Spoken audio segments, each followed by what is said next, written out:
Lean forward, Giants fans. Lean forward. Drive the tank. Drive the tank. Drive the tank. Whatever Drive you say. But we're back on another Sunday of New York Giants football as we get to see if the New York Giants can win their first home game all season. We might witness history this year, Bad Dog. The last time the Giants did not win a home game, I think it was I looked it up like a week ago. It's like 1974 during the Wilderness years. So far this year, the Giants have been a staggering 0-6 or 0-7 at home, whatever it's been. Of course, back then they only played 14 games. This year, they play 9 home games, so they get the extra home game. So maybe the Giants are able to accomplish that feat. We'll see if they're able to keep that going today. A lot of records being set on our 100th year anniversary. We're going to lose 15 games. That'd be a record. Yeah. 0-9 at home. That'd be a record. Yeah, we got a lot of records going. It's good. Yeah. It's good.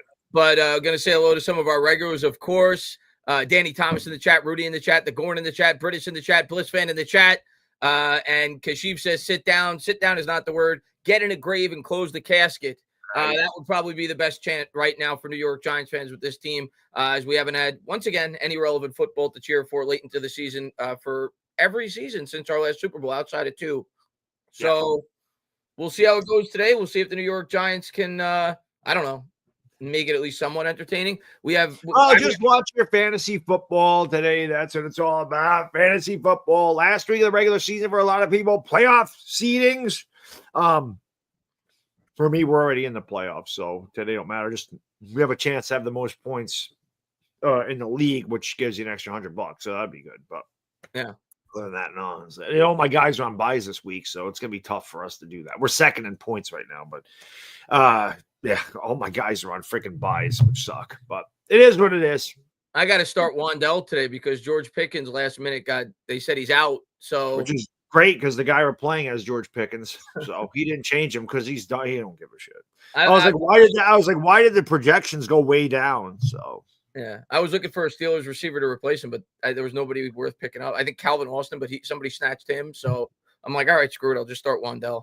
I got on buys. I have Joe Mixon on a buy this week. I have Brian Robinson on a buy this week. I have Terry McLaurin on a buy this week. So, yeah, needless to say, Tajay Spears in my lineup. Brandon Cooks, Trey Tucker. That's a big lineup. Plus, we have Evan Ingram in a flex position. So you can tell our team is very shorthanded this week. Because luckily, we clinched a playoff spot. Didn't have to worry about this week.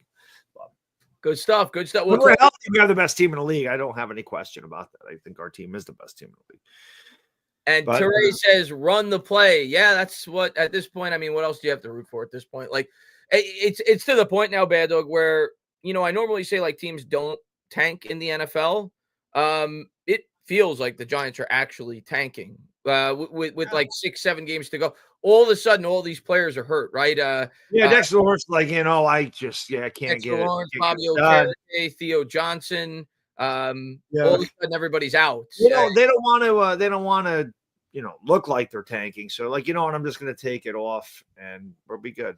Now let me ask you this, Bad Dog, because obviously that's like the one thing that we have to ponder about. And this will obviously we're going to do the play-by-play, but this is almost going to feel like a Talk of Giants show because I'm sure we'll talk to the chat about the biggest questions of the offseason on everybody's mind throughout the stream. But the fact that the Giants are so obviously tanking, like it's blatantly obvious. Maybe I'm wrong, but that's how I feel. Does that lead you to believe that Shane and possibly Dable got the go-ahead that they're going to be back next season? Because I feel like they wouldn't do that unless this early. Like, it's not like with a game to go. They did it with 7 games to go. Yeah, I believe they do think they're coming back. I think that John Mara said you're going to get to choose your quarterback. So just go down. And listen, the Raiders and the Jags play, I think, in a couple weeks. So if we lose out, at the worst, we're number 2. At the worst. If, because one of those teams is going to win 3 games, we're probably not. So it is what it is. I still think even if the Raiders finished ahead of us, picked ahead of us, that they would take Shedeur Sanders. I have that feeling. My brother-in-law don't want to hear it because he's a Raiders fan. We always joke around about Cameron Ward because he wants Cameron Ward. I want a Cameron Ward. So I'm like, the Giants are going to get Cameron Ward. I've been manifesting that shit all year. So just get Cameron Ward. Yeah, we'll see. And Christopher P says, remember when? Oh, yeah, I'm not by no means. Chris, matter of fact, Chris, if I was making a prediction today, I would bet big money the that I think Shane's back. I know Giants fans don't want to hear that. That's what I truly believe. I think He Shane had a will good draft this year. I don't care what anybody says. I feel like he had a good draft this year. I think Shane will be back no matter what. Dable, if I had to make a prediction today, I actually would lean he won't be back. But the fact that they're so blatantly tanking just leads me like, would Dable sign off on that with half the season left? I mean, I don't know though, but you go back to 2021, and I know Joe Judge ran the back-to-back quarterback sneaks, and that was pretty stupid. But look at who he had on the team at that point. You know, there was no Malik Neighbors there. He was running Jake Fromm and Mike Glennon out there. I mean, the team was pathetic after Daniel Jones went down. They weren't good when Daniel Jones was there. They were like 4-7, but they had no shot after he went down. And I don't know, man. I mean, I don't know who you would take. Would you take a guy like Ben Johnson? Would he come here? Would you take Mike Vrabel? Would you? It's interesting, but I do know that, you know, you say what's attractive about taking a New York Giants job where this team has sucked for so many years, and you see these head coaches being fired left and right. But I guess when you're saying, "Hey, listen, you're going to get to choose your quarterback," that's probably and you have neighbors to support the quarterback. My argument, and I am a guy that said when Dable and Shane took the job, I want them to get at least 4 years, and I want Shane back. I know a lot of Giants fans don't want to hear that, and I get it. The team is awful. I'm actually starting to lean more towards I don't want Dable back, and my reasoning is this. If Dable just squeaks by this year, which would be the case if he keeps his job, like he's just squeaking by. Yeah. I can't see any scenario where Dable could survive another 4-win season. I can't see it. Couldn't. Shane, I can if he hires his own coach. The argument would be, okay, give that new coach another year to continue to develop the quarterback. So the mission for the Giants, if they're drafting a quarterback first or second or third overall, should be to have as much consistency as you possibly can. We saw that with Daniel Jones. We've seen that with the Chicago Bears. They flipped head coaches after 1 year after they've drafted these quarterbacks. That's a disaster. The mission should be, if you take a quarterback that high, should be that guy has 2 or 3 years to learn the same offense and grow in the NFL. Mm-hmm.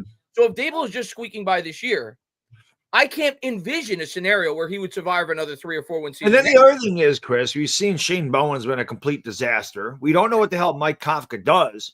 So, I mean, would you be bringing those guys back, or would you be bringing other coordinators in under Dable, as opposed to if Shane keeps his job, you're just replacing the entire coaching staff? Although I do think Priscilla's done a good job with the O-line. I mean, obviously the O-line has struggled without Andrew Thomas, but before Andrew Thomas went down, I thought they actually played pretty well.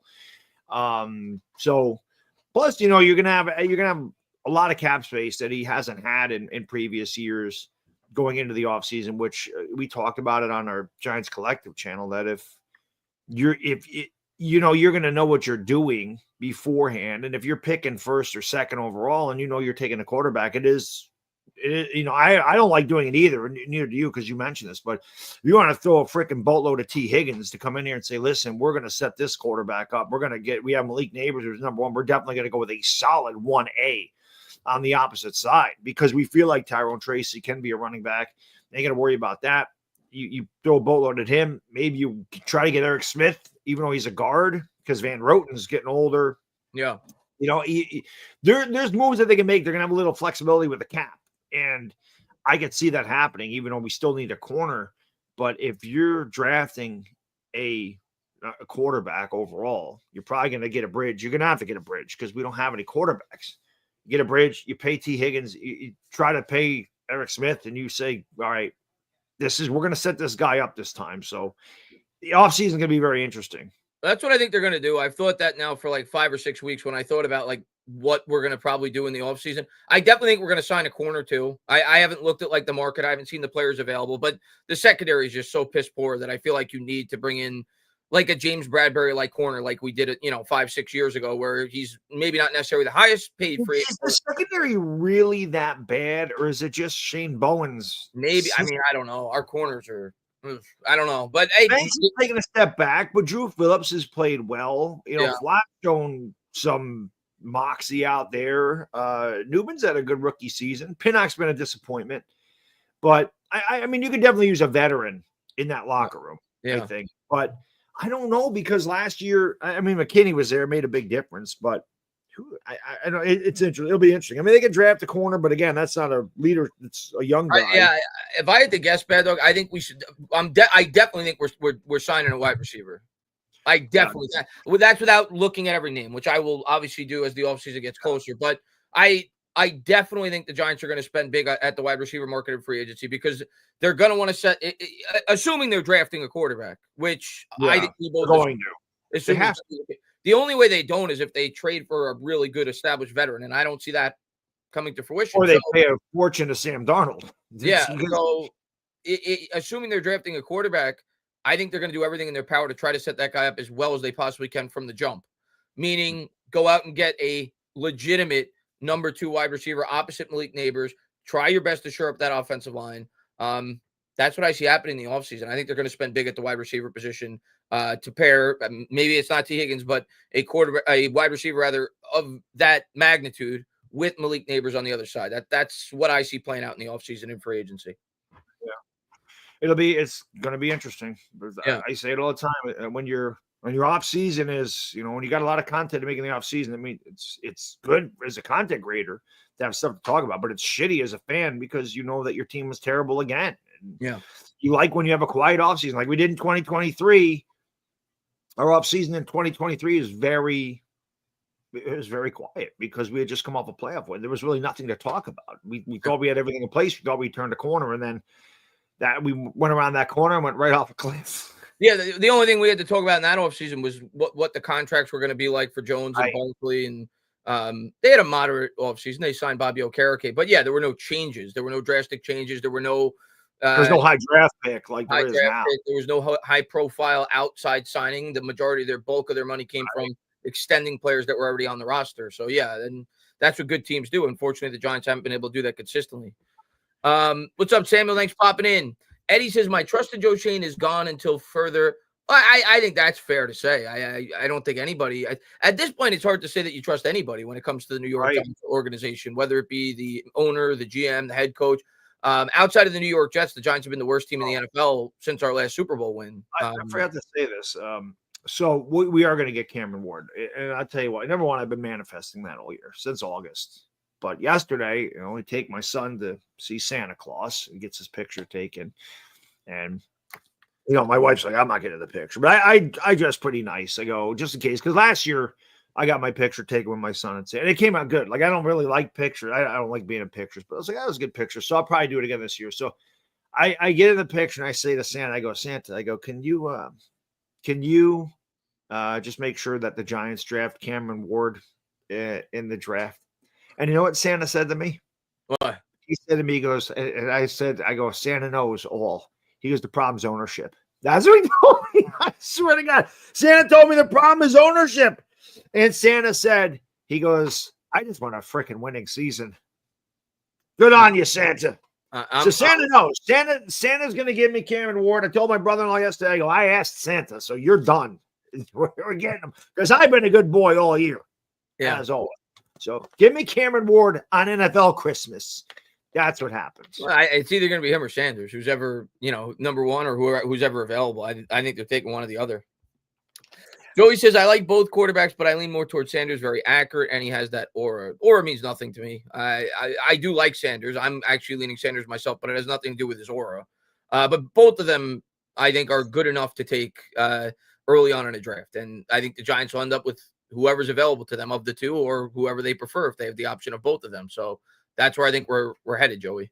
Yeah, I just think Cameron Ward has more elite skill set than Sanders does. That's fair. Sanders, he doesn't have a plus arm. Like Cameron Ward's got a plus. I don't know. Just watching them both play, I've always leaned Cameron Ward as far as that goes. But it doesn't matter, man. If you set them up for shit and you get them shitty coaches, they're going to be shit. So it doesn't really matter who the hell we take. I'd be happy with either one of them. It's kind of like last year when it was Malik Neighbors or Romo Dunze. I was going to be fine with either one of them. Didn't care. And it's the same thing this year. I prefer Cameron Ward by a wide margin, but I'm not going to be upset if they went, like if they can't get Cameron Ward and they end with Sure Sanders. It ain't going to break my heart. Yeah.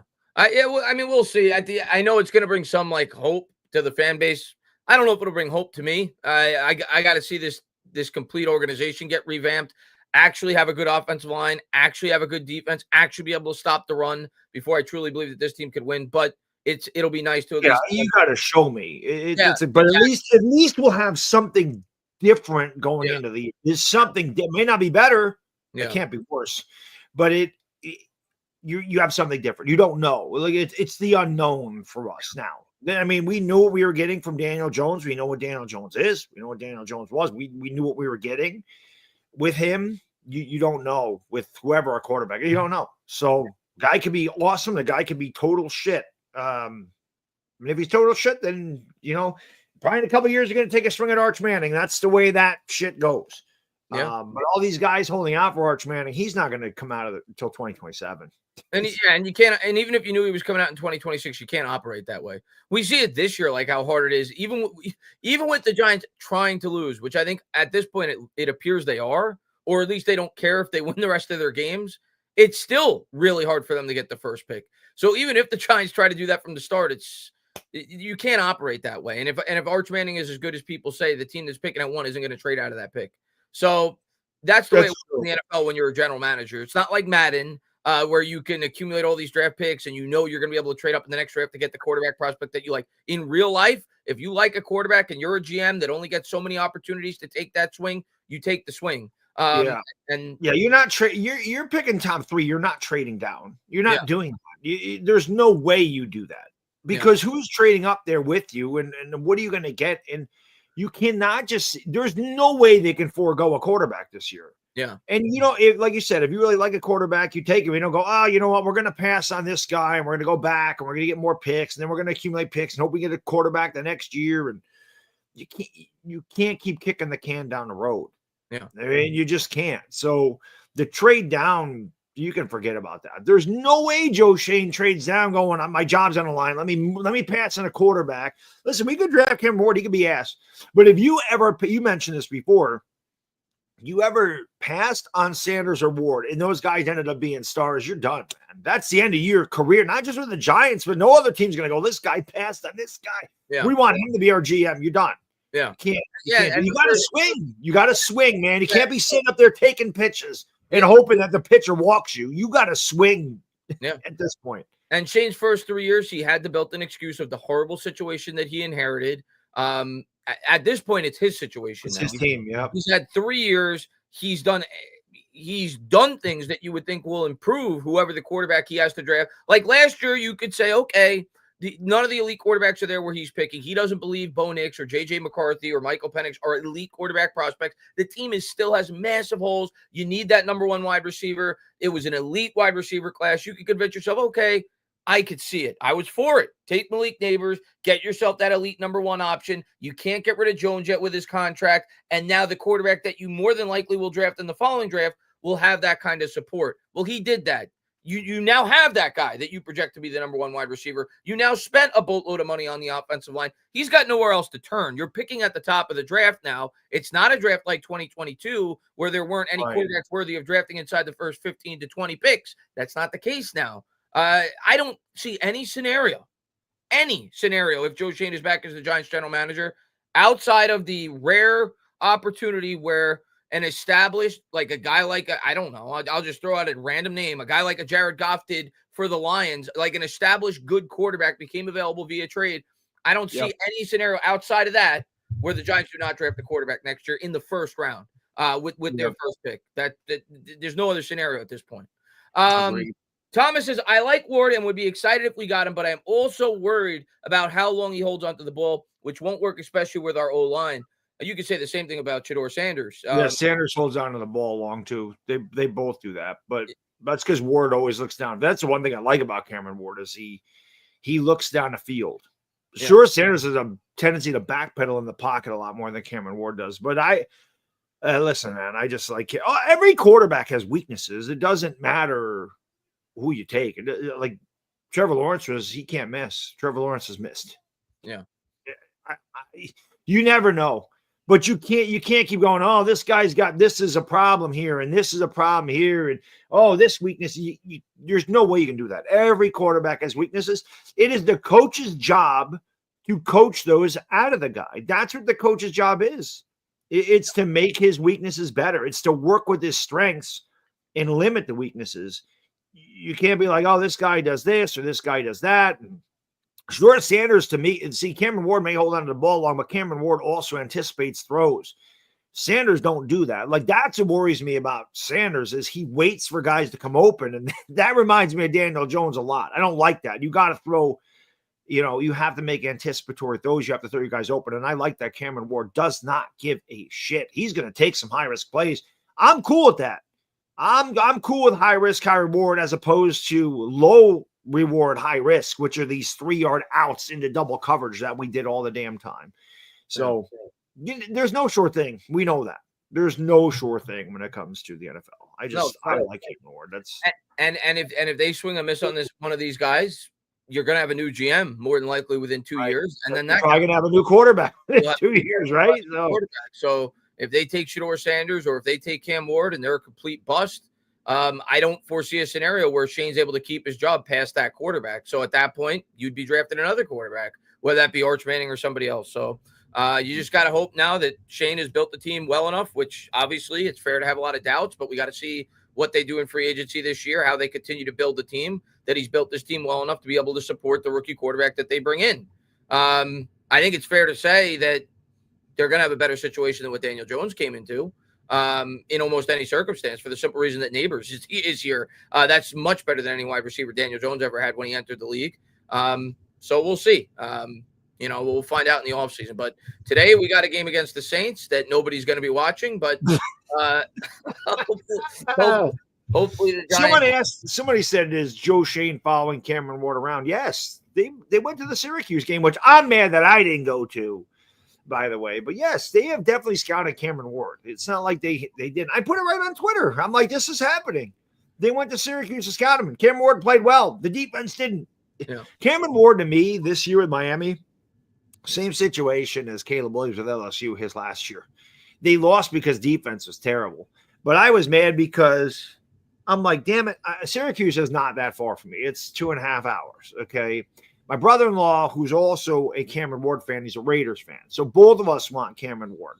He is a Syracuse alum. So I kicked myself for not seeing that on the schedule and saying, hey, bro, let's drive out to Syracuse for the day and watch the game. And he's like, shit. He goes, that would have been a great idea. We could have done that, but we didn't do it. So, yeah. And I'm going to pee real quick for the game. Yeah. I'm gonna talk to the chat. Joey Lutz, one of my OGs, one of my originals in the chat. Good to see you. He says I need a fat hoya for Cam Ward. I just want a quarterback at this point. I just want a quarterback, and hopefully he works out. That's it, man. We need something new. We need a change. We need some hope, and I think we're going to get it in the draft, and hopefully it works out, whether it's Shedeur Sanders, Cam Ward, whoever it is. The scoreboard. Yeah, well, I figured I'd give the Giants a chance, so I started them off at negative 45 Googleplex or whatever those amount of zeros are. So we'll see if they're able to surmount some kind of comeback today. What's up, Big Mike, man? Thanks for popping in. Toes says, Chris, did you see the plane that flew? I didn't see the actual plane, but I saw the picture on Twitter. I forgot what it exactly said, but it said something along the lines of that Mara sucks. Obviously I'm paraphrasing a bit, but that Mara sucks and that the Giants need to make massive changes. What's up, Pajongas? And Khalid says, Sanders is the most NFL-ready quarterback. He has traits you need at the NFL level. Cam Ward is uber potential, but also high bust potential. He's more of an athlete than a quarterback. I disagree. Yeah, I mean, I actually think Sanders' upside is undersold by some people. I like his upside, but I see what Bad Dog's saying where he says he doesn't have elite traits. But I kind of felt the same way about C.J. Stroud coming out. I didn't feel like C.J. Stroud had any elite traits. I thought same with Joe Burrow, if I'm being honest. I didn't think Joe Burrow had any elite traits, but they had a lot of good traits. I feel not that I'm think he's going to match those guys. That's hard to do. But I like Shedeur Sanders. I think both of them could be in the right situation if they're coached up well, if they're put in a good spot, could be really successful quarterbacks in the NFL. Looks nice down there today. Looks like nice weather. Chris, we could have went to this game, probably paid $15 to sit behind the Giants bench. No, the Giants would have had to pay us $15. Well, that's true that. And more than $15. And what's up, Six Stone? He says, what's up, guys? I'm going to have to say Drew Allard is becoming more and more interesting to me. Well, he had a good game yesterday. He's got a big arm. Two terrible interceptions yesterday. Yeah, he did. But he did make a couple of really nice plays. But just from the highlights I saw. I didn't actually watch the game, but You're yeah, not taking Drew Aller to the you're not top taking him 5. over those two. You're not taking him over those two. It's not happening. It's going to And, be one of those there's a guys. good chance that Aller's not even coming out in this draft class, by the way. True, he's only 20, so Yeah. it is very possible that he stays around. It'd probably be better for him to stick around. Yeah. For another year at Penn State. And Pajonga just came to the chat late. I would pick Sanders a little more than Cam. Yeah, I mean, we'll be debating that all offseason. Yeah, Marvin, it's going to be one of those two. So whoever they roll with, I'm fine. I just want the freaking guy to be good. I don't give a shit. Just win. And Joshua and Marjorie says the Giants apparently bagged player introductions. They announced them all together. I mean, they're all third stringers at this point. So Joshua says, what would you guys do if you were sitting at 3 and both quarterbacks are off the board? It won't be. It won't be because the Jaguars aren't taking a quarterback. So the Giants will have the opportunity to trade up to get one. So I don't foresee that. That was the case. You take Travis Hunter. Yeah. It's piece of cake. I mean, that's easy. If somebody traded up with Jacksonville to take number 1 and the Raiders are 2, say, take Travis Hunter. Yeah. I mean, he's the best player in the draft without question. Yeah. So that's what you do. I like the D tackle for Michigan. Why am I forgetting? A unicorn. I mean, a guy can play. Yeah, no, Hunter would be the lockdown corner. He's a number 1 receiver. I mean, he's pretty damn good. And then you would, I guess, you could take a quarterback in the second round because they're going to be there. Dylan Gabriel's one they just mentioned. I think Dylan Gabriel's back end of the first, early second. I think Milroe could be there as well. I think Ewers is in that category if they wanted to take a quarterback. Or, it's possible that, again, the Giants, if that was the case and they went out and they paid Jameis Winston, they say, screw it. I don't know, man. But you can't pass Travis Hunter if you're drafting third and 2 quarterbacks off the board. You can't miss on that guy. Yeah. And Pachanga says, question, if the Giants pick the number 1 pick, would you consider picking Hunter? No. I would take a quarterback. Yeah. I would take a quarterback. Well, it depends what I do in free agency.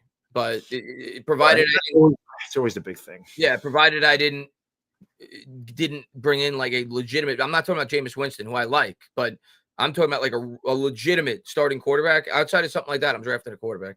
Right. David says, "Hey guys, love you." Arnold's the one guy I can think of like that's. I don't know how good he'd be here, but he's legitimate. Yeah.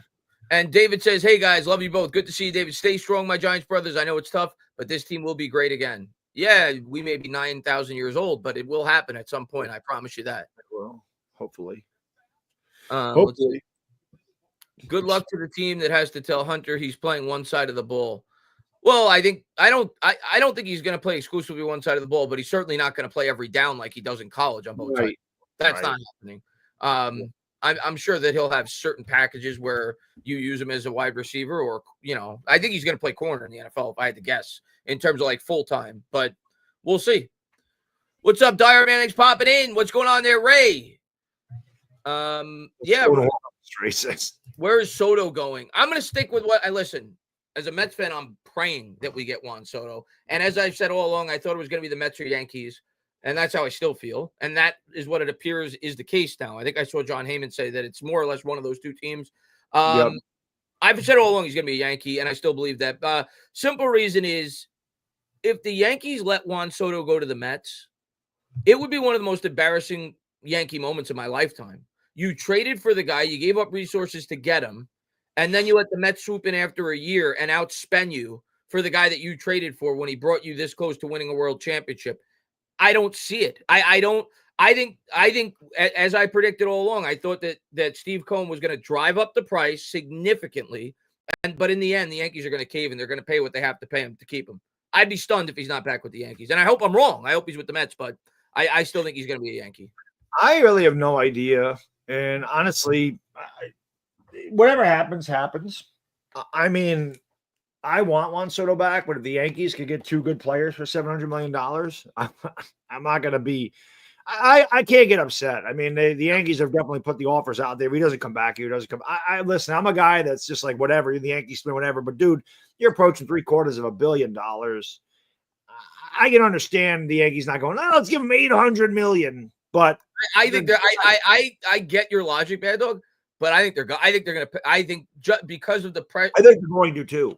The Dodgers payroll is over $1 billion. What the hell's the difference? Yeah, and they'll do what the Dodgers did with the Ohtani contract. They'll just backload the hell out of it. And I think they're just because I think the pressure of the Mets getting them would look really bad for the Yankees. So I just don't see them letting. If it was the Mariners, like with Robinson Cano when they lost him, I could see that.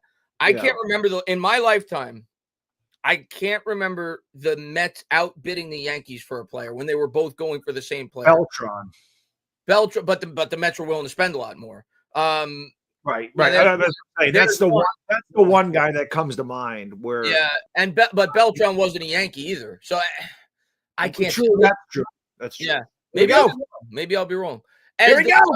Giants are going to kick it away. Look at that stadium, Chris. Nobody's there.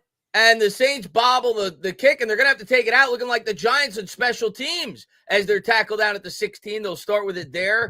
Going to get the super chats. John says, to the best two friends on YouTube, y'all the best. Do take off that nasty blue. If Barkley breaks the 2015 record, will Mara be sick?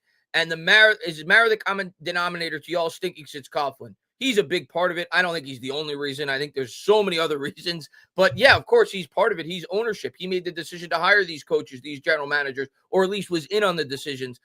So of course he's part of the decision making. At times it's felt like he's been too hands-on. As far as the Barkley thing goes, we'll talk about that in a second. We got to call this play, John. Man in motion left to right as we watch the toilet bowl. Giants trail by 45. Googleplex. Hand off to Kamara, and they lose a yard actually, so it'll be second and 11. Who would have thought? But Bad Dog, let's talk about the Saquon Barkley thing once again.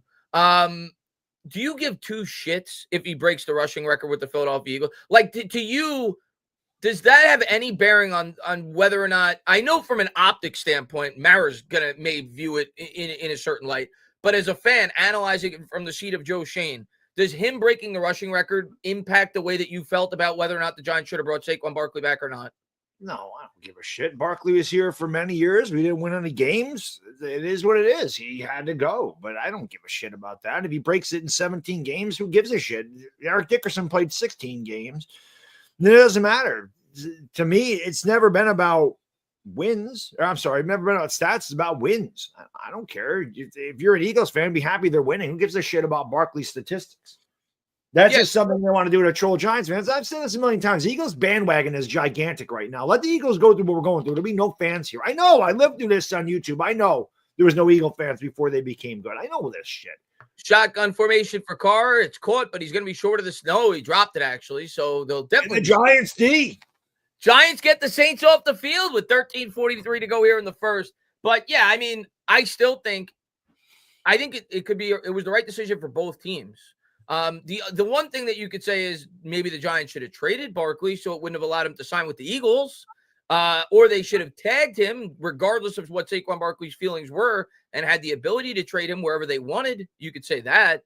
But as far as the Giants not bringing Barkley back, I never expected it after going into 2023. 2022, I was hoping they could get something done, but never expected it.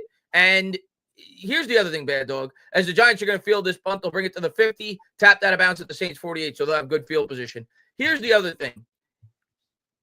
This narrative that people are bringing up, like fire Joe Schoen because of what Saquon Barkley's done. If the Giants were like 6-6 instead of 2-10, people would be praising Joe Schoen in terms of his handling of the running back position. They would have said, oh, well, look, you were able to get production out of a fifth-round running back that you're paying nothing to. And a guy, rather than sign a guy with an injury history who's 27 years old at the position, the Giants' handling of the running back position has nothing to do with why they're 2-10. It has to do with a lot of other things. It's not the running back. Right. It's a fact. But yeah, that's just it is what it is, man. Drew Lock under center, play action. He's going to throw, and it's dropped by Tyrone Tracy as he gets right on cue. Right on cue. Right on cue. The Barkley thing is just, like you said, it's optics. And people are like, oh, they should have traded him. But how do you even know what was offered? And the Giants didn't want to be an asshole to him. They could have been. They could have said, we're tagging you again. And Barkley would have held out. He wasn't good. He wasn't going to play under the damn tag again. So they just said, dude, go get your money. Locke takes the snap, throws it deep down the sideline. A diving attempt And I think they're going to say he was out. It was close. Yeah, it was close. I think the ball hit out of bounds before he did. He's not arguing. Let's take a look at that. Was a great effort by Slayton. Let's see. Oh, the ball. Yeah, I think the ball hit the ground. The ball hit the ground, actually. Let's see if you got a hand to that. He lands out of bounds, though, so close, but yeah, he was out of bounds. So 3rd and 10 at the 48 as Locke tried to hit Slayton with a deep pass on the left sideline. Locke will take the snap, drops back. Saints come with 4. There's a flag. Of course, it's going to be a hold. So this catch for my fantasy team for Wan'Dale won't count. Oh, wait. We might get a free play, maybe. Locke is pointing the other way. Yeah, maybe they lined up offsides. It'd be interesting to see I guess you'd have to take the 3rd and 5. If that was I obviously get the logic of the 3rd and 5, but I don't know. I might prefer 1. Yeah, right. I might prefer the 4th and 1. And it was on the Giants anyway. So the Giants lined up offsides. Perfect. Yeah. Perfect. Josh Zudu. Good right. Everybody's favorite left tackle. Oh my God. And How do you line up offsides if you're a lineman? Dyer says fly into a windmill. Yeah. Right into a windmill. And John, I'm gonna get all those Eagle fans. None of them around, man. I've been on YouTube for the last 10 years, and there was no Eagle fans for 2017. I know there wasn't. So big bandwagon now. Easy to do that when you're winning. Snap. Locke drops back to pass. Locke looking, cooking, buying time with his legs, looking downfield. He's gonna run. Drew Locke. He looks like a reindeer. And he's going to be about a yard short. No, they're going to get the first down. That female referee must have a huge crush on Drew Locke because she didn't even think about it. She's just like, she has him on her fantasy team. So that's the point when you get 10-yard rush. I think Drew Locke and that female referee are knocking boots maybe before the game because to me, he might have been short there, but I'll take it. 1st and 10 at the 38. Joe, I'm going to get to your question in a second as well as you, of course, John. Locke under center, takes the snap. He's going to give it to Tracy. Tracy pops it to the outside, lowers the shoulder, and he gets 2. It'll be 2nd and 8. And John says, guys, I understand the circumstances. You don't have to dig. You're on the Giants. That's what Eagles fan. But Bad Dog, y'all didn't wait 50 years for a Super Bowl. No, we didn't. Well, that's a fact. Listen, Eagles fans, I can't stand them. I can't stand. I mean, we love you, John, but overall, you guys are our rival. We can't stand you guys. But nobody would ever deny the and there's a throw by Locke, and it's dropped by my fantasy wide receiver Wan'Dale. I don't get points for that. 3rd and 8. Points for targets. But nobody would deny the how faithful you guys are to your organization. Eagles fans have been put through the mud, over the course of the history of that football team. So nobody's going to deny that. Right. 3rd and 8. And Joda, I'm going to get to your question as well. By the way, Joda Hoffman, I saw it was funny. I'll tell you in a second. 3rd and 8. Here's Locke out of the gun from the 36. 3 wide, 2 to the right. Locke out of the gun. He's got Tracy to his left. Takes the snap. Saints come with 5. Locke throws. It's batted up at the line of scrimmage. Incomplete. So the Giants will have to. Yeah, I love when they pick it up. While it's going forward, it always makes you laugh. Are they in field goal range? I think. Yeah, it'd be like 53 yards from here. Hit him right in the face, Chris.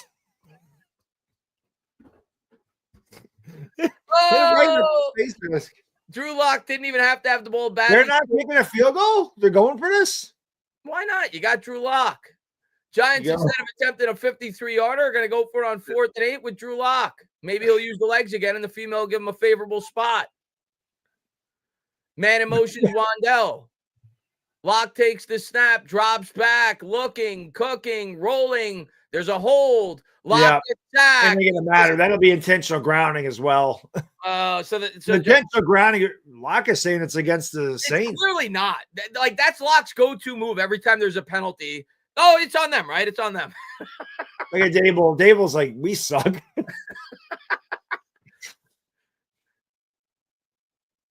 So they're gonna decline this, you would figure. So they have to punt, so they get the ball. No, they get the ball. Yeah, I thought that was intentional grounding. Locke just threw the ball into the ground as well, and there is the intentional grounding. That's a loss of down. I thought there's going to be a 10-yard penalty and a loss of down, so they'll get the ball 10 yards back. They'll decline the other penalty. They'll take that one. I thought he was out of the pocket. Wasn't he out of the pocket? Yeah, but he didn't reach the line of scrimmage. Oh, he didn't reach the line of scrimmage. Yeah, Okay. that's intentional grounding. It's holding on the Giants. That's declined because they get the ball there. Intentional grounding is a 10-yard penalty and a loss down. Look at Locks. Like, yeah, I'm in the tank. Oh, God. We love it. We're so great. Nick the Wick, by the way, I haven't got a chance to talk to you on YouTube. I congratulated you on Twitter. He says Josh Azuda is everyone's favorite left tackle. Yeah, he's definitely my favorite left tackle. I meant to congratulate you on YouTube when I saw you pop in. Bad Dog, this dude, Nick the Wick, who's been with our channels for the last 6-7 years, whatever it's been, he got a offer by Deion Sanders in Colorado. No shit. Yeah, he posted it on Twitter. Right. Yeah. Nick. Yeah. He's a lineman, right? I remember. He's a lineman. Yeah, he also got an offer by UMass. 3 years from now, buddy. A couple other schools. But yeah, when I saw that, I was like blown away. I was like, that's awesome. 3 years. 3 years from now, you're playing for the New York Giants. Yeah. And don't worry, we won't kill you too. Bob says, why don't fans get it? We tried signing Barkley first. He said no. So next logic step is to go Jones and tag Barkley. So get the F over it. He's gone. Bob, you're trying to preach common sense to people that have none. I've given up on it, bro. It's a fact. It's just a fact. Barkley is here for 6 years. We won 33% of our games, and he played. He was a great player, but he's not helping us win. So it wouldn't matter. We could have taken him. We would have been in the same situation we were the last 6 years. What the hell's the difference? Yeah. If he didn't go to Philadelphia, this wouldn't be a big deal, honestly. And Nick the Wick, again, congratulations. As And We Got Time says, now listen, y'all, know I'm a Miami fan, so I want Cam Ward, but give a look at D-tackle Barrow, who he's coming out this year. Great run stopper. Would definitely. I mean, I think, and we got time. That'll certainly be a position. And then Joe Hoffman, to respond to your question, I saw you said it earlier. Yes, I'm not going to do content right now outside of doing live streams. We're going to do the Giant Show next week. Me and Bad Dog talked about that. So we'll do that, for the rest of the year and going into the offseason. We're once a week. We're not going to put ourselves through that twice a week. Right. But we'll start doing that once a week. I will start making video content as the offseason gets underway, as the Giants start to make coaching changes, whether it's Dable or whether it's the offensive defensive coordinators. We'll talk about the salary cap, what we normally do in the offseason. So, yes, I plan on doing that. This team has just left me nothing to talk about in season. I can't even stand looking at this team right now, if I'm being dead honest with you. So, but yes, in the offseason, I plan on doing that. And Joda, I actually noticed you, not to get into politics, but I watch political content on YouTube, and you commented on one of the videos I was watching. I'm like, that guy's one of my subscribers. I just thought it was funny that we watch the same channels. Yeah, it's always funny when I'll comment on something that's not sports, and someone will be like, "Bad Dogs, fancy meeting you." It's usually fitness stuff, but it's just funny. Like, yeah. And actually, you know who else I saw put a comment on one of the videos I was watching was Demons Row, also another subscriber of ours. Well, Demons Row is big into politics. Yeah, I already know that. Yeah.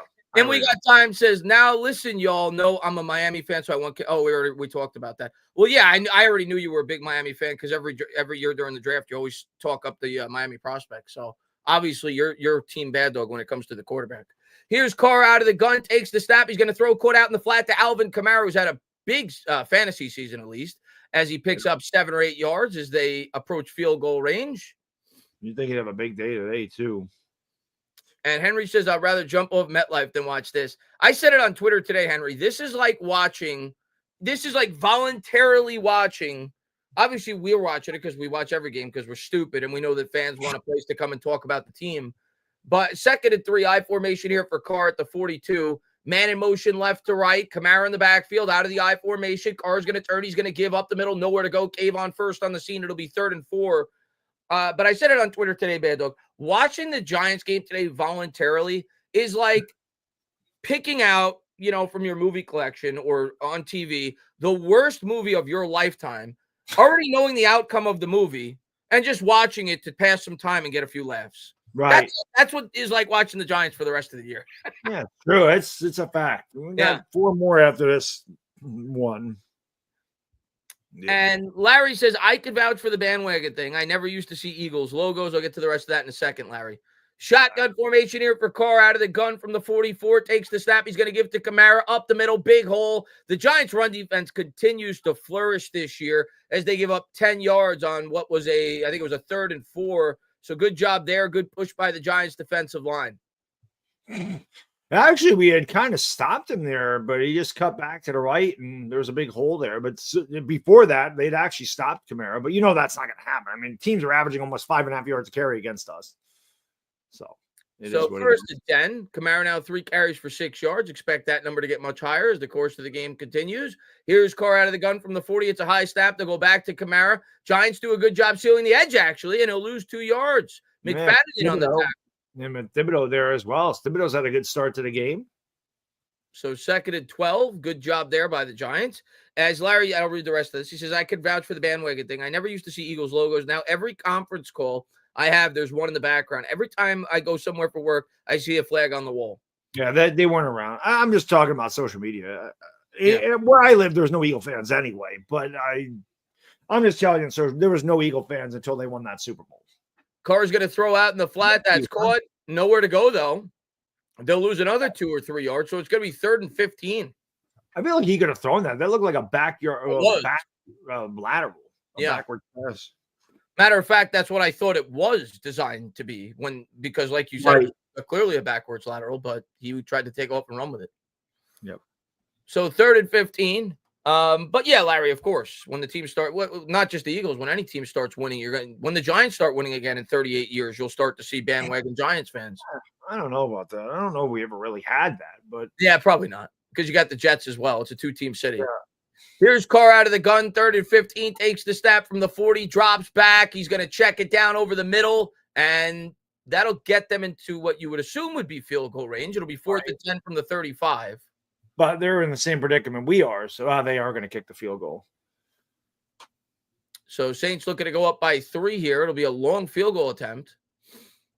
As Brady says, my stomach is bubbling, guys. Another diarrhea game. This team certainly gives me diarrhea every time I watch them. That's for sure. Freaking terrible.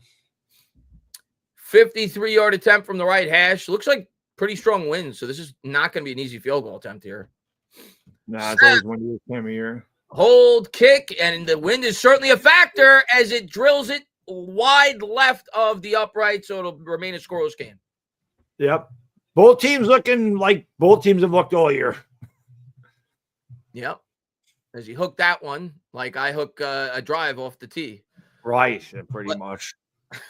As Cressley says, my girlfriend got me Giants at Atlanta tickets. You should dump her right away, Cressley. That's why would she put you through that torture?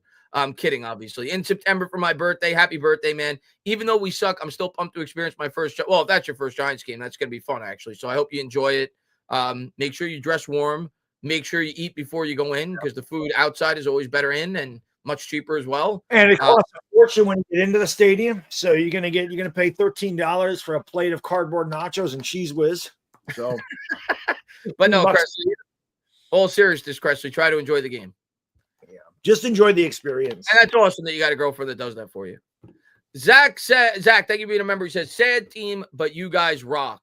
Well, we appreciate it, but you guys rock because you guys keep me sane as I watch these games. So appreciate you guys for being here and getting to experience this atrocity with us. That's horrible. Chris and Bad Dogs intern says wide receiver in the draft or free agency. I said it, man. Assuming we're going quarterback in the first intern, and we appreciate you for being the only intern that pays the people. Terrorizing out as well. We got 2 interns. But I've been saying it now for the last couple of weeks, man. I think we're going to spend in free agency at the wide receiver spot because I think they're going to want to set that quarterback back up as best as they can. You're not going to obviously be able to draft a wide receiver in the first round if you're taking a quarterback there. I think they're going to bring in an established, good veteran wide receiver to play opposite Malik Neighbors, and I think they're going to do it in free agency. That's my prediction. Yeah. But thank you, Mr. Intern. We appreciate you. Art Vandalay says, yeah, we suck, but at least the young guys like Chapman and Riley are getting decent snaps. I'm hoping Chapman turns into a good third down piece. Hopefully he does. He looked really good in training camp. Same thing with Riley the year before. So hopefully these guys getting more of an opportunity, maybe they can develop into a rotational player.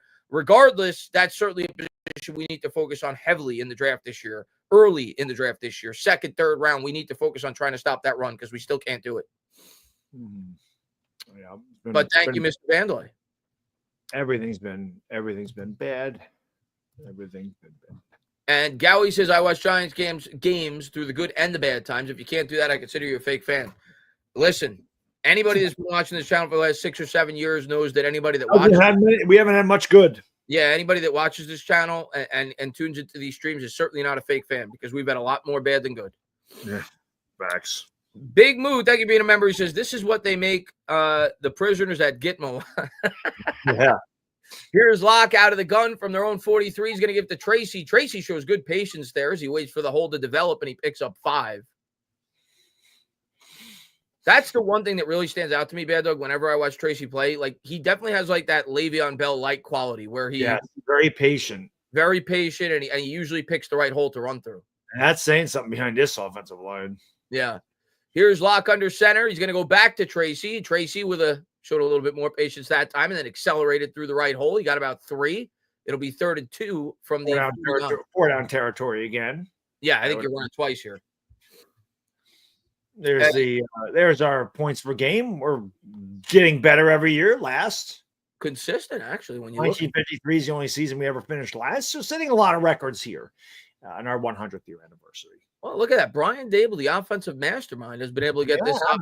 He's a quarterback whisperer. 15 points a game over the last 2 years. That's pretty good. Man in motion, Daniel Bellinger. Double motion with Tracy. Now they got Wandell to the right of Locke and Tracy to the left. They'll motion Wandell out. Locke drops back. Locke looks like a lost puppy. Incomplete. It'll be 4th and 2. I got to go for it. Why not? Why not? They'll probably punt, but I would go for it. Why not? They might be punting because I think if you were going to go for it, you would have ran on 3rd down. Probably. You would think. Should have ran anyway. He had the other guy wide open on the cross. He had Slayton wide open. Yeah, when he's running. It was against his body, though. It was against his body. So 4th and 2, the Giants will punt. One thing I will say, Gillen's actually been really good this year, or much better than I've seen in a lot of practice this year, Chris. Well, that's every year. Punts away. It's a low line drive punt, and great punt. He's been really good at that this year, actually. He's been bad at that in the past, but this year he's been pinning them pretty deep, and he does it again inside the 5-yard line. Yep. So there's one aspect that you could. I'm going to go over the P today. No question about it. I'll be right back. Fan Dog's already at 2. I don't blame him. Andrew says a donation has been made to the Human Fund in your name. Well, I appreciate that, Andrew. Thank you for being here. And David says, what do you guys think of the center, JMS? I think he's doing well, and he'll get better in time. He's one of the very few bright spots on this bad line without Thomas. I think he's gotten better this year. I think his PFF grade's like, at least last I looked, David, it was like right around 60 or 61. Last year, he was in like the mid-40s. He's gotten better. He's still not where I want him to be. Hopefully he continues to progress. Obviously, you would think he got better guards on each side of him. Not that they're great, but they're better guards than he had the previous year. Another year to get, to play in the NFL, you would have expected. And he was 25 when he was drafted. So you would have expected him to take a pretty big leap this year. I would say he's taken a small leap, but it's been a leap. He's at least gotten better. We need him to continue to get better going into next year, though. But thank you, David. I appreciate it. Young and Promise says, was T. Higgins given a contract, or was he? No, I think he is a free agent, Young and Promise. The guy in the 49ers was given a contract. Ayuk was given a contract. Higgins is a free agent. Yeah, I think Higgins is a free agent. But I'll have to look at that. I'll probably look at that this week just to see the potential free agents the Giants could target. But I know he's going to be one of them. Donk says, free Pepsi incoming. How about a free Bacardi 151? Right. Pepsi ain't going to do it for Giants fans. You're going to need something more than that. Definitely need something stronger than that. As Thomas says, watching the state of this team with you guys will make watching them when they are good even more worth it. We just may have to stream from the afterlife. Well, exactly. That's probably what's going to end up happening, Thomas. But but it'll certainly be worth it when it does happen. And good to see Robert as well. He says, how do you fix this? Well, I don't know. I'm not even going to try to provide. I think there's a quick fix. Anytime I try to provide an answer, nothing works. So I'll wait till it starts to work. Brian says Drew Locked on throwing at Drew Locked. Oh, locked on like Patricia. Locked on throwing at the turf early. Yeah. Definitely. He's locked on holding a clipboard for anybody but the Giants next year. That's what right. That's facts. But thank you, Brian. And Bill, good to see you, Bill. Hope you're doing well, man. You guys and everyone here are the definition of dedication and loyalty, two qualities I greatly admire. Bill, you're a lot more dedicated than anybody else. You're always in here. You're always donating. You're always showing support. I can't say thank you enough, man. Obviously, I don't make content like I used to. I do plan on being a lot more active in the offseason this year, as there's a deep ball by Carr. Nice play by Jackson. Yeah. As he was able to bat that away. It'll be 2nd and 10. But I do plan on making a lot more content this offseason. This team has just got me in the dumps, man. I'm a fan at the end of the day. I'm not, it's hard for me to talk about this product when there's very little hope. So I'm actually really excited about the offseason because I think there's going to at least be a change of direction at the quarterback position.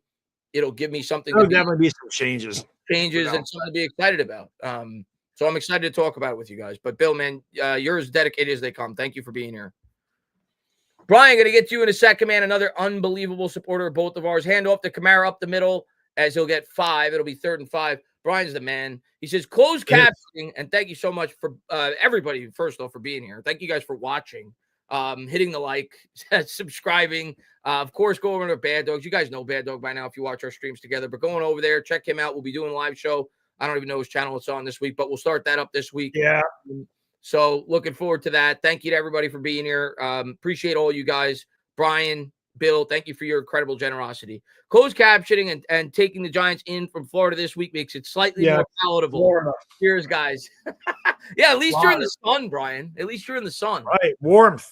Shotgun formation from Carr, drops back, throws over the middle, and that's a nice throw and catch.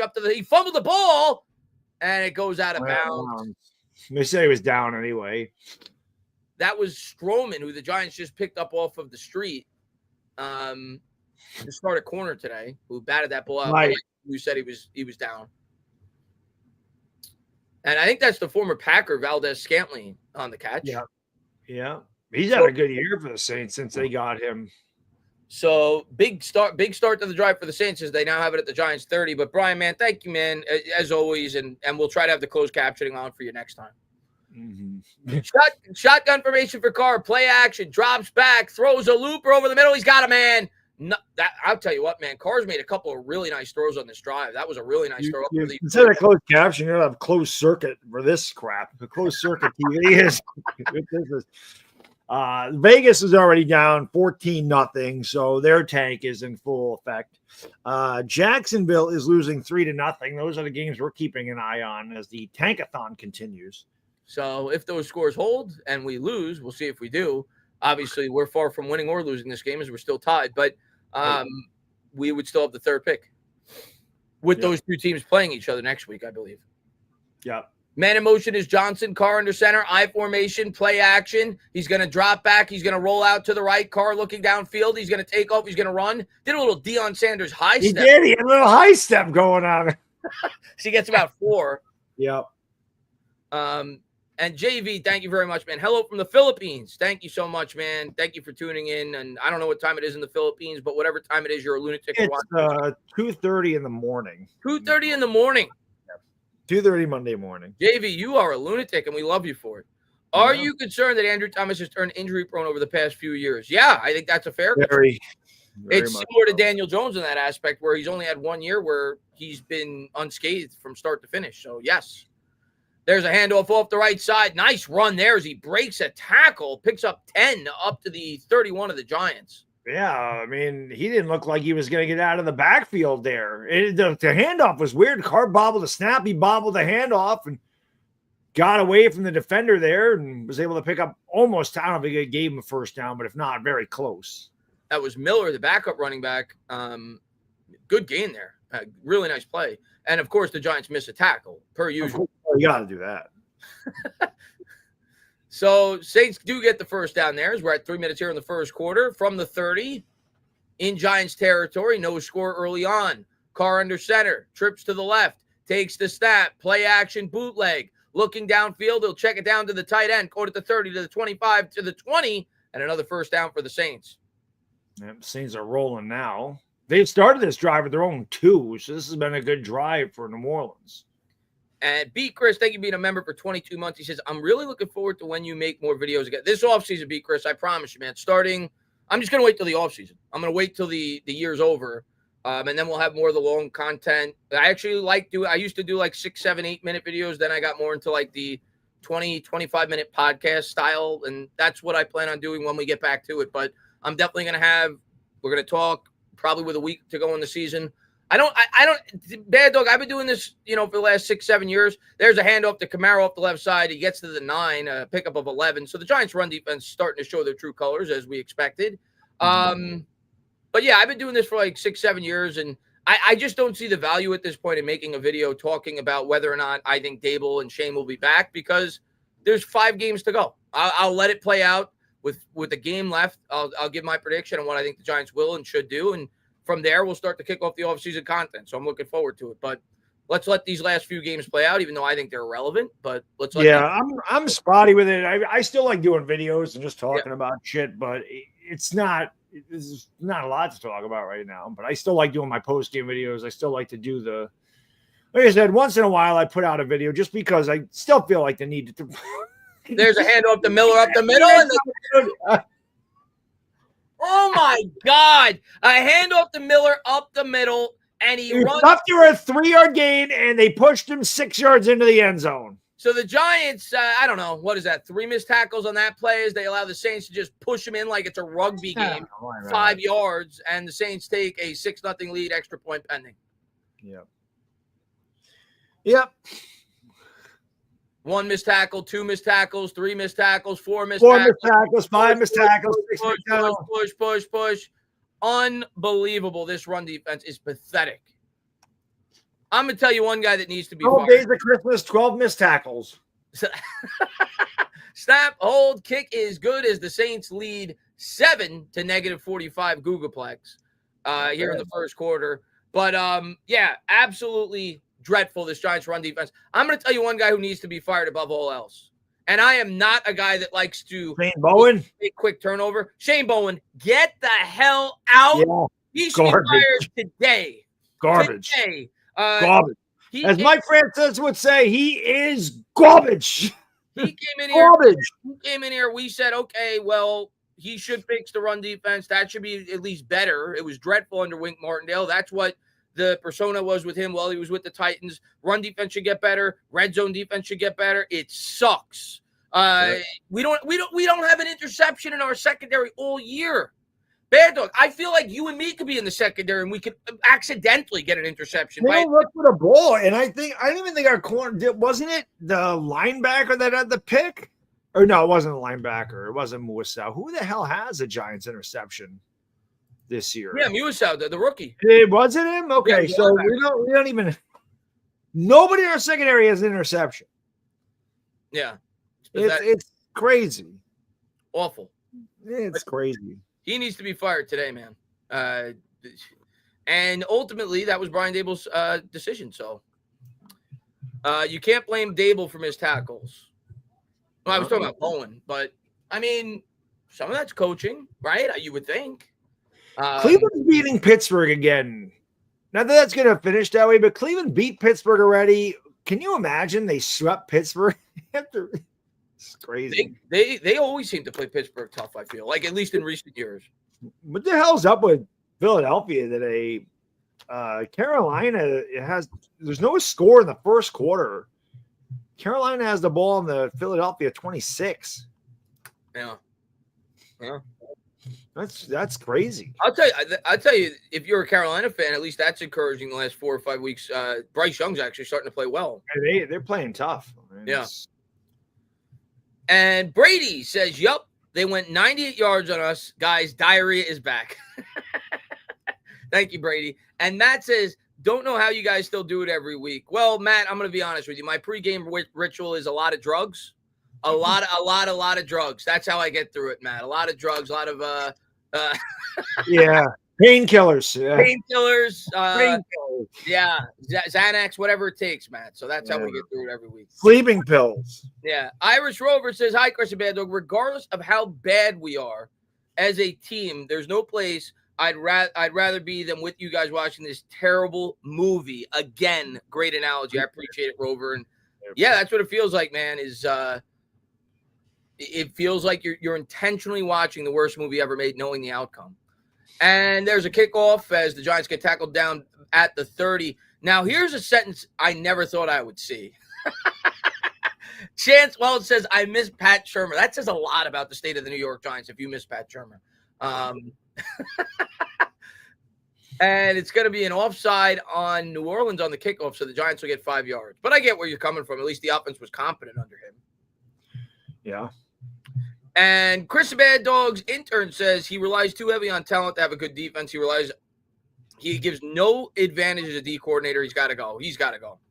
He's got to go, is right. He's been a total disaster. Total disaster. Can we score anymore? It's going to be tough, Barry. Maybe we get 3 today. I don't know. Here's Locke out of the gun, takes the snap, looks right, comes back left, scans. That ball's batted up in the air for the second time. This time it at least went off a hand. So Locke's getting better there. He didn't throw it off the defender's face. So that was Brees, who I actually liked as a prospect a few years ago coming out in the draft. First Giant to start 0-for-7 in a game since 1991. We're making history. What does that mean? Since at least 1991. What the hell does that mean? Since at least 1991. I've never seen that. What the hell does that mean? Yeah, you mean since 1991. What the hell does that mean? What does that mean? What does that mean? Your stats don't go further back than 1991? Is that what that means? What the hell that meant? Here's Locke. He takes the snap. He gives to Motor, who gets his first carry of the game. Singletary will get 3 or 4. 0-for-7 with no yards. Good start for Drew Lock. At least he's perfect. Drew Lock's looking good. Looking like he's going to flourish as a clipboard holder in 2025. This is great. 3rd and 6. And Toasty, thank you. Oh, I was excited when I saw the Toasty super chat because I was thinking maybe it'll be a trivia question. You just had a trivia question to help us get through this game. At least 1991. But I'll get to that 1 second, Toasty. Here's the shotgun formation for Locke. Empty backfield here from the 36. It'll be a 3rd and 6. Man in motion is Tracy. Locke takes the snap, drops back, scanning. Guy open in the flat. Could he throw another incompletion? He throws it 0 for 8 as he keeps the streak alive. Bad Dog, can he? Where was that going?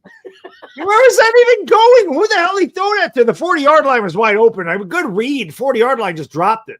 Do you think that he could break DiMaggio's hit streak today? 0 for 56. You think he could do it? I don't know if he'll get that good. He's going to have to complete one here eventually. Just a law of averages. But, yeah, that's a good throw by Locke. I mean, at least he didn't throw an interception. And the Scottish Hammer set the punt away. Yeah, it was good. Punts away by Gillen. This one not as good as they'll go for the fair catch at the 29. And the Saints will set up shot there as we approach the end of the first quarter. That throw is hilarious. I don't know where the hell it was going. Let's change the scores. The Saints lead. Forgot to change that. 7-0. Panthers are beating Philadelphia 3-0. That's just weird. I mean, that's not going to last, but it's just strange. I couldn't believe the Raiders almost beat the Chiefs last week. I can, because it's divisional game. You never know. Yeah. And the Chiefs just seem to play down to the level of competition. The Raiders always play them tough. Yeah. Antonio Pearson knows what he's doing there. And yeah, they always play the Chiefs tough. Shotgun formation here for Carr. Empty backfield from the 28. He'll drop back. It's a screen pass. Nowhere to go there. They'll lose 5. It'll be 2nd and 15. But yeah, the thing with the Chiefs, Bad Dog, maybe I'll be proven wrong. I feel like a lot of people, when it comes to the Chiefs, are just like, they're not for real because they're barely scraping by. They're 11-1, but they kind of feel like a soft 11-1. Here's my hypothesis with the Chiefs. I feel like they're like saving all their ammunition for the playoffs. Like Andy Reid knows they're already going to get there. He knows that, he knows that they're going to be competing for a Super Bowl when they get there. They're like, let's not show all the bells and whistles until the playoffs. I really feel like they're just pacing themselves for the playoffs. Don't ever underestimate them. And when they get there, they're going through the motions and they're 11-1. They're just going through the motions. Yeah. And they're 11-1. Once a playoff start, you can't count them out. That's when they're real. It's kind of like the Yankees for years. It's like, who gives a shit what their regular season record is? And they get the postseason. That's when they got to shine. They will. Yeah. You can't. I still think the Bills are going to beat them, though. I've been saying that for a while. I think the Bills are better than the Chiefs. I think if Josh Allen's ever going to get over that hump, this is the year. I agree with you. but I'm not gonna predict it until I see it, because I thought the same way last year. Last year I was like, the Chiefs, they don't seem like they're clicking like they normally do. I think the Bills are better this year. That's why. I don't think it's so much. I don't think the Chiefs are as good. I just think the Bills are better. Josh Allen's got to be the MVP, right? I know, like, people that look at stats will say Lamar Jackson, but Barkley's up there too. I think Barkley's up there, but you look at, like, Buffalo has nobody on that offense. Like I don't even know who his number one wide receiver is on that team. Like, I don't either. He's been carrying that team this year. Brian, man, thank you, dude. Thank you so much, man, for the incredible generosity. He says, forget what I said. This is already ruining my vacation. Yeah, Brian. Don't tune in. Yeah. You may want to just tune out and if you want to stay in the stream, by all means, we appreciate you and everybody being here. Think of this almost as like a Anthony Jeselnik or George Carlin special. Like, it's stand-up comedy at this point. Yeah, you can just sit on the beach and enjoy it, though. Right? Enjoy the sun and don't take this game too seriously. Martin says, hey, guys, are we ready for a new coaching staff? Diabolical Dable Schmuck Shane. I listen. I'm going to give my prediction. I right now, maybe it'll change, but right now, today, the way that I feel, based off of what I said earlier on in the stream, if you were here, I think we're going to be looking for a new head coach, and I think Joe Schoen's going to be making the selection. I think Shane's going to stay. I think Dable's going to go. That's how I feel. That's what I think is going to happen. For the reasons that I stated earlier in the stream.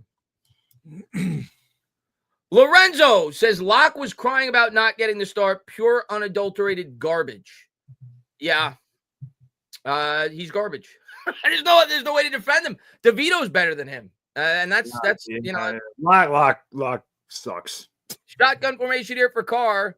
4 wide, takes the snap, drops back, throws, caught over the middle, up to the 30. It'll be 2nd and 8 there. I get it, though, from Locke's perspective. He signed to be the backup, and he was the number 2 quarterback all year. But at this point, he's playing like crap. Yeah. Well, I mean, he's perfect. He's 0 for 8. It's pretty good. I mean, he set all kinds of records here. 0 for 8 with 2 balls that could have easily been picked off. 2 batted balls. I'd rather go grocery shopping than watch the Giants. That's pathetic. I'd rather get a root canal than watch the Giants. Jesus, no Novocaine. It's like watching this team. 3rd and 7. A matter of fact, I might get my prostate checked at halftime, Bad Dog. They check my prostate every week watching this freaking team. Giants come with a delayed blitz. Carr's able to sense the pressure and step up, but it's incomplete. Good job there by Bowen. That wasn't going anywhere anyway. Yeah. So 4th and 7, Giants will get the ball. David says, are we going to see a completion today? This team is why alcohol was invented. I don't know. We'll get a completion eventually. Bad Dog, here's a question for you in the chat. What is the higher number today? Bad Dog's piss breaks or Giants points or Drew Lock's completions? I'm already ahead 2-0, so Bad Dog's up 2-0 right now on Drew Lock for completions. I am up 2-0 on him. And the punts away. Giants will call. No, they don't call for the fair catch. They actually are able to return a punt for positive yardage up to the 35. 14. No penalty. It's pretty amazing. Oh, no. Come back. There's the flag. There it is. Is it on the Giants or the Saints? Yeah, usually on the. He's pointing at the Saints. Maybe because he got hit late out of bounds. Maybe taunting. Maybe. Who knows? He might have got hit late out of bounds there.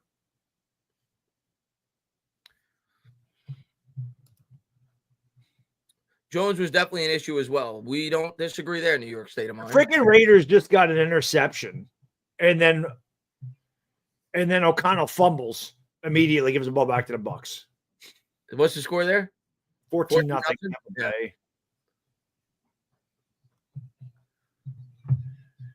Yeah, it's definitely a late hit. Good call. So Giants have it at midfield. We'll see if Locke could get his first completion. So far, Bad Dog leads 2-0. We should have a scoreboard for that. They should.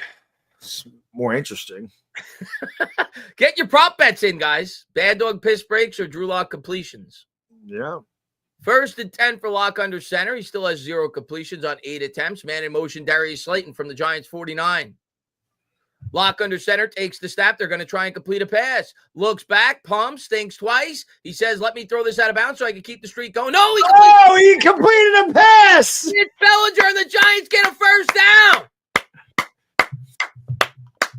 Wow. Amazing.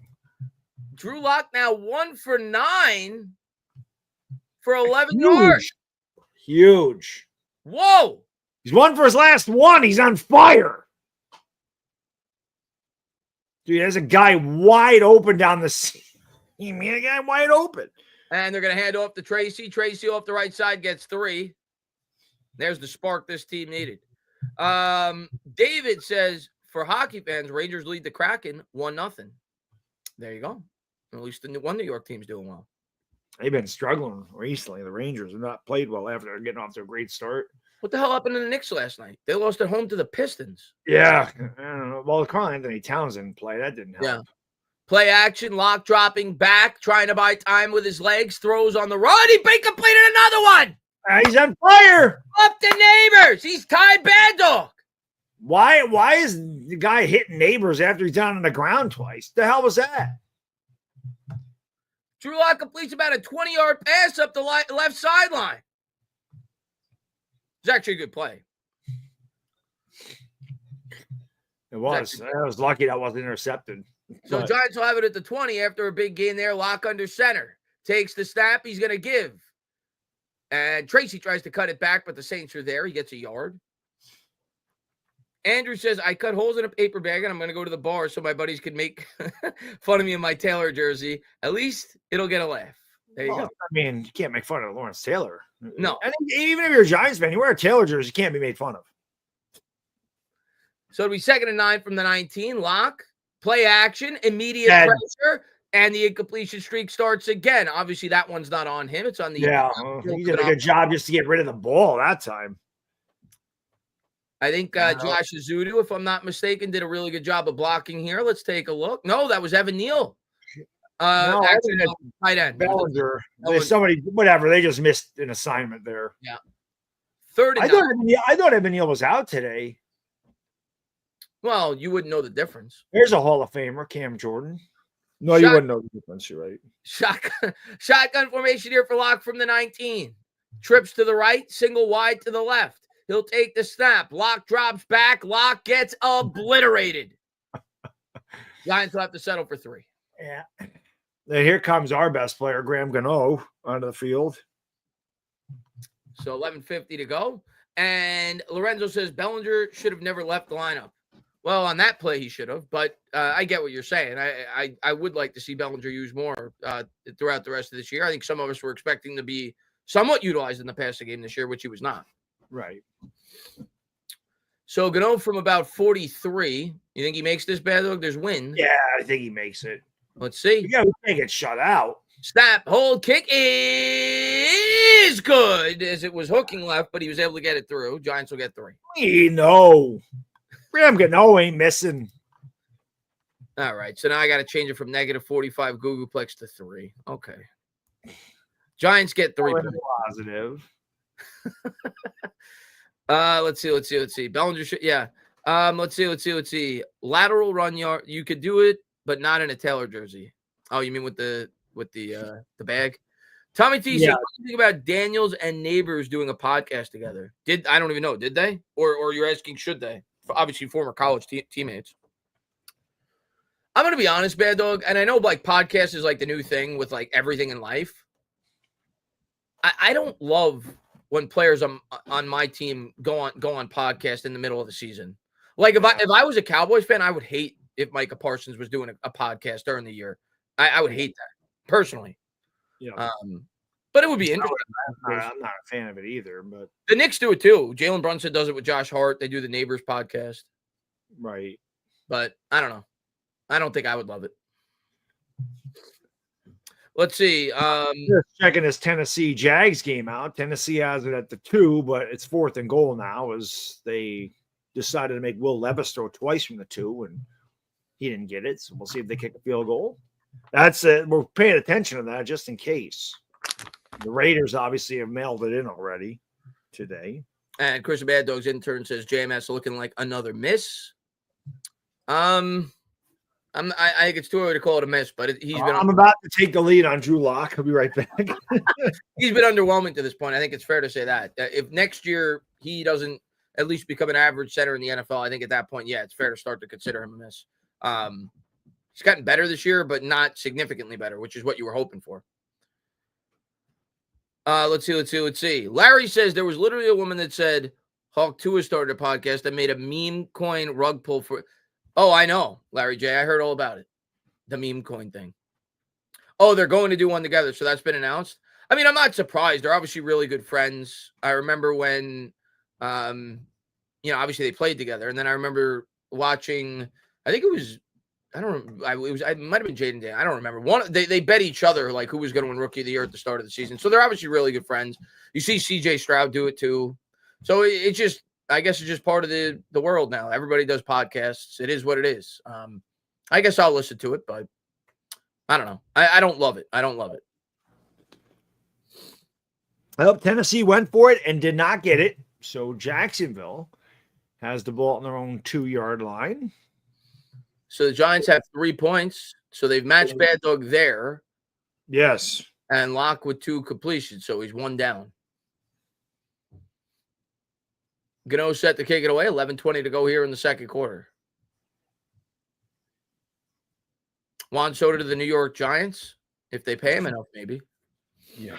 I wouldn't want Soto on this team. Look at how empty that stadium is. Kicks away. Saints will field this at the 8. They'll take it to the 30, to the 35, down to the 39. A good return there by New Orleans. Yeah, I saw LPG took a picture of MetLife Stadium. And when I first saw the picture, I'm like, okay, that's got to be at like 9 a.m. Because it was so empty, the parking lot. It was at like 10:30. And it was like empty. There were spots for days in the parking lot today at the game. Sure. I mean, why would you even go? Yeah. At this point. And it's not like they're a team that's like close. Like if it was the Eagles, for example, it'd probably fill up the stadium because it's an important game for them. But the Saints have nothing to play for. Right. So here's Locke under center from the 39. He's going to turn. He's going to pitch to Kamara. Kamara off the left edge. He'll get 4, maybe 5. It'll bring up second and about 5. Yeah. Locke wishes he was on the Saints. You meant Carr. Derek Carr. And Locke might be on the Saints next year. Could be. Won't be a Giant. No, definitely not. Saints break the huddle. It'll be 2nd and 5. 10:43 to go here. Carr out of the gun. He's got Kamara to his left. 4 wide, 2 to the right.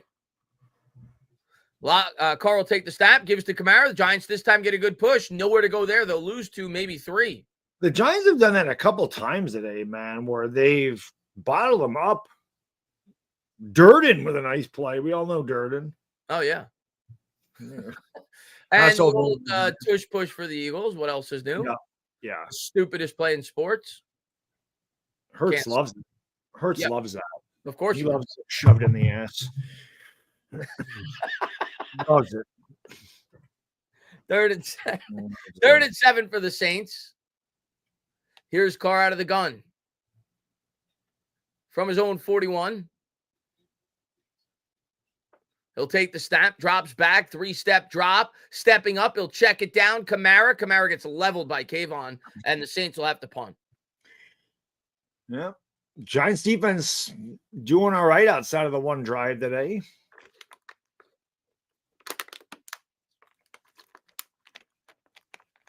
And New York State of Mind says, do you guys really expect good play or a win for the Giants? No. No, definitely not. I don't expect a win from the Giants when they have all their starters in, let alone all their backups. Right. True. And they faked the punt. I don't think he got it. That's real close. That spot tells me he didn't get it. Nope. And he did. Giants ball. Why would he didn't? Why would they call a fake punt there? I mean, the Giants suck. That's why you call it. Yeah, I guess. But the Giants, good job, I guess, by the special teams to be ready for that play.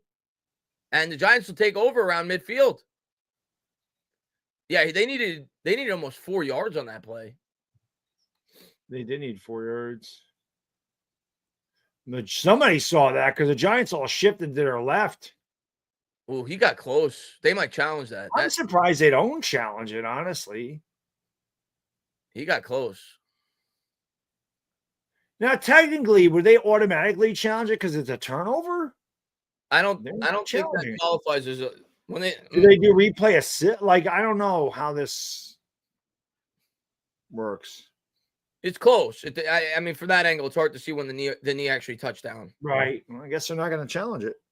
And John, thank you so much, man. He says, I'm covering Jaguars Titans for work. That's right. John, of course, lives in the Tennessee area. Great supporter of both of ours for work while monitoring this game. F my life. Appreciate you guys always. Appreciate you, John. Hope you have a happy holiday. There's a handoff to Tracy. Tracy up the middle, bounces off a tackle. He's able to push forward for 2 as the Giants get it to the Saints 47. You did a good job just to get 2 yards on that. And Paul says over 1,000 views and less than 300 likes. Whack. It is what it is. If you guys want to hit the like. I don't blame you if you don't. The Giants are awful, but right. I appreciate you for showing support, Paul. There's Locke, throws over the middle. That's caught as Tracy will get leveled. He picks up about 5. 4 down territory for the Giants. 4 down territory. It's just going to be like Madden where you never punt. You just go for it every time. So 3rd and 4 as Locke gets his 3rd completion. He's 3 for 12 for 33 yards. What do you do here, Bad Dog? I think if you're going to go for it, I think you run it. Yeah. You run it. You hope to get 2 or 3 yards. I'd let Drew Lock run it. But we'll see. They may throw. Locke takes the snap. They're going to throw. Saints bring 4. He throws and looked like the Saints defender may have gotten there early, but no flag. It's incomplete. 4th and 4. The officials don't care. They're like, whatever. Whatever. You think they go for this? Or do they take a flag and punt?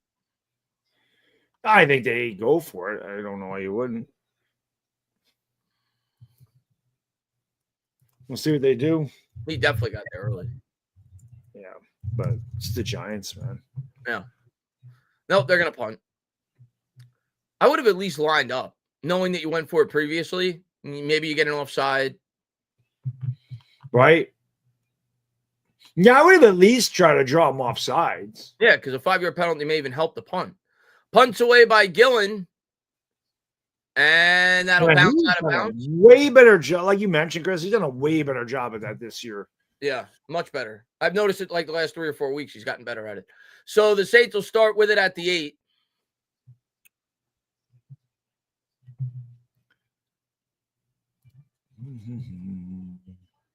And some Giants fans talking about trading our draft pick as worms for brains. I mean, everybody's got their reasoning. I'm not going to say anybody has worms for brains.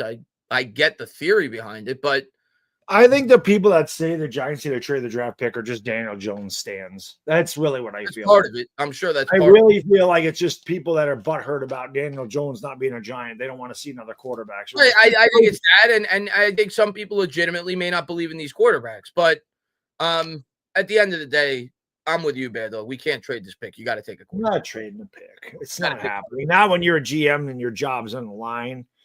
And not if you're a new GM. You're not going to come in and go, let's forego the quarterback. It's not going to happen. And New York State of Mind says, who would be a possible 3rd quarterback that you guys would consider in the draft? With our pick, there isn't one. Not in the first round. Not with as high as we're picking. I don't know. I want nothing to do with Milroe that early. Nothing to do with him. I want nothing to do with any of them that early. Yeah, if it's not one of those two, I don't want them taking a quarterback with their first pick. Second pick, you do whatever you want. Right. Yep. Definitely not. I no way. No how. Raiders are in scoring position. That doesn't mean shit. They have it at the 2. Keeping an eye on those. That's good. Hopefully they score. 3-0 Tennessee and Jacksonville 2 minutes ago in the second quarter. There.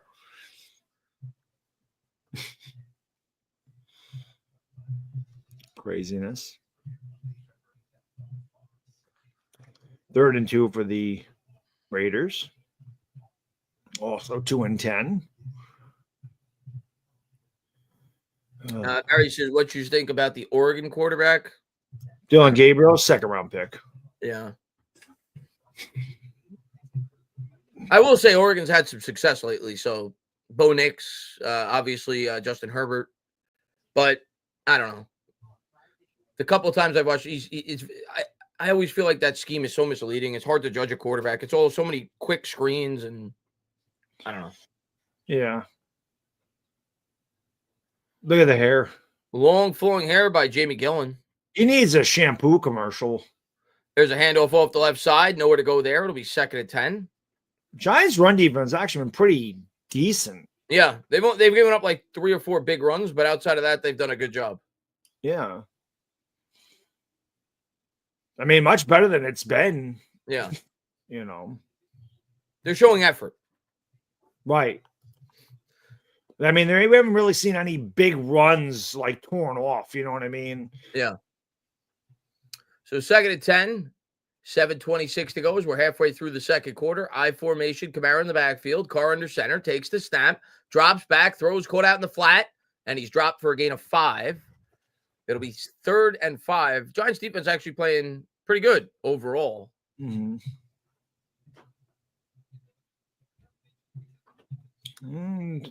Vegas scored a touchdown.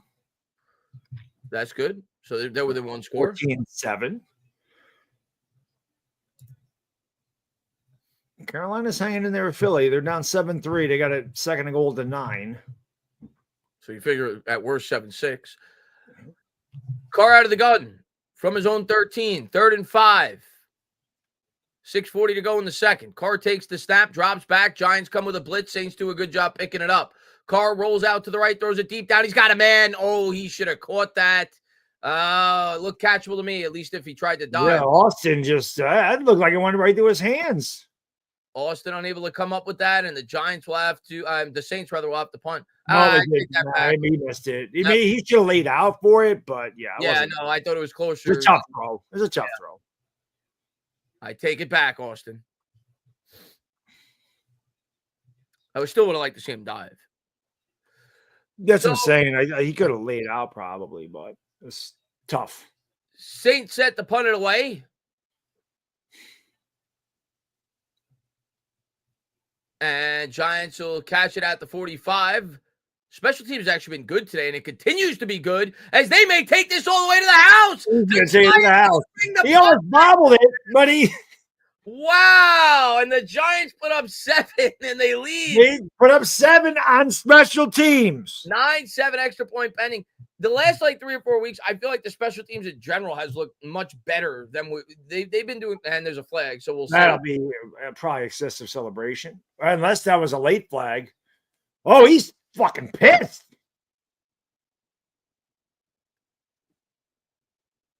He's yelling at the he's mad at him.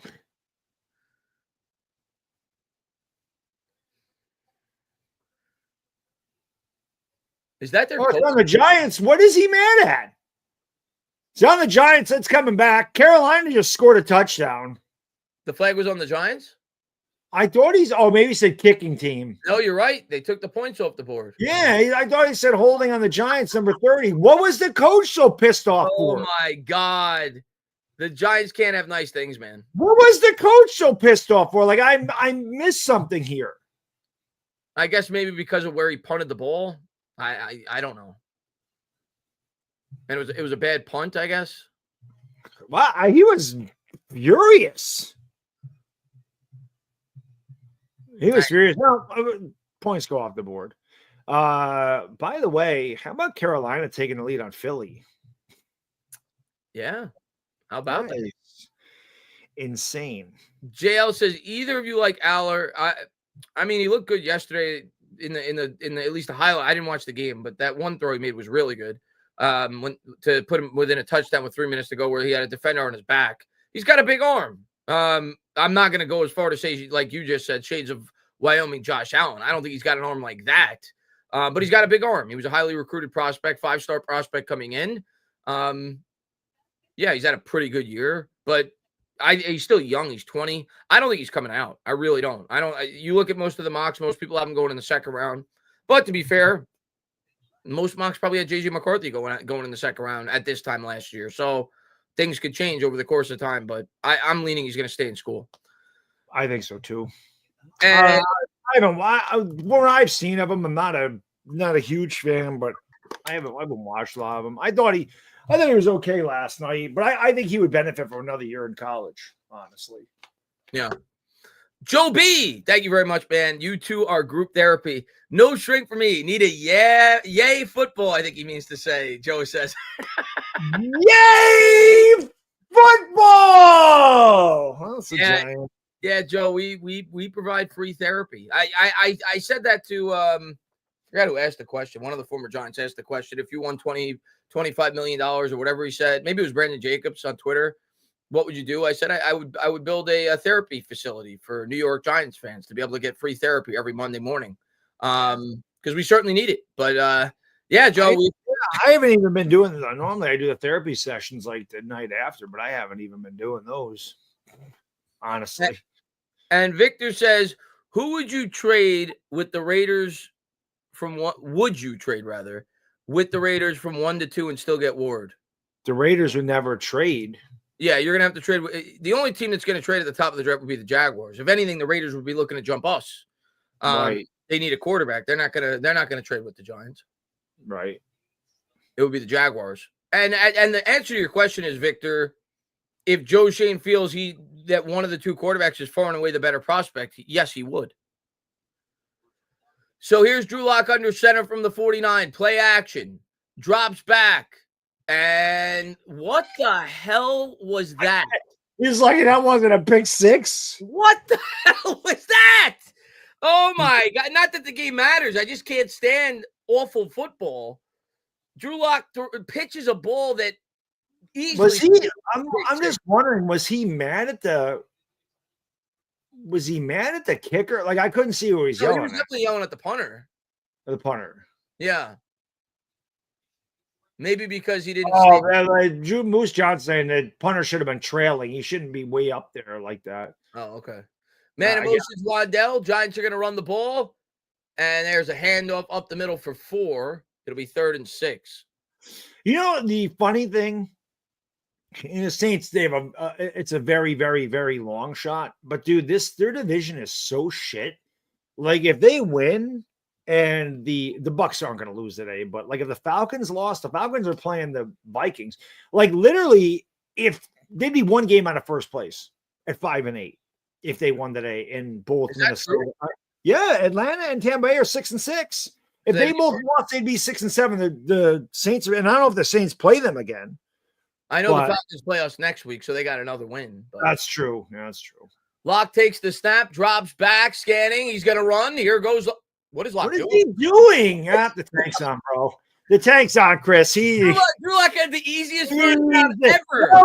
Nope. He said, nope, I ain't taking that. I'm gonna make sure. Let's look at this replay. Drew Lock had he had a fairway to run through. Yep, and he's like, nope, let me make this move and go backwards. What is he doing?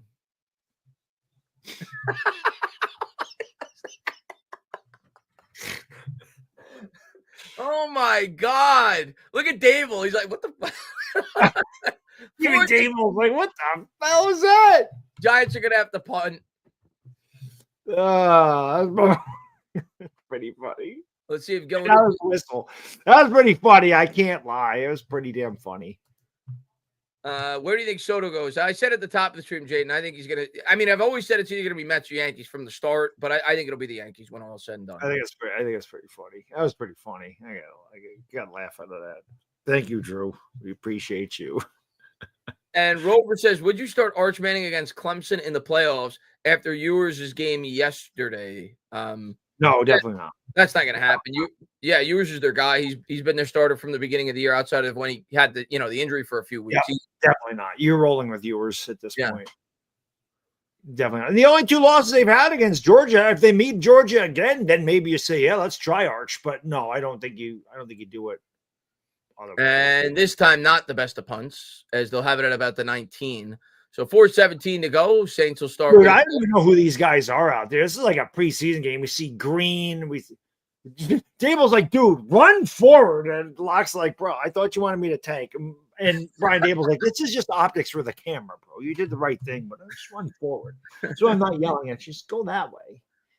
It'll be interesting to see what happens with what's his name got hurt yesterday. The Georgia quarterback got hurt, Beck. So yeah, Beck is out. He hurt his arm the week before. Yeah. So it'll be interesting to see, if they where they get. Well, they're clearly going to get a bye, but then is he able to go in about a month or whenever they play their first game? It won't be that long. I don't think They're going to get a bye, right? So yeah, but it's only a couple weeks because they start the playoffs. It'll be it's like 3 weeks, I guess. 3 weeks. New Yeah. Which, by the way, Chris and I are going to do. We're going to do some playoff games. Just the 21st. I'm not going to be around the 21st. I can't do it. Yeah, Actually, let me see what. Let me see it because my sister-in-law is having a graduation party. She graduated from college. She got her master's, I believe. I just want to see the NC. I thought there was one game at. I want to see the schedule. There we go. Did they announce the teams yet that made the playoffs? Yeah, they did. They did. Let's see. Did SMU get in? No, the 20th, Friday the 20th. I mean, we might be able to do that one. Who's playing? It's Indiana, Notre Dame. Okay. I'll do that one. I'm a Notre Dame fan. And then we would have the 21st. I don't know when this party is. I can't imagine. It's early. 12 o'clock on Saturday the 21st. It's Penn State and SMU. Penn State's going to destroy them.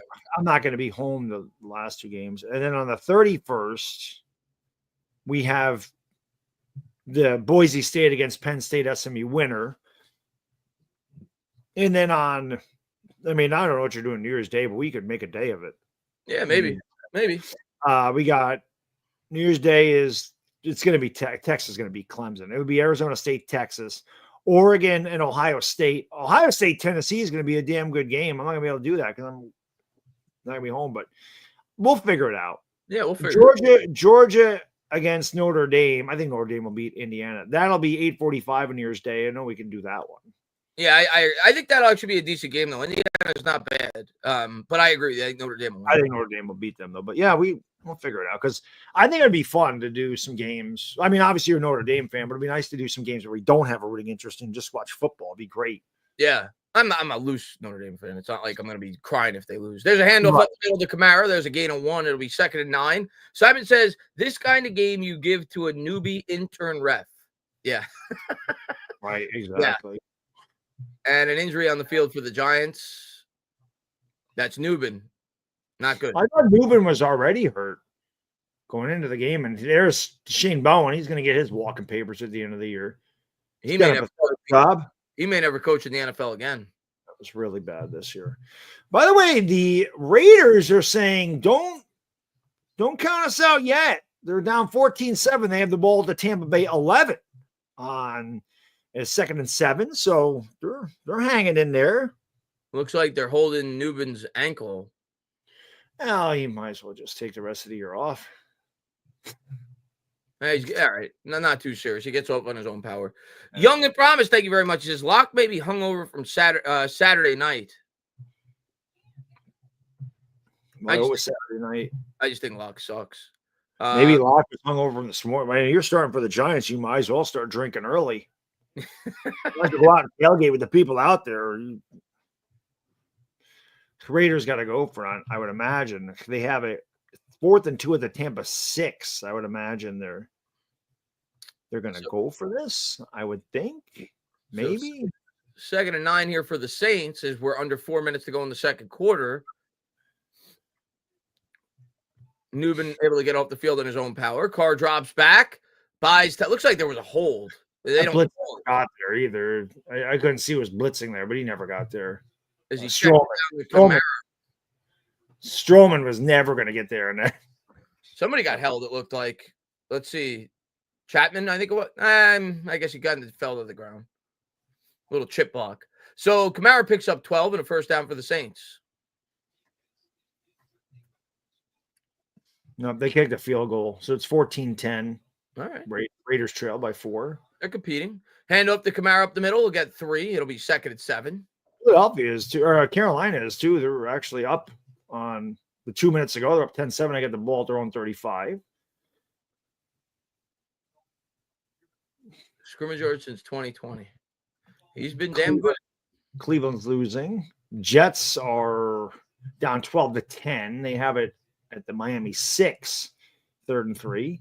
It's 3-0 Tennessee over Jacksonville at a half. Great game. Here's Carr under center from the 35. Play action. Pressure from Burns. He'll go down. He actually fumbled the ball, but he was able to recover it. Brian Burns Brian Burns got out to a bad start this year, but he came on. He's had a good, I think if we get a real defensive coordinator in here, dude, I think that Brian Burns can be really good for us. He's a good player. Honestly. So now it'll be 3rd and 16. Yeah, let's go down to the 2-minute warning. I can't imagine the Saints are going to run a play here at 3rd and down and 16. Unless they go to the line and try to get into free 5 yards. But I can't see them snapping the ball before the 2-minute warning. No, they're not going to. And that will take us to the 2-minute warning. As Chris Bad Dog's intern says, this is the guy crying because Tommy DeVito started over him. Well, yeah, he's garbage. He looks great today. I'm going to go take even more of a lead on him as I'll be right back. That's 4 for Bad Dog. That's 4 for Bad Dog. As Brog or B-Rog, B-Rog, as you put it in parentheses, of course, Brian, says, well, you could tell Drew Lock doesn't have an injury guaranteed contract. Yeah, I don't know what that was. I don't know if that was just awful instincts, but it certainly felt like Bad Dog said, maybe he's tanking. I don't know. I don't know what the hell that was, B-Rog. Let's see. How much time is left on the clock? 2 minutes. We're at the 2-minute warning, Alfred.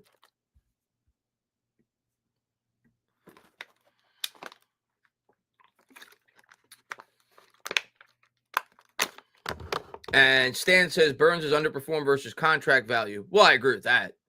That was almost a certainty before the year started. I mean, he's the highest paid defensive end in football. That's what happens when you spend big in free agency or in a trade and give a contract extension. More often than not, you're going to overpay. But they got the best guy available that was on the open market at one of the most important positions. But I didn't expect him to be the best edge rusher in football. He's not that. He's a really good player, though. Who's my quarterback in the draft? Probably Shedeur Sanders, if I had to make a pick today.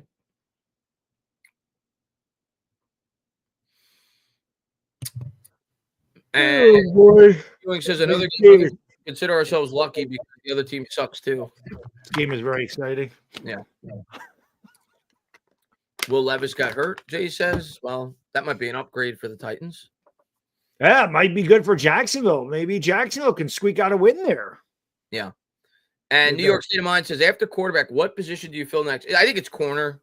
Corner or defensive tackle. More than likely, you would argue is our biggest need after quarterback. Or offensive line, too, of course. You can never get enough offensive line on this team. Yeah. Boy, the Shane's drafting resume, as far as offensive line goes, it might lean towards don't bother. Sign one. Sign Eric Smith. Yeah. And Robert says, is Locke completely missing the throws or is it pressure? It's a combination of both. There's certain plays where the offensive line certainly is doing an awful job, and then there's other plays where Locke is just awful. Where Locke is Locke. Yeah. Really what it is. Yeah. You know, draft O-lineman, sign one. I mean, we signed 2 this offseason. I think you should always draft offensive linemen in every draft. You could never have enough depth at that position. 3rd and 16. Carr takes the snap. He's going to turn. He's going to give. Kamara nowhere to go. Giants again get good penetration up the middle as that was Chapman. And the Saints will have to punt. Giants will use their first of 3 timeouts. Yeah, you knew that the Saints are going to run the ball. You're not going to. There's nothing for 3rd and 16. So just make the Giants use a timeout. Look at Bowen. He's very happy with himself. This incredible Saints offense. But actually, the Giants have done a very good job against him because Kamara's a really good running back. He's had a good year this year. He's had the best year he's had in a long time. And the Giants have actually done a pretty good job. I'm going to check his stats. I don't think he's done 10 carries for 29 yards. I mean, they've done a good job. 11 carries for 27 yards after they updated it. So that's a really good job by the Giants defense, especially with no Dexter Lawrence in there. Oh, they almost blocked the punt. And the Giants will go for the fair catch at the 37, and they'll set up shop there. Plenty of time, minute 49 with 2 timeouts. And Drew Lock, so don't forget about that. And Chris L says we need to pair up Restrepo and Ward next season. Oh, that's the wide receiver. That's the wide receiver. Yeah, he's got insane numbers for Miami. He's been there he's a senior, right? He's been there for a long time. Yeah, I don't know. I don't know when Restrepo. I don't know if I'd want to. I don't think Restrepo will get out of the second round. I wouldn't want to take him with their first pick in the second round. First, we'll see doing free agency, because if they didn't make a splash at T. Higgins, then Locke drops back, throws over the middle. That's caught by Bellinger. Neighbors only has one target today, maybe two. He's got one catch. You said Neighbors? Yeah, he's been targeted twice. He had the one where we thought the guy got there early and he made the one catch. Locke drops back, throws, caught over the middle by Tracy as he gets it across midfield up to the Saints 49 and the Giants first down. Minute 23 to go. Have plenty of time. I mean, you don't need to even hurry here. Locke now 5 for 16 for 47 yards. Oh, he passed me then. 3 wide, 2 to the left. Locke out of the gun. He'll take the snap, drops back, under pressure, checks it down to Tracy again, and Tracy will get tackled at the 44. So Giants trying to hurry up here as they're under a minute. 2nd and 5. Want to make sure you get at least 3 before the half. Yeah. You'll start using their timeouts now, I would think. Locke takes the snap, drops back, batted again, incomplete. Third time he's had a pass batted down. So 3rd and 5. I'd imagine this is 4-down territory. It's 6 for 17, 52 yards. Good performance by Drew. 6 for 18. Don't short 6 for 18, sorry. But he has 6 of his last 10, so he's been on fire. Because remember, he started 0 for 8. I think that's the second batted ball by Jordan, too. So 3rd and 5, 41 seconds to go. Giants with 2 timeouts. Like you said, good chance it's 4-down territory. I would think so from here. Locke takes the snap, drops back. Saints come with 4. Locke throws off his back foot. Got to catch it. Wide of Hyatt, but you got to catch it. Wasn't a great throw, but I think you got to catch that one. Let's see the replay. Jalen Hyatt continues to suck. Yeah, he's got to catch it. You got to catch it, right? It's a tough play. He's got to catch it, though. Got to catch it. You're an NFL receiver. Got to catch it. So Locke actually put some zip on that ball. Giants will punt it.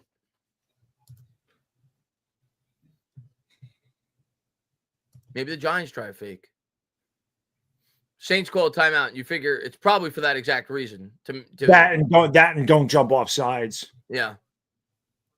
But again, I don't know why the Giants don't just line up, Chris, and try to draw them off sides. Yeah. No, I don't get it. What do you got to lose? Nothing. Let's see. Tracy in the run for the Giants MVP, David says. He might be. I mean, that's not saying a whole lot, but actually, J.B. Gillen is probably our MVP. Yeah, true. So Gillen said, I'm surprised they don't just try to drum up. They did just jump off sides. I don't know if the Giants made a move. We'll see.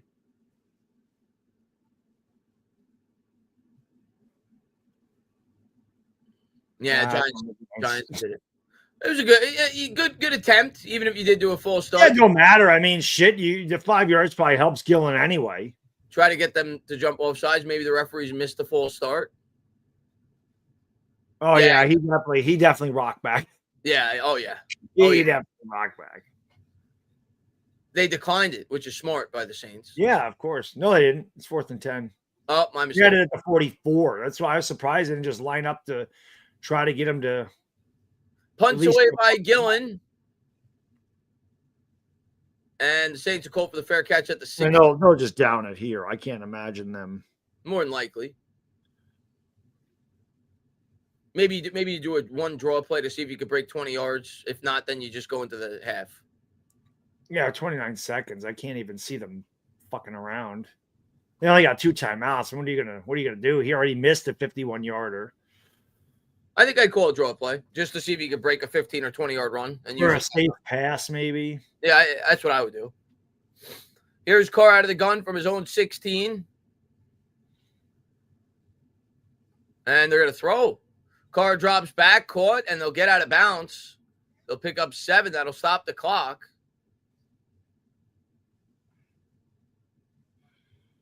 Well, now obviously you figure they're going to try to get 3 here.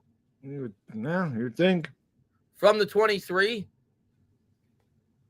Carr out of the gun. 26 seconds left. Carr takes the snap, drops back. Giants come with 4. He'll check it down to Kamara. That'll work for them because they have 2 timeouts. Yeah. And they'll use the second as they get to the 31. So you figure the Saints now are 30 yards away from being able to even attempt a field goal.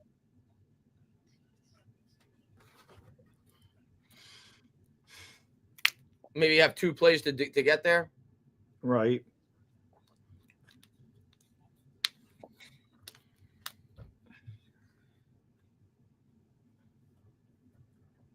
Who said trade Hyatt? Nobody wants Hyatt. He sucks.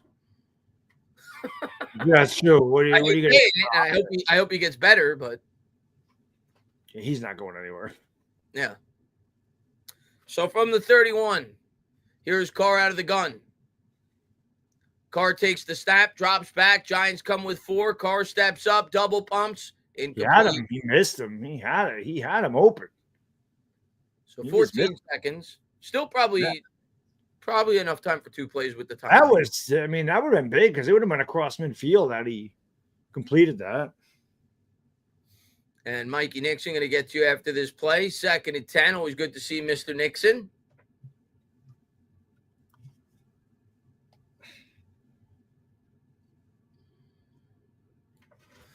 Shotgun formation for Carr. It'll be an empty backfield from the 31. Man in motion. He'll take the snap. Carr drops back. Steps up. Throws a floater. Incomplete. And now you just run. They may just run it. You just run it and punt it. Or draw. Yeah, draw. Right, yeah, you just run it. Something safe. Right. I just run it, make the Giants use a timeout. Not that it even matters. The Giants, they're not going to do anything. You don't even need to do anything safe. I think you can take a shot down the field, honestly.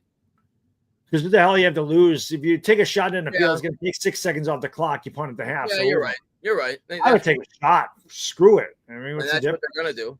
They are going to take a shot. His Carr drops back. He throws what amounts to be a Hail Mary. And that's incomplete. There's a flag. Oh, my God. That's why you do it, Chris. Oh, that's exactly why you do that, though. I mean, you have nothing to lose. It takes 6 seconds off the clock. The half's over, but maybe you complete it and maybe you get pass interference and that puts them in field goal range. Oh my God. And if you're the Giants, you can't do this. This is why you're 2-10, gentlemen. All right. So it happened at the 45. So they're probably not in field goal range anyway, but at least they could attempt one. Or they could take a shot at the end zone now. Yeah. They take a shot at the end zone. That's what I think is a better. You just take a shot at the end zone. You're not going to kick a 62-yard field goal. They're going to attempt the field goal. Wow, you could have this blocked. I don't understand this at all.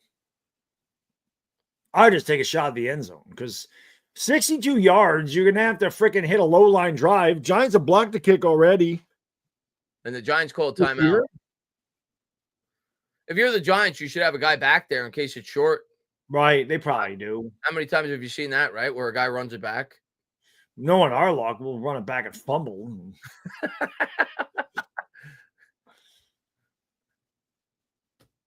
So Giants will use a timeout here to try to talk things over, maybe draw up some kind That's what they're setting up, Chris, is a return. And that's what they are doing.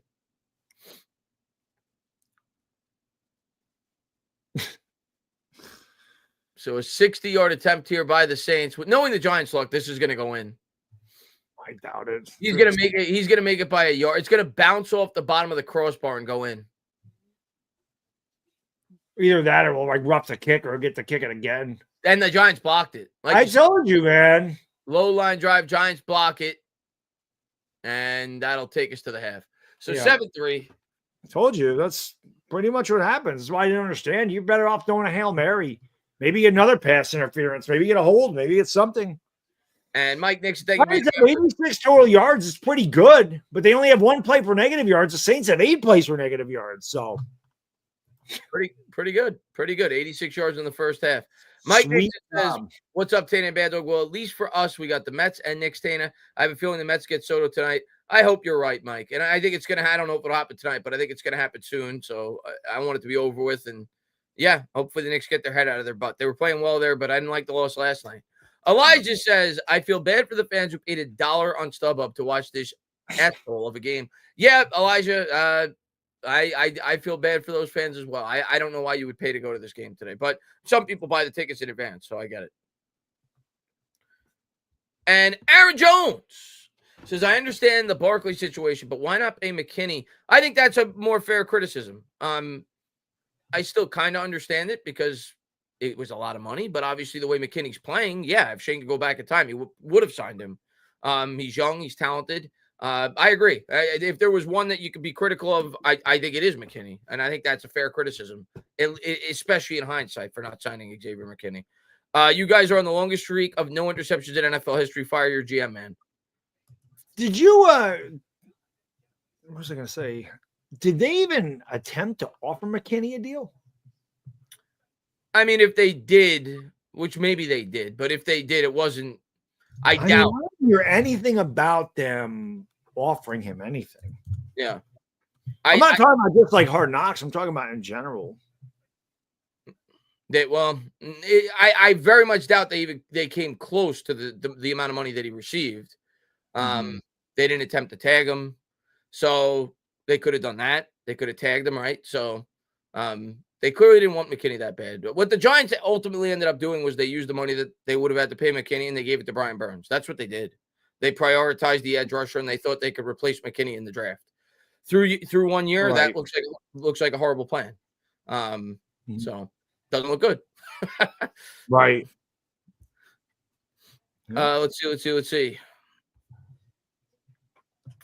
We still win this at home this year. My God, we suck. Yeah, we'll be 0-7 if we lose today.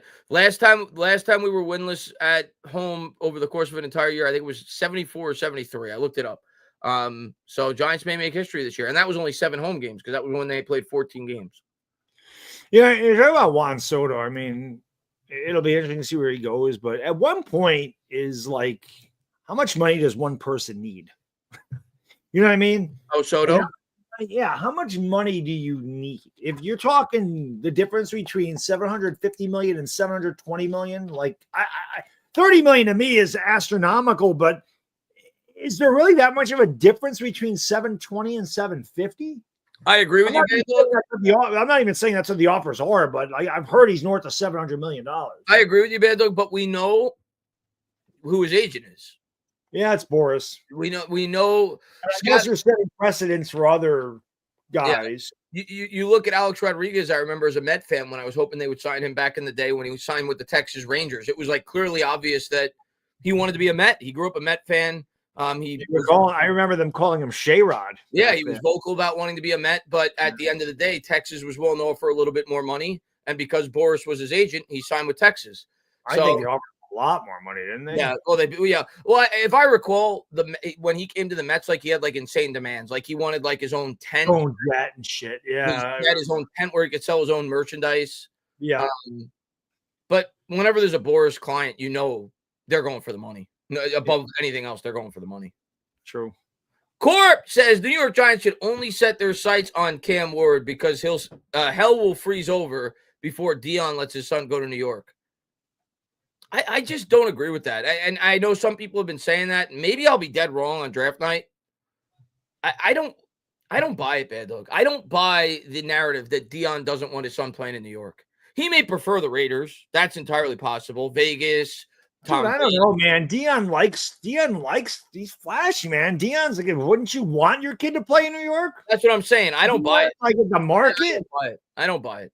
I think New York would be one of the places he'd want his son to play. So yeah, I don't buy it. We'll see how it plays out. Yeah. Let's see. There's like no high scoring games. 14-10 is like there's 3 games that are 14-10. That's crazy. Minnesota's beating Atlanta 14-10. Tampa Bay's beating Vegas 14-10. Philadelphia's beating Carolina 14-10. And the Steelers look like so the Steelers did bounce back. They took a 13-7. Yeah, they're up 13-7 there. Let's see. He said it last night. He said what last night? He publicly said, I don't want to play for the Giants or my son to play for the Giants. I didn't hear that.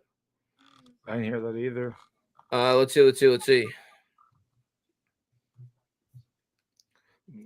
Dion, Robbie says Dion definitely will not have Shador playing for New York. The organization is pathetic, and the Raiders aren't pathetic.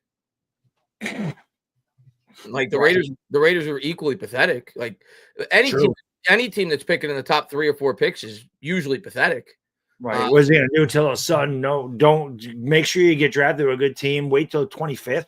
When's the last time the Raiders even won a playoff game? Like I can't even remember. It has to be in the early 2000s when Gruden was there, right? Yeah. So I don't feel like the Raiders are this like great organization to go to. Yeah. I don't either. But oh yeah, I did hear that he told Pierce to draft his son, but that doesn't mean he wouldn't want the Giants to draft his son if they had the first pick. So right. Yeah. Let's see. Joe says he would be lucky to join the Giants. We gave DJ 6 years. That's true too. Yeah. Sure. According to this, it says Dion told the Raiders to draft both of his sons. Yeah. And Shador. Yeah. But if the Giants have the first pick, maybe I'll be wrong on draft day. I don't think he's going to shy away. The Giants have the first pick. They're taking Cam Moore. I've already told my brother-in-law, Shador Sanders is meant to be a Raider. He's going to be a Raider. G-Man 2011 says, I might go watch the paint dry, guys. It'd probably be more entertaining than this game. Yeah, you could at least, try to figure out. With this, what's going to happen. When you watch paint dry, you don't know exactly when it's going to conclude. With this, the Giants are going to lose. So that may be more interesting. Well, I don't know. I mean, paint can only dry one way. I mean, you never know what you're getting with the Giants game, though. I mean, we've seen a kick return, a punt return called back for he had a touchdown that was called back. We saw the Giants commit pass interference that allowed them to kick a field goal. We saw a block field goal. We've seen Drew Lock start 0 for 8. I mean, that hasn't happened since at least 1991. What the hell that means? Oh, man. Brazil says Cam Ward, however, screams New York City. I hope he stays healthy. I don't know. Whoever's the best quarterback on our board screams New York City. And we'll find out on draft day who that quarterback is. It's going to be one of those two. Yeah. And Ray W says, I'm going to go watch colonoscopy. See, that's something I think I would draw the line at, Ray. Yeah, I don't think I could watch. I might get one to get it out of the way to be productive on a day where the Giants play. Right. I don't know if I would watch one. Yeah. That seems a little extreme. You might be watching one every week with the Giants, so I just can't wait. I can't wait till the draft because it's late April. It means weather's getting nice, and we're going to get a new quarterback, and we can forego the winter, and ready to go. And David G says, "What's up, guys? This game is too close for us. We need to get blown out already. I think we're going to lose, but we'll see." Who started with the ball? I don't remember. I think they did. Got them to go 3 and out. I think they started. Yeah, they did. That's right. They had the 3 and out. Ryan says McKinney asked the Giants to match. Well, then the Giants didn't offer him a contract. Yeah, they may have said that it would have been tough for the Giants to give a. Listen, man, McKinney is my favorite player. Like I loved Xavier McKinney. I hated that, but this is the difference between me and some fans that just can't let players go. I understand it's a business. I hated that he left. He's my favorite Giant, man. I loved McKinney, but I get it. You got to do what you think is best for the team. It sucks that we lost him, but it's hard to say, okay, we won 6 games. We have turmoil at we gave up 85 sacks last year. We don't have any number 1 receivers. Let's give the guy $70 million. I mean, at the end of the day, and I agree. If we could go back in time, he's young, he's really good. I would have preferred they signed McKinney, especially seeing how he's played this year. But at the end of the day, do we win very many more games if McKinney was still on this roster and Brian Burns wasn't? That's the thing. Because you would have McKinney. Like, does that trade? Do we win more than maybe an extra game or 2 if he was on the team? It's funny. This morning, I was thinking about it. In 2017, I remember we won. We won the last game of the year. We finished, and we could have actually fell from like 2nd to 4th or 2nd to 6th in 2018. But every other team that like we needed to win one, and they ended up being like second. I wonder if the Giants drafted fourth in 2018, how that would have played out, because that was the year they took Barkley and the Jets took Darnold third. Mm-hmm. I wonder if at that point they would have went Quentin Nelson. Like, I wonder if how that. I was thinking about that today. I'm like, if the Giants won a game that they probably shouldn't have won. I'm gonna tell you, Bad Dog. If they And I wonder how that would have turned out had they dropped. I honestly think if they were picking fourth, well, who would have been picking second if we were picking fourth? It would have been who picked Indianapolis, I think. The Jets traded up. Right. I think we end up with Barkley just at 4. Still, I don't think anybody was taking Barkley inside the top 3 that needed quarterbacks, and I think all those teams needed quarterbacks. We obviously liked Barkley enough to take it 2. right. I think we still would have taken Barkley at 4. I think he would have gotten there, and we would have taken him. Okay, I didn't know if he would have gotten there or not. Maybe he wouldn't have, but if he who is Indianapolis? Who is their draft pick? Who are their running back? They took Nelson, but they no, but who is their draft pick that year? I'm sorry, who was the running back that year? Let's see who they had. Oh, I don't remember. Because Andrew Luck was still there at that point, wasn't he? I think so. No, he wasn't. Brissett was there. Other running back was Frank Gore. I mean, dude, their running back was Frank Gore that year. They might have taken. I think the Browns would have 4-12. I think the Browns would have taken him with their second pick, and I think they were picking 5th, 4th maybe. They were picking 4th or 5th with second that year. So that's not a little thing. Well, yeah. Well, the Colts won. I think the Colts, if they didn't win, they would have been 3-13, and we would have lost a tiebreaker with them. So I'm pretty sure that's how that worked. The Colts would have jumped us that year. I mean, if you're asking me to project, I think in that spot the Colts probably still trade down like they did when they had the 3rd pick instead of the 2nd. They might have. It's just the Texans were 4-12. I don't know. The Browns were 0-16 that year. Yeah. So maybe those were the 2 teams. We could have fallen the 4th. I don't think we would have fallen any farther. But if Barkley was gone, I mean, I think Gettleman's probably not trading back because he could have traded back at 2 and he didn't. So if Barkley's gone, we probably take Nelson, if I had to guess. Yeah, I was just curious how that would have worked out. Yeah, which would have been the better pick long term.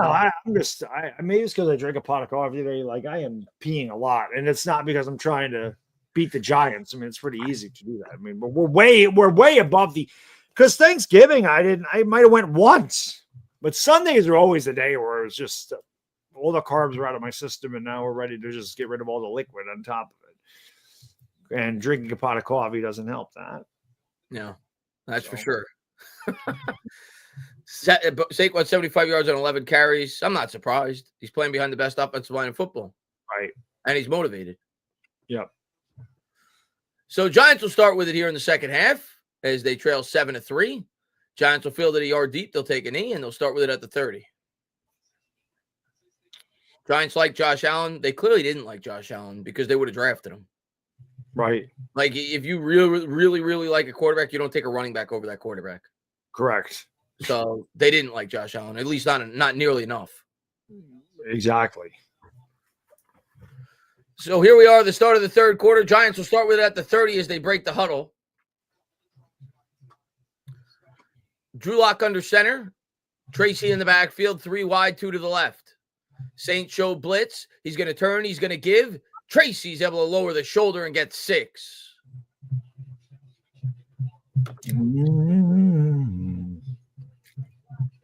Wow. Ray came with a good stat there.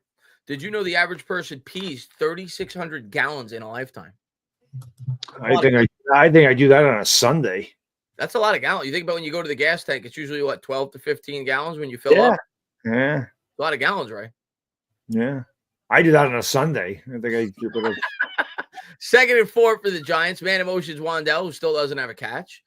Locke will take the snap. They're going to turn. They're going to give to Tracy. Tracy gets beaten up at the line of scrimmage. He might have gotten a yard. He got knocked back. He might have got a yard.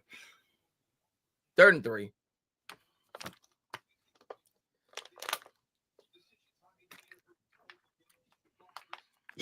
I need the Raiders to get Trey Tucker involved here.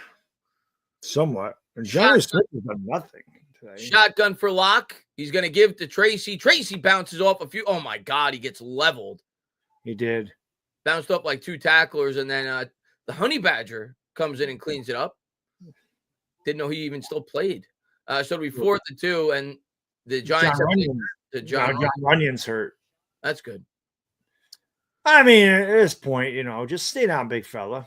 And, we'll see you next year. You had a good year for us. And, you'll be protecting a new quarterback next year. And Drew Lock took him out.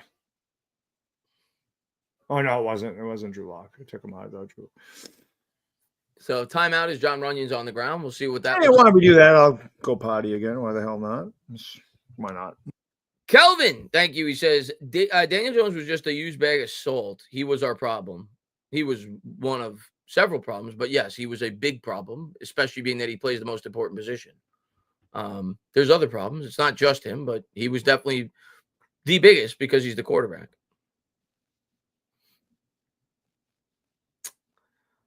Let's see. Simeon says the Eagles need to bring in kicker competition before the playoffs. Why, did they miss another kick? Pro Gamer says from Google, over a lifetime, the kidneys will filter about 1 million gallons of water into urine. So somebody's lying. You said 1 million. I think it was Ray that said it was like 32,000 or whatever. So somebody's wrong. DJ would have won these last games, I'm sure. I mean, maybe. Who cares? But maybe. Right. He's better than Drew Lock, for sure. I don't think anybody's questioning that. Yeah. And Talking Eco says, y'all are strong. Here's something for a drink. If I remember, I started watching y'all as I graduated college, and now I'm getting married. And well, that's awesome. Congratulations, Talking Eco, and good luck with the marriage, and congratulations on the Masters, man. That's great. That's a great accomplishment. I only got my bachelor's, so you're ahead of me. Damn, got your master's, getting married. It sounds like what my wife did. She got married the year after she got her master's. Actually, we might have gotten married before she got her master's. I think we did. I think we got married the year before she got her master's, and we moved on to they moved into a bigger place and began our life, and here we are together many, many, many years later. We've been married almost 18 years. We've been together 25. It flies. Jeez, that's a long time. It flies by. 25. New York State of Mind says, who would you like to see as the next DC if the Giants move on from the current DC? Rex Ryan. Right, Robert Saleh, maybe. No, not even joking about that. He was a really good. Actually, that would not be a bad idea. Yeah, I don't know if he'd want to still be in New York, but I wouldn't mind him. He could stick it to the Jets, mate. That's true. Giants can stick it to anybody. And the punts away. Saints go for the fair catch at the 21. Jacksonville has got to get some offense going here, man. They're still trailing 3-0. Catholic Game says, why did you date for 7 years? I mean, I dated a girl for 5 years before, and we didn't get married. So what happened? Somebody in the chat said, why, talking to you, why did you date for 7 years before getting married? And I said, I dated her for 5 years. We were engaged for 4 years, wanted her to finish college. Yeah. Why not? 1st and 10 for the Saints at their own 21 to start the drive. Offset eye. There's a flag on the play. We'll see who it's on. Kamara gets wrapped up. He gains 3. Yep. Yippers. Yep, man. Depends. People are different, man. Some people date 2 weeks. It's offsides on the Giants, and they get married immediately. Some people date for 20, 25 years, and they decide to get married. It just depends. Whatever the hell we did, it worked because we're still together. Yeah, can't say that for a lot of people. A lot of people don't make it 2 years, 5 years. We made it a quarter of a century. So whatever the hell we did worked. 50% of marriages end in divorce, they say, right? Probably. And of the 50% that stay, probably what? Less than half are truly happy, probably. So it's if you're happy after 25 years, that's an accomplishment. It's not easy. It's a lot of work, like anything else. I formation as Kamara picks up 3. It'll be 2nd and 2. Jets just scored a touchdown. The Jets are up on the Dolphins. How about that? Yep. So 2nd and 1, they get 4 there. 12:40 to go here in the third. Here, Mr. President says I'm in year 12 with my girlfriend. See, it just depends on the relationship. Everybody's different. Depends when you start dating too. Like I said, you do whatever makes you happy. There's a handoff to Kamara. Kamara will get a yard. They called it 2nd and 1. It was really 2nd and 2. So now it'll be 3rd and 1. The Giants defense, the run defense, been good today. Kamara hasn't done shit. Yeah, he really hasn't. Giants defense as a whole, outside of that one, 31 yards. The guy has nothing. Their defense as a whole's played well. It has. Outside of one bad drive.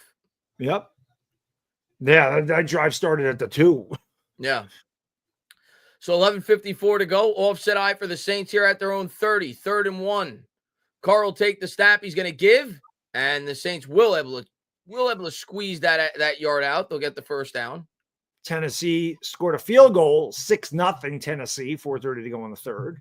That's and the Raiders are in field goal range, 1st and 10 of the Tampa Bay 23, 8:50 to go third quarter there. They trail 14-10. So keeping an eye on those games. That one's getting interesting. Yes, it is. So 1st and 10 here for the Saints from the 31. Shotgun for Carr. Empty backfield as he motions out Kamara wide left in the slot. Carr will take the snap, drops back, looks right, throws right. That's caught. And I was going to say, it looked like the Giants were offsides, and now we see the flag. Yeah, that too. Adoree Jackson, nice tackle by Adoree Jackson. Not. And but yeah, I know the Giants jumped offsides too. Yeah. Should be against them. So it was a free play for the Saints, and they'll get 15 yards. Yep. I'll tell you what, man, Carolina ain't quitting. They have it 2nd down and 8 at the Philadelphia 17. Well, Ray just threw out another interesting fact. We'll see if he gets fact checked on that. The average person poops 3 tons. Interesting stats today, Ray. Definitely interesting. I definitely pee a lot, so I don't know about the pooping thing, but I pee a lot of gallons. I mean, I poop. Everybody does that, but I definitely pee. Oh, got hammered. Carr gets hammered as he drops back to throw. Was looking for Austin out in the flat. It'll be 2nd and 10. I just know I pee a ton, but I drink a lot of liquid. That's wild. Because I take creatine, so I always want to make sure I drink a lot of liquid because I've said before, creatine drives water into your muscles, but it drives it into your intestines too. And if you don't drink enough, you're going to get dehydrated. You don't want that shit. Raiders have it 4th and 1 at the Tampa Bay 14. I would imagine they're going to go for this. As Rich R says, I do be shitting. Rich, I'm with you. I do be shitting myself. Here's Carr out of the gun. He's going to throw out in the flat. That looked like a block in the back. I don't know if that's what the flag's on. Yeah, it could be pass interference on offense. Kamara's going to get about 7, but we'll see who the flag's on. Monopoly in your backpack is crazy. That was the illegal formation.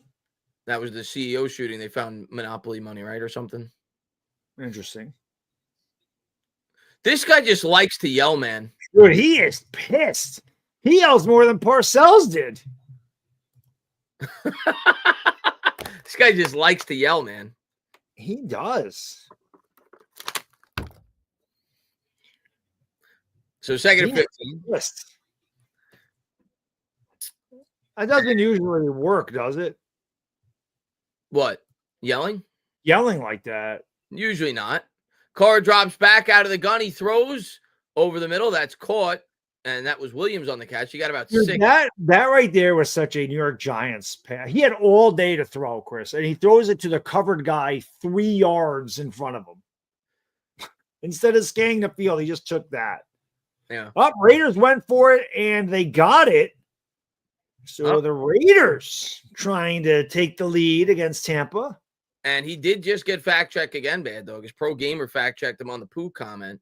Thank you for the $2 donation and letting everybody know how often the average person poos over the course of their lifetime. He says the average person produces 5 tons of poop. So once That's again, and the Giants produce 5 tons of poop every year. And that is picked off the Giants. Oh my God! Secondary this year. Oh my God! And it's freaking Trey Hawkins. Trey Hawkins. Wow. Second pick of the year. Second pick, first pick by somebody in the secondary all year. You got away with a little shove there in the back. Holy shit, Derek Carr. Derek Carr should be ashamed of himself. You learn a lot when you come to these streams, Bad Dog. You learn how often somebody shits, and not only that, our viewers are so dedicated and to giving the correct information. They fact check and they make sure that everybody knows how often the average person checks. Now that's person to person. You got it's fitting to talk about shit when you're watching the Giants. So it's fitting. You got some big people in this country, though, Bad Dog. So it must vary country to country. I would imagine. You know, it has to vary person to person too. Person to person, you know. So, but we'll get down to the bottom of it, guys, before the end of the stream. Let's hope not. The pick was rigged, T-Buck says. Scorpio says we are going to the Super Bowl. Not this year, maybe in the future. Going to the draft Super Bowl. Yeah. Let's see. Christopher says we got it. Yeah, finally. Yeah. As Goose says, Giants might F around and win this game. Mm-hmm. They might. Yeah. Yeah, it's crazy.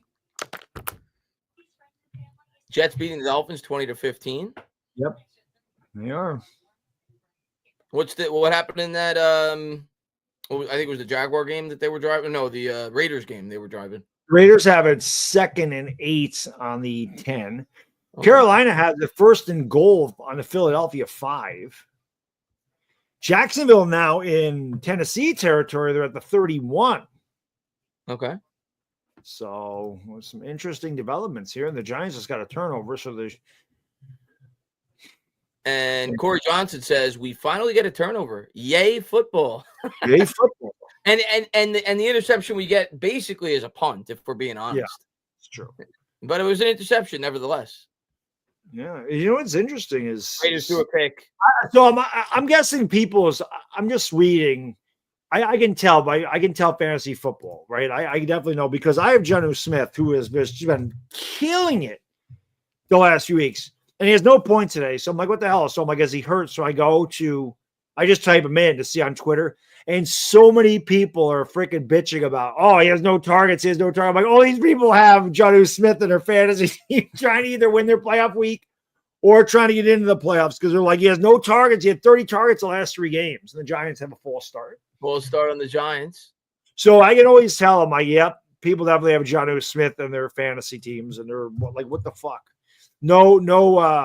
Has Jonnu Smith even played today? Last week was Little Jordan. This week is Jonnu rigged.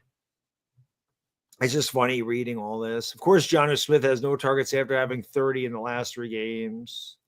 Is Jonnu Smith playing today? It's just, yeah. Drew Lock play action, drops back, has time, launches one. That was actually a good throw. Well, it's probably coming back. He's probably holding on the Giants. He had good protection, so there's no way that could be just good protection. No, it's got to be a hold. No, an offside. Oh, offsides. Good job by Drew Lock. You saw that. So Giants will pick up 5 yards on the penalty. This guy is still yelling. Jacksonville has a 3rd and 3. The guy yells more than I do. My God, somebody could put a muzzle on that coach. Get him one of those electric shock collars. Guy is still yelling. I can't even imagine what he's like when he sleeps. Can you imagine him in the middle of New York traffic on the way out? How much is he going to be yelling? Shotgun formation here for Lock. Drops back, steps up in the pocket. He's going to and dropped. Probably wouldn't have been much, but dropped. Why didn't he just run? Was looking for Tracy there. Pittsburgh's up 19-10 now, or 19-7. So Pittsburgh's gonna take care of business there. And David L. says, let me see what David L. says real quick. He says, do you know if we get comp picks for DJ? Well, we're not going to get it for DJ. We released him. McKinney, we are going to get a comp pick. We're going to get a 4th round comp pick for McKinney. Yeah. Shotgun for Lock. Play action. Throws. And caught by Wan'Dale Robinson. His first catch of the game. He gets 8 yards. 3rd and 2.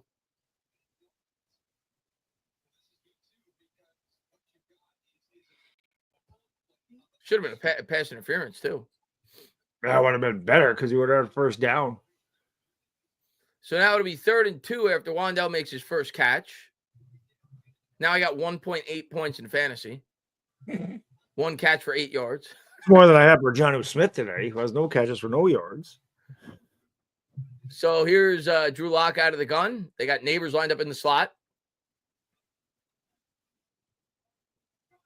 And Lock just gets it off. The Saints come with 4. Lock throws off his back foot. He got lucky. He got lucky that wasn't picked. Incomplete. Giants will have to punt. And that was Chase Young. Yeah. I would have taken a shot at Chase Young. Why not? You never have enough defensive ends. Chase Young should have picked that off, though. What did I just do? Did I just... Oh, I think I knocked... Did they see us? I don't even know. Oh, there we go. I don't know what I just did. I pressed the button and... Fine, it doesn't matter.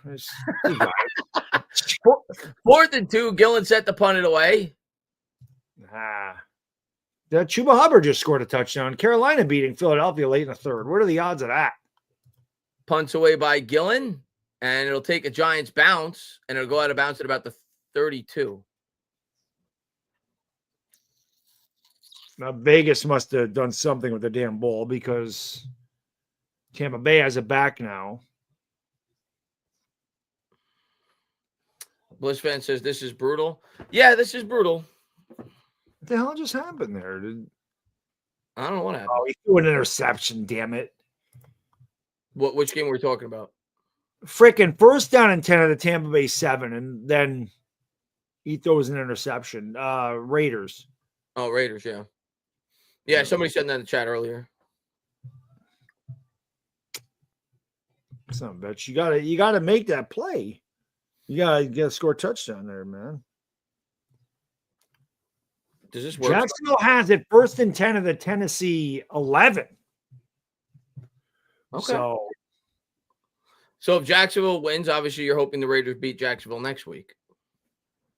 Right. Because us passing Jacksonville doesn't mean a whole lot because they're not going quarterback. No, it doesn't. The Raiders are the more important team. Yeah. But we also wouldn't have to worry about anybody trading up. Trading up, yeah. In front of us. I don't see it happening anyway. I don't know why Jacksonville will trade out of the number 1 spot, but if you're offered a king's ransom, you might do it. Keep locking. This is the plan, Ray says. Yeah. Couldn't hurt.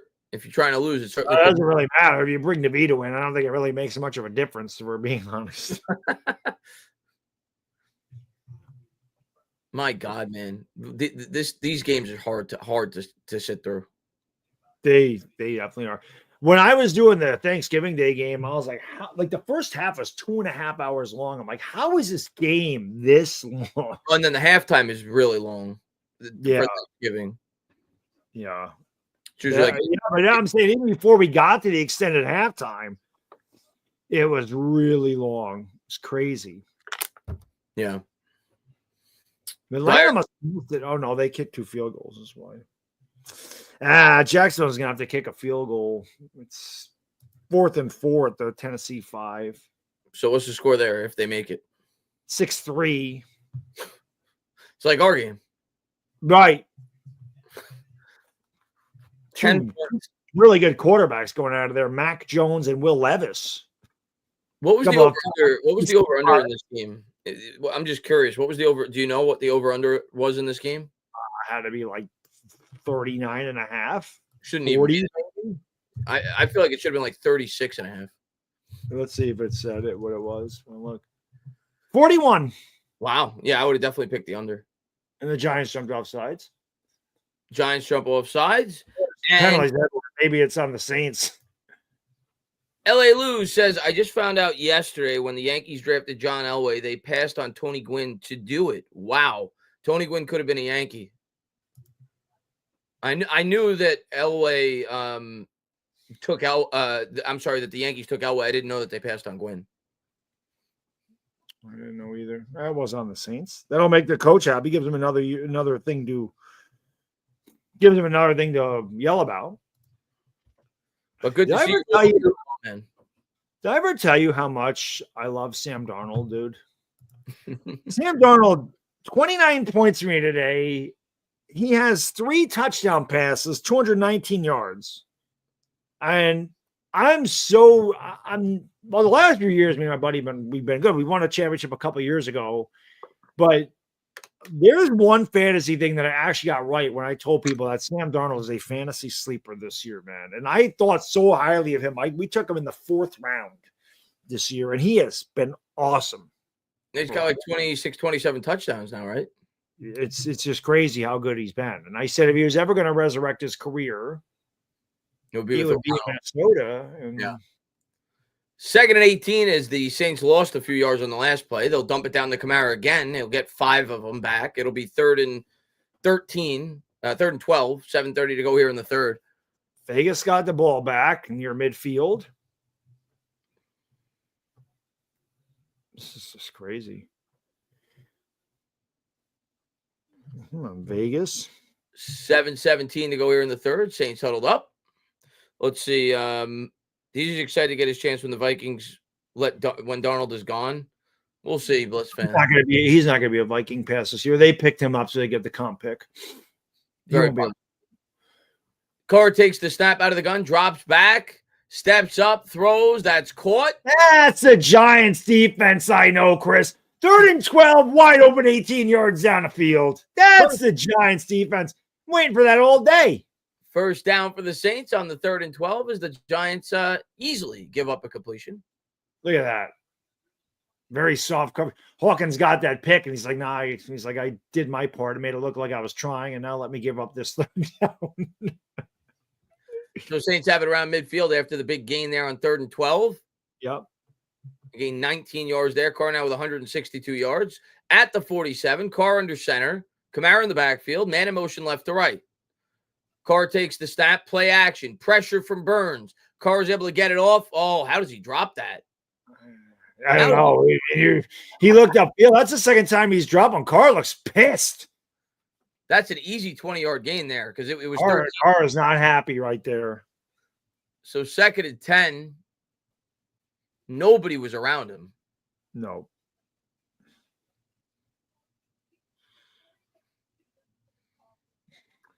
And Cushman, good to see you, man. He says, how you guys still have the energy to do this is incredible. Like I said, Cushman, earlier in the stream, at least I do a ton of drugs before I do these jobs. I do a lot of coffee, and I take a lot of piss breaks. That's how I get through it. Shotgun, turns, hands up the middle, off the left side, bounces off a few tackles. Good run there by Miller. He's run well today for the Saints. He gets about 9. He's been the guy that they really haven't stopped. I'm surprised the coach isn't yelling again because he didn't get the 1st down. 3rd and 1. I hate this coach. I just how much he yells like for unnecessary reasons. Like when it's necessary. Who the hell is the coach? I hate him, whoever he is. Like when I get it when you're yelling at your quarterback, but to yell at your punter because Aaron Rizzi. Yeah. 3rd and 1. Oh, it's funny because the first picture I see is him yelling. Offset eye. There's a handoff to Miller up the middle, breaks a few tackles. He'll get 3 up to the Giants 46. Yeah, he's yelling. The first picture I see is him screaming. That's that. I mean, based off what we've seen today, that's appropriate. Yeah, it is. Definitely is. And Warren says, I've never been more bored watching a football game in my life. You should try doing some hallucinogens before the game. That may help. Something. Take the edge off. Man in motion. I formation. Here's Carr. Carr takes the snap. He gives to Kamara. Kamara continues to be bottled up. They have done a good job against Kamara. He has done nothing in this game. We definitely need Vegas to win if possible. Here's Darnold. Look at Sammy, Chris. I'm a Sam fan. Look at that. Wow. Justin Jefferson just walks in. Yeah. It's the 2nd time he's got Jefferson for a big play. I retract Sam Darnold stinks after 7 years. 2nd and 12 From the Giants 43, man in motion's Kamara. Carr takes the snap. Carr throws. Whoa! What a catch! Down to the 10. Tackle down there. A big gain there as Pinnock finally brings down the tight end, but a huge gain there for the Saints. So our wide receivers can't catch with two hands. Their backup tight ends out there making one-handed grabs. It's a good catch.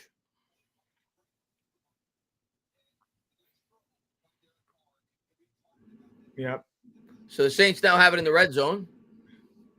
Looking to take the insurmountable lead here. From the 11.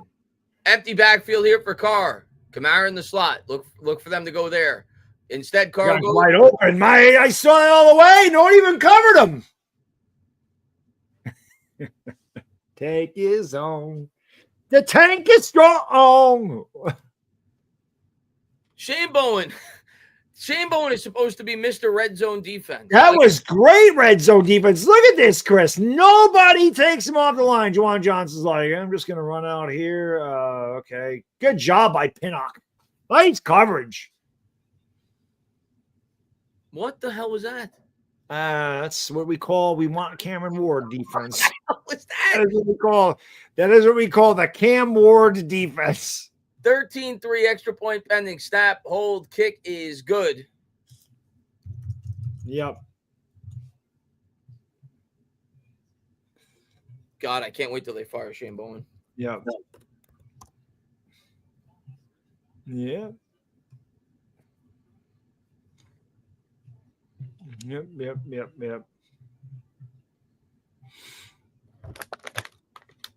Mm-hmm.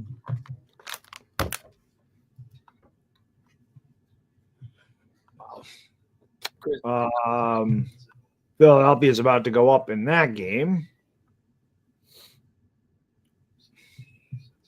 And Tennessee's got the ball back, so I don't know what the hell Jacksonville. Oh no, Tennessee's had the ball. Corey says Shane Bowen's got to go. I'm with you, man. Don't care what the defensive rank. I saw somebody defend him. One of the beat writers said that the Giants' defensive ranks aren't awful. I watch the games. He's not a good defensive coordinator. No, he's terrible. The Jets are going to beat Miami, it looks like, today.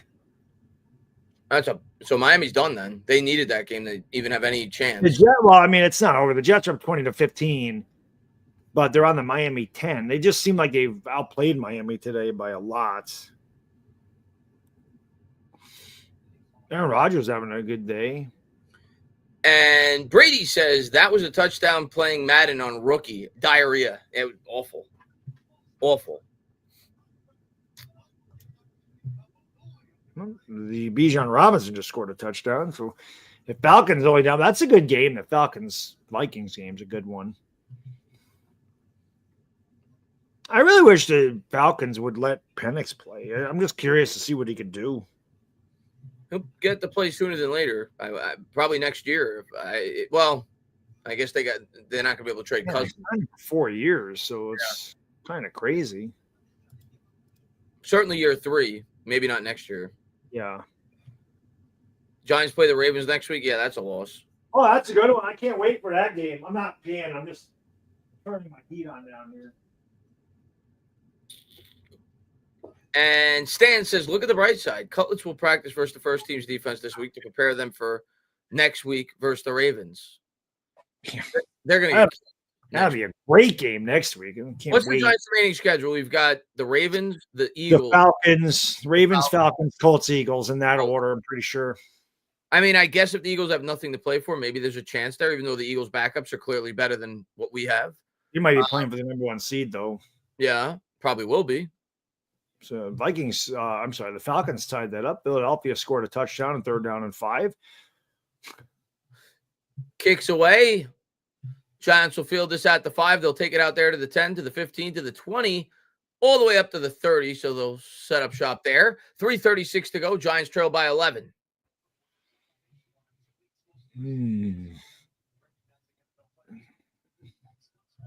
What do you think the final score is next week, if you had to guess?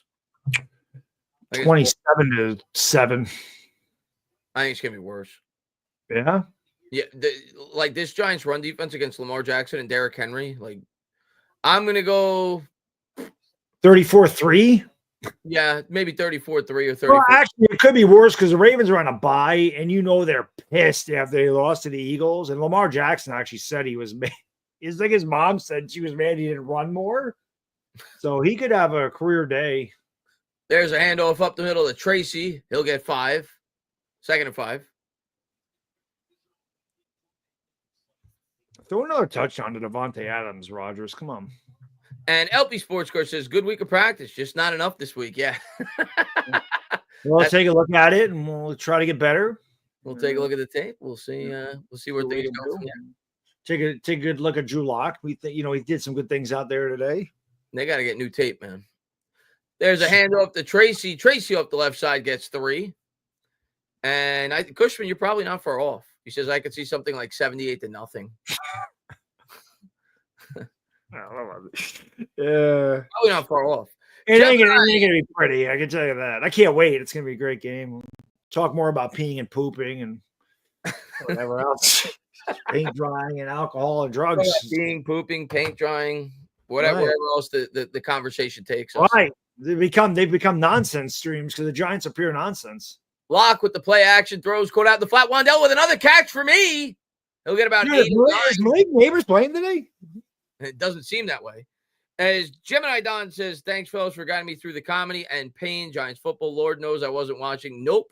Are we sure at this point Dable safe? I don't think Dable safe. I don't think Dable's safe. I don't know for sure he's getting fired, but I think Shane's staying. I don't feel the same for Dable.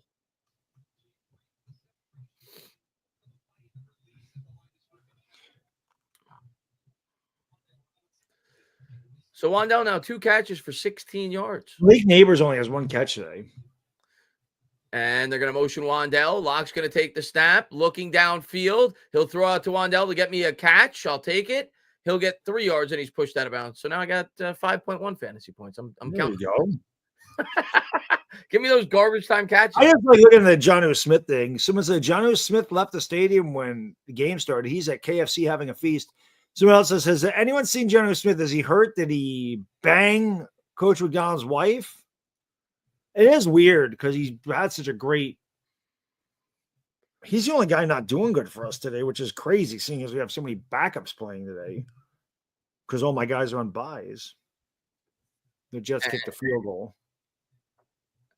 No way they fire Dable and keep Shane. Shane is very. You watch, Frankie. Jacksonville has it in Tennessee 49 in a 6-3 barn burner. I would actually say, and I'm not saying Shane definitely won't get fired, but there's not I don't see any scenario where Shane is fired and Dable stays. There's a throw to the left side. That's Bellinger up to the 38. So that's a 1st and 10. You're not going to fire a GM and keep the head coach. That's not happening. Right. Yeah, that would never happen because there's no way you're forcing a coach or a new GM. Yeah. So Dable's only chance to stay on as the coach if Shane stays. Facts. Yeah. Giants will break the huddle. Last play of the 3rd quarter, most likely. Motor in the backfield. Man in motion is Wandell. Lock takes the snap. Play action. The guy wide open. What is he doing? Checks. I thought he was going to check it down. Instead, he runs. This time he ran towards the grass. A flag. He's tackled. There's a flag on the play. It's probably going to be a hold.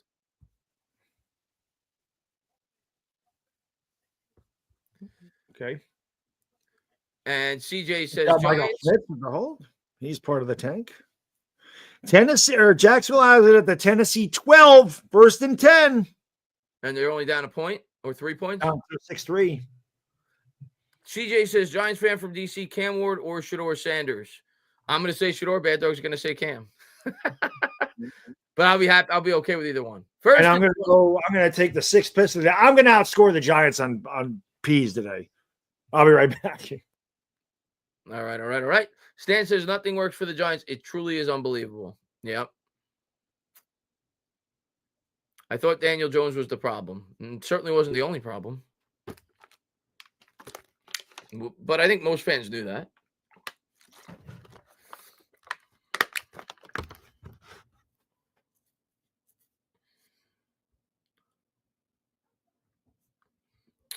The Maze says, why would DJ sign with the Vikes? Doesn't make sense if he wants to play. Well, what I think the reason why he signed with the Vikes, and we'll see in the offseason. First off, Kevin O'Connell is one of the best play callers in football. They've got one of the best wide receiving cores in football. And I think he signed with the Vikings because they're going to use Daniel Jones next year. This is just my prediction. I know Bad Dog said otherwise earlier. He thinks they're going to get I think what they're going to do is they're going to use Daniel Jones as their Sam Darnold for this year because they know Darnold's going to make too much money. And they said, let Daniel come in for 5 or 6 weeks, let him learn the playbook. And next year, he'll either be the backup for McCarthy or he'll be the short-term starter as we continue to mold McCarthy. So that's my prediction. I think that's why. I actually think he's going to Miami. You think he ends up in Miami? I think he goes to Miami. By the way, Jacksonville just scored a touchdown, so they're now up 10-6. There you go. That's good. So there you go, indeed. Shane is an absolute disaster. They're both getting fired. We'll see, A2.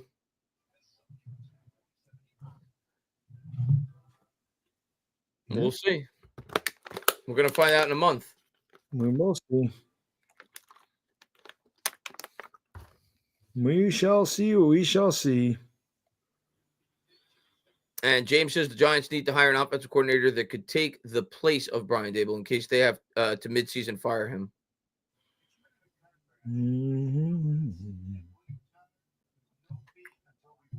So you're saying keep Daboll and hire a guy that will be the play caller for the first 2 years, no matter what, for the quarterback?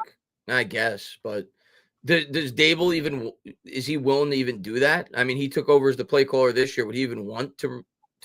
I mean, I'm not saying maybe they tell me he has to, but. So we go to the fourth quarter. Giants down by 11.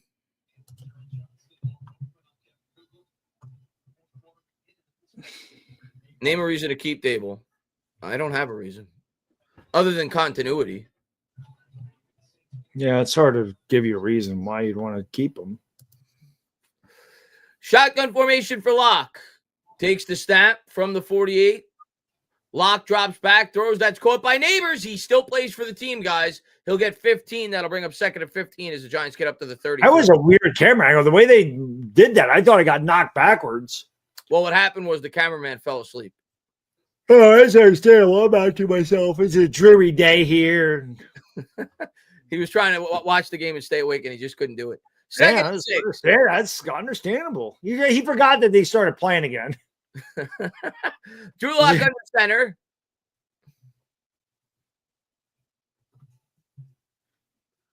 Lock takes the snap. He's going to give it to, I think it was Tracy. They get 4. It'll bring up 3rd and 2. And LP Sports Car says, if fans would stop showing up and would go boo this organization every chance you can. I mean, they did today. I mean, the stadium is half full. It's empty. Like it's empty at the start. I don't even know what it looks like now. And there was somebody who flew a plane with like a message. I don't remember what the exact message said. It was on Twitter that basically said that, Mara sucks. Yeah, they did that. They did that back in the 70s too. It was the whole thing. He was looking for Tracy, incomplete, so it'll be 4th and 2. Yeah, I actually remember seeing that too, Bad Dog. Somebody posted that on Twitter a few weeks ago that somebody did that in the 70s. Let's see what this says. I can't see it. Blah, blah, blah, blah, blah, 210. Oh, the franchise is a plane flew overhead with a message to team owner John Mara to fix what they rightfully called a dumpster fire. Mr. Mara, enough. Please fix this dumpster fire. There you go. So it'll be a 48-yard field goal. And Gano gets it to go, so it's a one-possession game, 14-6. Yeah. With just over 13 minutes to go in the ball game. Did I ever tell you how much I love Sam Darnold? What, another one? He's got 4 touchdowns today. Wow. The guy is God this year. He was an early MVP candidate. Now we have a flag. And the best intern in the business says Jones was a part of the problem. We replaced him with a undrafted free agent and Locke. This isn't an argument until someone competent is under. It's not an argument, period. It's not an argument. There's no argument to be had. Daniel Jones is better than these quarterbacks, but he's not good enough to be the quarterback going forward. There's no argument. There should be no argument at this point. He had 6 years. We need to improve at the quarterback position. There's no argument. Yep. Anybody that argues at this point is just a Daniel Jones fan. I agree. And you need to let it go. He ain't here anymore. Yeah. And he's not like he's doing what Saquon Barkley's doing for Philadelphia. So he's not even playing. So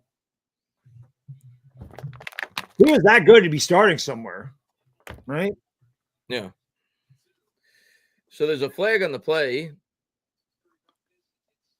13:42 to go here in the fourth. Ooh.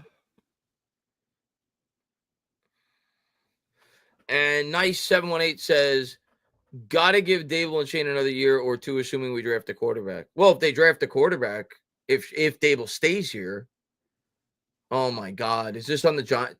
Yeah. So they're gonna take the field goal away.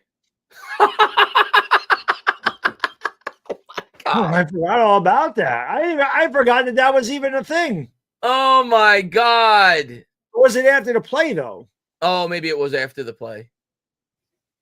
What was that? Oh, that's a hell of a takedown. That's bullshit, dude. Come on.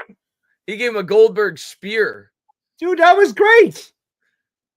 And dude's like, you can't do that shit. And he's like, what I do?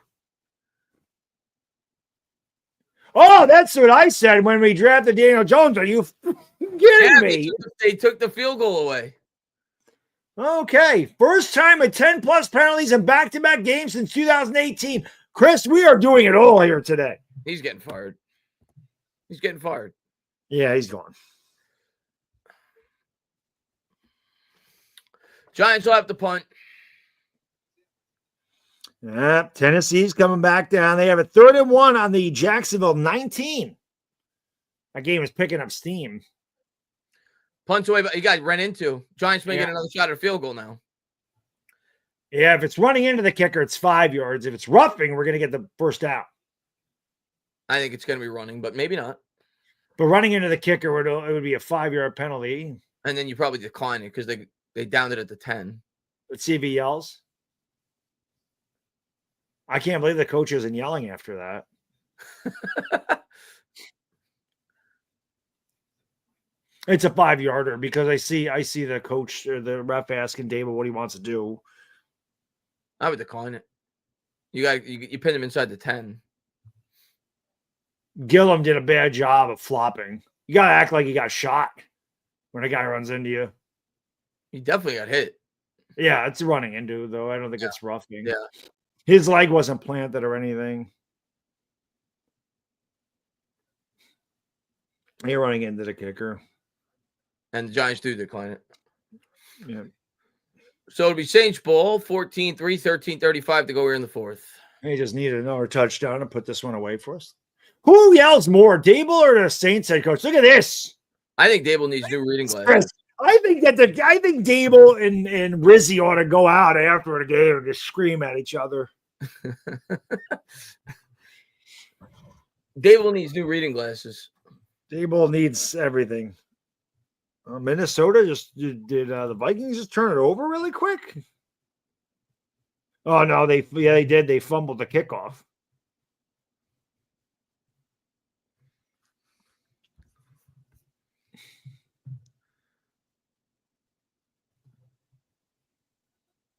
What's happened there?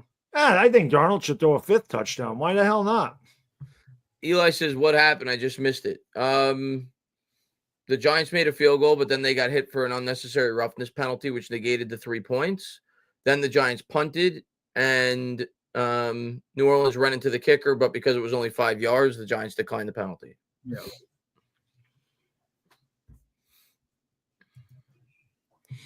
I was going to say that, not all of it, but yeah, Dable does not look as skinny as he did earlier in the year. He definitely looks like he put some more of the weight. Christmas is coming. Gain the weight.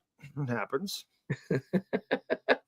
gain some LBs there. He's getting ready for next year. Skinny Dable didn't work. Like CeCe. When CeCe Sabathia lost weight, he wasn't good. He had to be heavier. Yeah.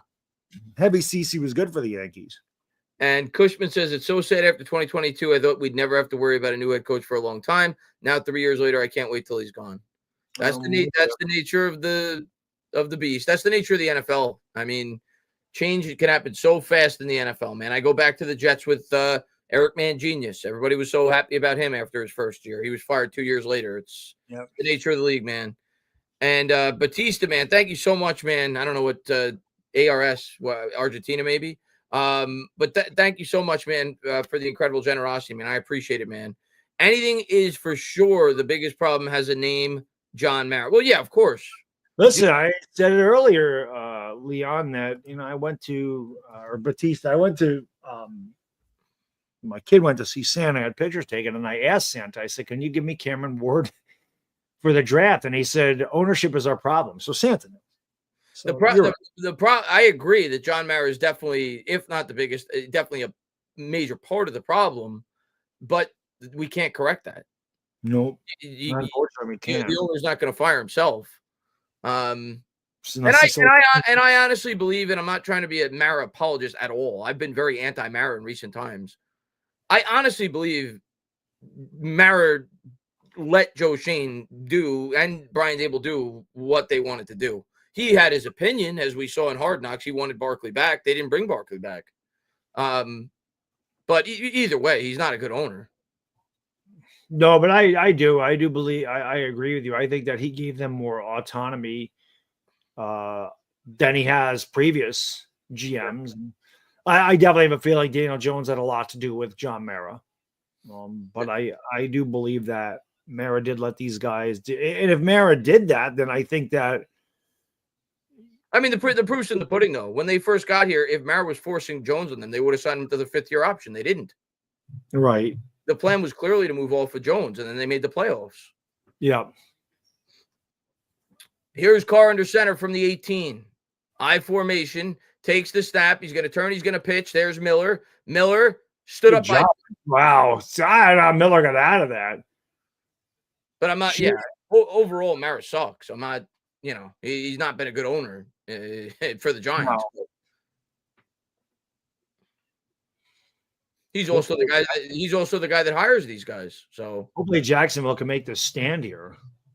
And Tennessee has a 3rd down. If they're going to be in 4-down territory, there's 2 minutes to go, and they're down by 4.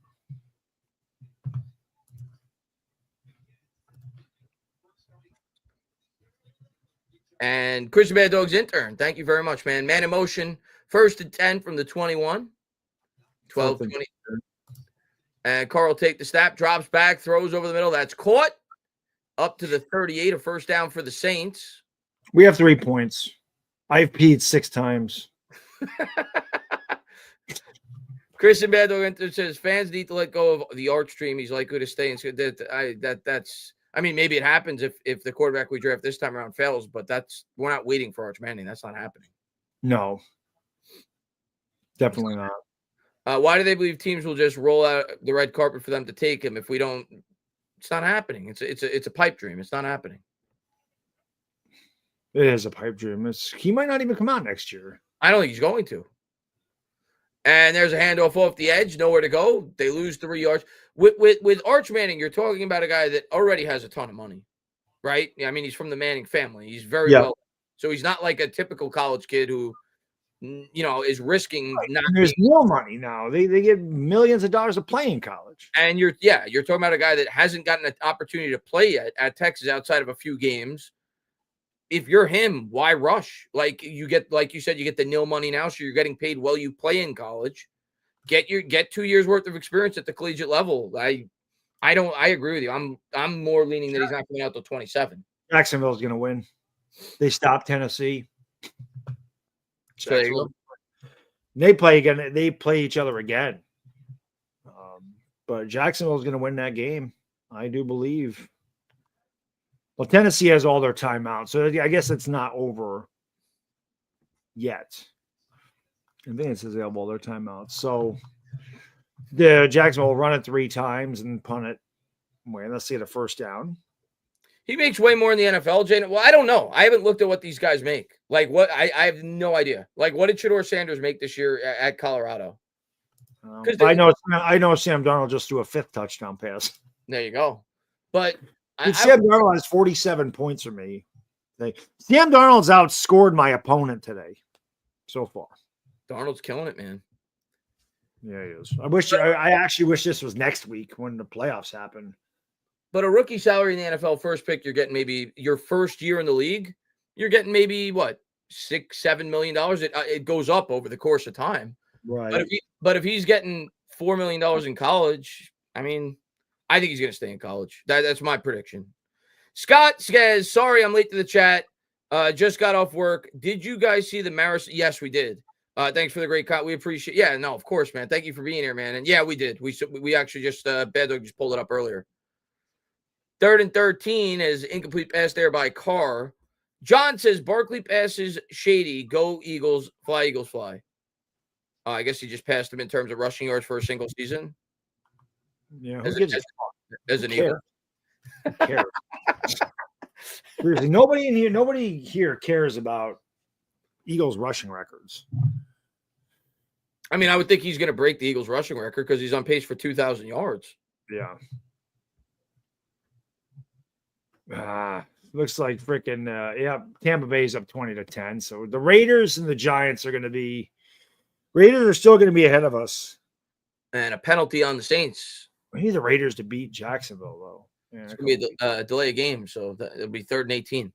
Blue Collar says all sports historically best and worst owners in New York and currently best and worst owners in New York. Oh my God. That if you're going, I'll go current. Like historically, it's like, I mean, that's a long time. George Steinbrenner was the best. Who George Steinbrenner, you were going to say? Yeah, I in my lifetime, I would say Steinbrenner is the best. That I'm only going to go based off my lifetime. So I'll go back to 1990 and on. Steinbrenner's the best.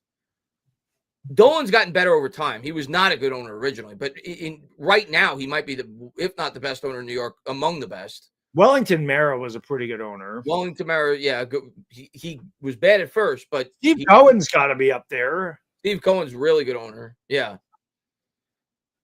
Worst Dolan's up. Dolan was up there. Woody Johnson's terrible for the Jets. He's the worst. I think Woody Johnson is the worst owner. I think he's the worst in New York sports today. The Wilpons are pretty bad for the Mets. Wilpon is probably the worst owner in my lifetime. Yeah. Just based off of the whole scandal and the fact that they weren't willing to spend after it. But right now, I think it's Woody Johnson. Like we talk about how dysfunctional the Giants are. The Jets are like 10 times more dysfunctional. Think about what they did this year. Punts away. And that's going to bounce, and the Saints will down it at about the 17. Think about what they did this year, Bad Dog, the Jets. Just thinking about it from an ownership perspective. They bring back Robert Saleh, which who they probably should have fired before the year started. I get it. You're Aaron Rodgers year 2. You want to give him a fair opportunity. That's fine. But once you do that, they fired him like 5 games into the season. Mm-hmm. They fired him like 5 games into the season. And reportedly, and I don't know how much accuracy there was to the reports, Woody Johnson apparently went in and basically said that they should bench Aaron Rodgers. If that's true, that's insane. And then they fired the GM with like 7 or 8 games to go in the regular season. Like the Jets are completely dysfunctional. And that the Jets are a disaster because like someone was asking me who's worse, the Jets or the Giants. I'm like, the Jets actually tried. Like the Jets went out and got Rodgers. The Jets traded for Devontae Adams. Like they're actually trying and they suck. We're not trying. We sucked before we were stopped trying, but we haven't tried in weeks. Shotgun formation. Locke takes the snap, throws, caught by Neighbors, breaks a tackle, and he goes out of bounds. It's a pickup of 4. But in current New York sports right now, I think I'd have the worst. I think he's the worst. The top. I mean, you got to put Dolan near the top right now, which is crazy. Because if you would have said that 10 years ago, I would have said you're an idiot. But the Rangers. There's Joe Schoen. There's Joe Schoen. Yeah. He looks a little bit concerned there. Don't jump, Joe. Don't jump. He's looking at Cameron Ward from afar. Where would you put Howell among the he's mid-pack. Yeah. We'll see what he does with Juan Soto. That'll really tell you. Yeah. I'm with you. I think Cohen, just because of how much he's willing to spend, has to be near the top. Yeah. But yeah, I think I put Woody Johnson as the worst. He has to be. I don't know the Islanders owner. I don't. I have no idea. I don't either.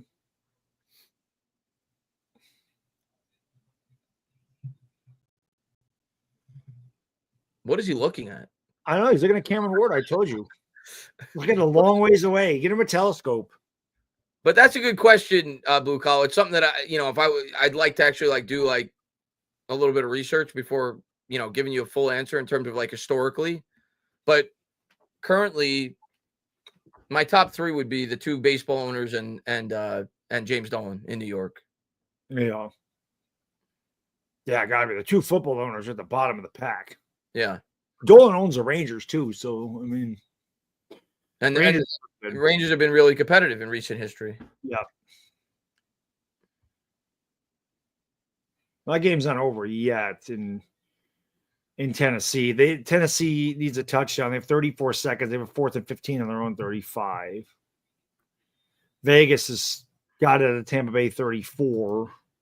Oh, is Prokhorov? He's the Nets owner, right? The Russian dude. Is he still the owner there? I don't even know. The Brooklyn Nets. Well, they have Desmond Ritter in there now instead of. Oh, okay. Shotgun formation. Lock drops back, throws over the middle. That's caught. Bellinger picks up 15.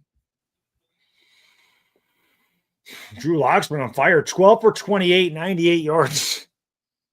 Oh, that's right. Joe Schoen took over as the owner for the Nets.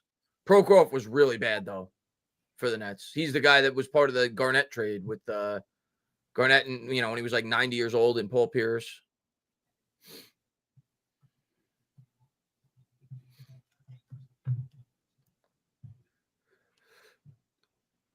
DeVito's in the game. He is in the game.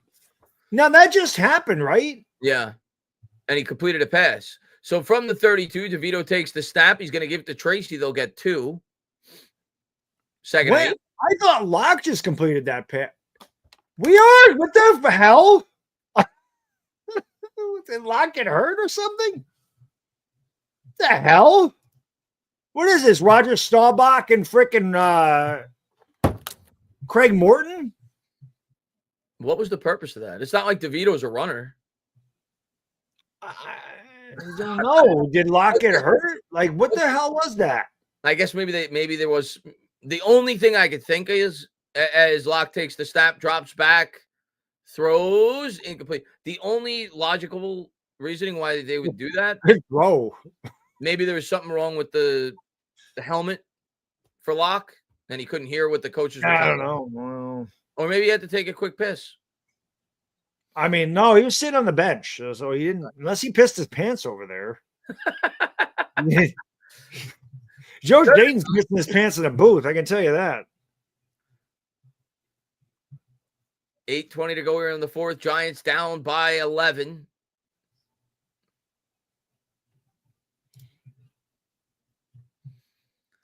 Locke out of the gun, empty backfield, takes the snap, drops back, and Locke's going to take off. He's going to run, and once again, he runs to the right when he could have run forward to get the first, but he does get the first down. So Drew Locke has got at least 30 or 40 yards on the ground. Yeah. The Jets and Dolphins are now tied at 23 apiece. They're showing the potential quarterbacks that the Giants could look at. That was really fast because I glanced up. There was 8 quarterbacks. I think I saw Shedeur Sanders and Sam Darnold. Yeah, it was 4 NFL quarterbacks and 4 college quarterbacks. There's a handoff. I imagine Winston Darnold obviously was there, and Ward Sanders were there. Yeah, it was Darnold, Winston. Let me rewind. Ward Sanders. I don't know. The other 4 can go scratch. And back were the other 2 college quarterbacks that they showed. I don't want yours. So 2nd and 6. Tracy out wide right. Shotgun for Locke. He'll take the snap, empty backfield. Throws, caught by Slayton, as he'll get the first down up to the 41. The head coach Rizzy is screaming that he wants offensive passers. Drew Lock digging out the cobwebs. I was giving one of those. And Chris Bad Dog's intern says, fans booing when Locke came in has me crying. When he came back into the game. Lucky that wasn't a penalty for throwing him down like that. Well, at this point, DeVito's at least minor entertainment. I guess. And Locke is awful. Here's Locke, 3 wide. Wandell in the slot. Jacksonville won. And Locke is dead. So Jacksonville won. So the Giants are going to have at worst, the second pick. Yeah. And again, the Raiders and Jags play each other here in a couple weeks. So we got to be rooting for the Raiders in that game. Raiders, that game's not over yet. They have a 3rd and goal at Tampa Bay 5. They're down 21-10. So even a field goal makes it a 1-possession game. How much time? 3:45 in the fourth. They need a touchdown. Well, I mean, they're going to need a touchdown eventually, but you could kick a field goal and still. It's not like they're at the 1. Locke takes the snap, steps up, and should have been picked. Incomplete. What the hell? What's that? Where the hell is he throwing it? Where the hell is he throwing it? Just get him out of the game. Atlanta's going to lose, it looks like. So, and the Raiders did kick a field goal. The imp says, you two are the bravest men I know. That's definitely not the case. You have people overseas fighting for our country. Correct. Yeah. Way braver than we are. We're just tortured souls, I think, here. But we appreciate you for being here. Yeah. 5:56 to go. Here's Locke out of the gun from the Saints 49. Takes the snap. Saints come with 4. Checks it down to Bellinger. Bellinger is going to get back to the original line of scrimmage, so it'll bring up 4th and 10, and obviously the Giants will go for this. Mm-hmm.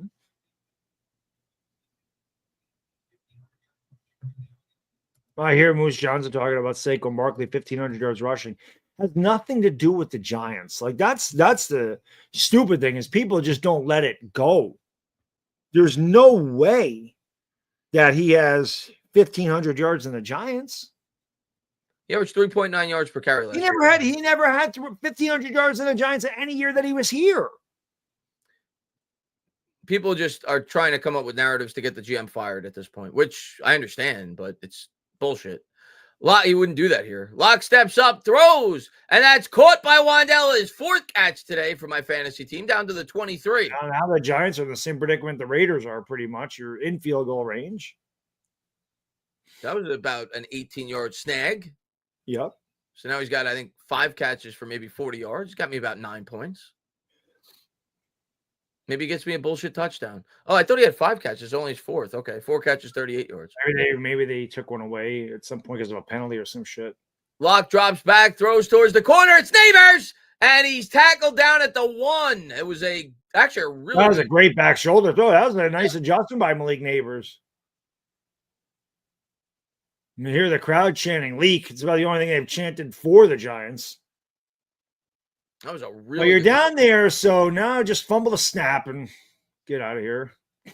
Yeah, and they're gonna do a QB sneak with Drew Lock. That's a false start. That's the most pathetic effort of a QB sneak I've ever seen. False start, Chris. That's why the Saints. I'm pretty sure the Saints called a timeout. I'm sorry. I thought the Giants false started. That's why that was weird. And Cope says. This is one of the worst Giants teams ever. It's certainly up there. Yeah. It's certainly up there. We haven't won a game at home yet. I mean, that was 50 years since we've done that. It's been a long time.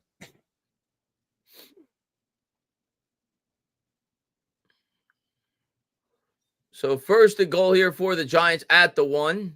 Saints coach still yelling. Yeah. Pretty impressive. He's not going to have a voice tomorrow, but pretty impressive. Yeah, he's good. He's iron long, I guess. I don't know.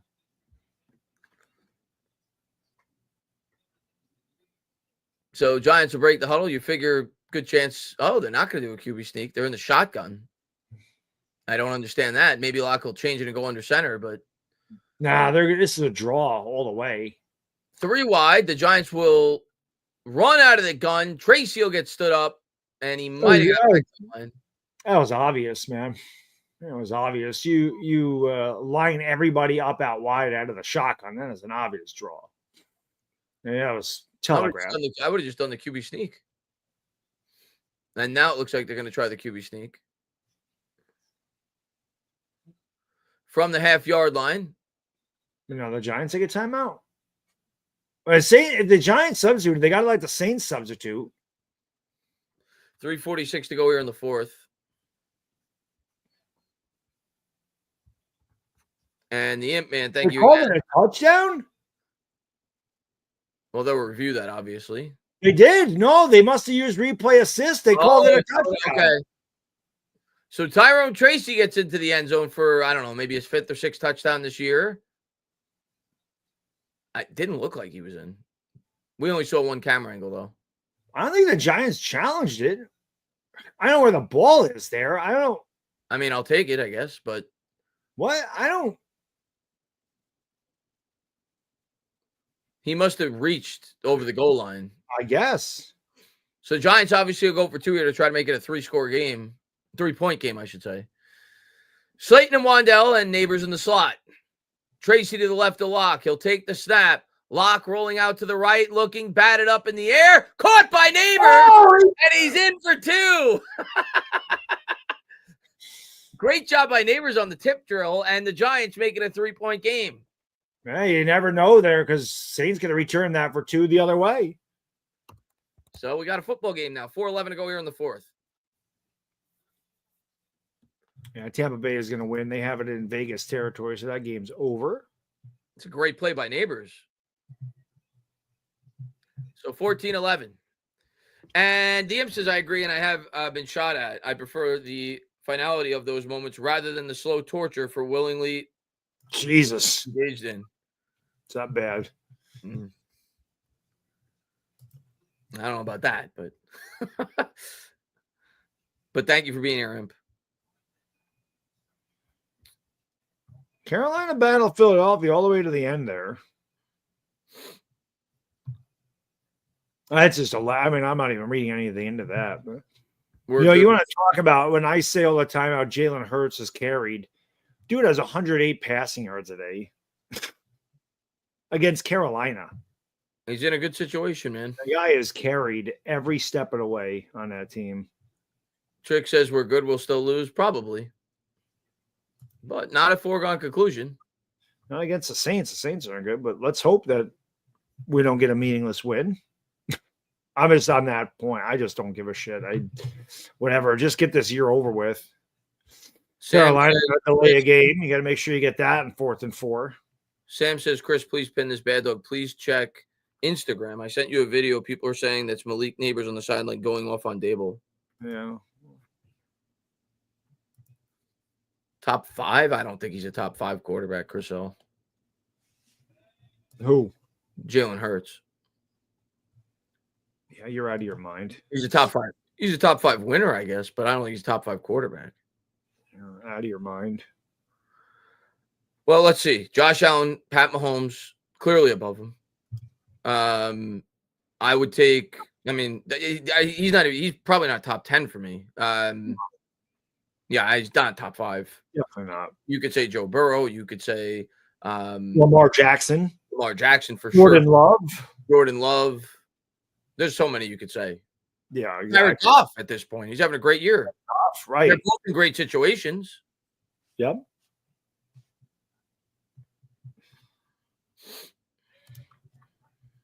Top Herbert 5. For sure, yeah. He might be top 5 in the NFC.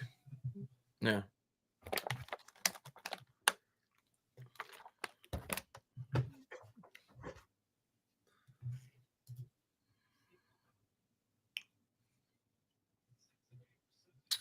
So 14-11.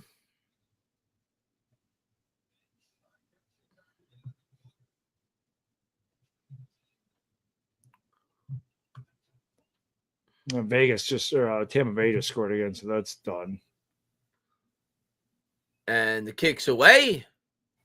Saints will take a knee, and they'll start with at the 30. 4:11 to go here in the 4th. See if the Giants can get a stop and get the ball back.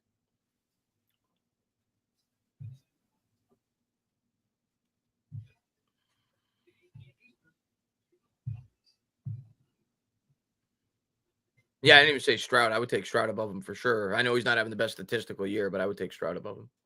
I'd take Darnold above him right now. This year, he's been better. So but Saints people have a hard on for Jalen Hurts. It's unbelievable to me. Saints will break the huddle from the 30. Play action. Carr drops back, looks to the left sideline, and So And that'll stop the clock. There's no way he caught that in bounds.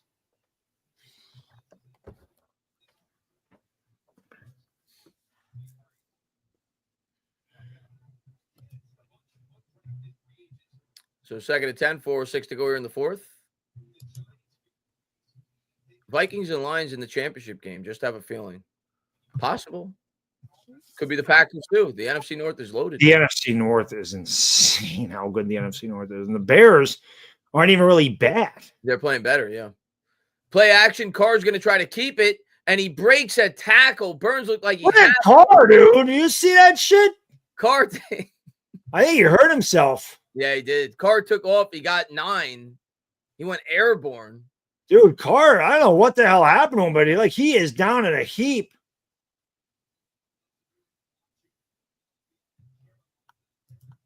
He's hurt. Yep, I don't know what the hell he just did. I don't know if it's the way he fell. Like, it didn't look like anything out of the ordinary. I mean, it's just a guy trying to get a first down and win a game and tell me that he doesn't, that these guys tank. Doesn't have a lot to play with. What happened here? I think it's the way he landed. Maybe on his. He landed on the ball. It's his grabbing his dick. Yeah, it's his hand. Is it his hand? Yeah, it's his non-throwing hand, I think. Let's see. Right there. Oh. Yeah, it looked like it hurt. Oh, I think he broke it. I think he broke his wrist. I think he got the first down. Oh. His wrist is done. Yeah. Yep, he grabbed that wrist right away. His wrist gets bent back in the worst way. You're going to see it right here. Oh, God, yeah. Dude. And then he landed on top of it, too. Yeah, his wrist just got snapped back. Right? Your wrist doesn't bend that way. He's coming out. He's got it. He's broke his wrist.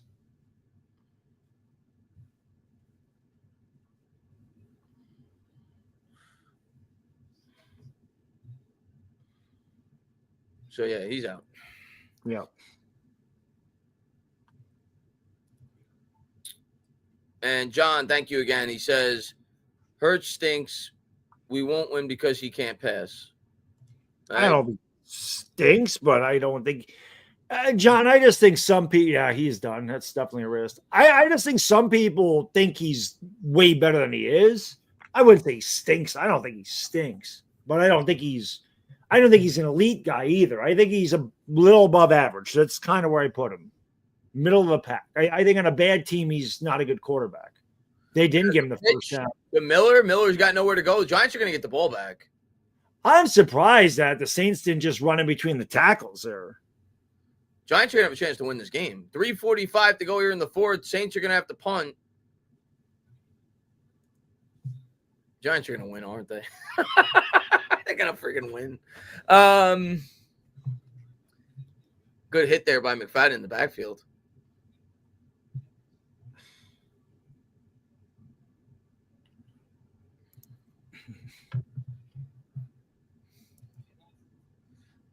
Yeah, we got plenty of time. This is going to go into fucking overtime. I already know it. That's what's going to happen. Punts away. Giants will field this at the 11, and they'll get pushed out of bounds at the 13. 3:07 to go here in the fourth.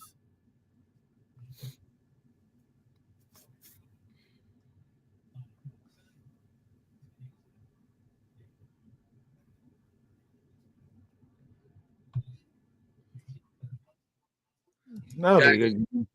I think Buffalo will win, but I think that should be a good game. Buffalo and the Rams. That's the night game tonight, right? Oh, the night game tonight is Chargers and Chiefs. That'll be good too.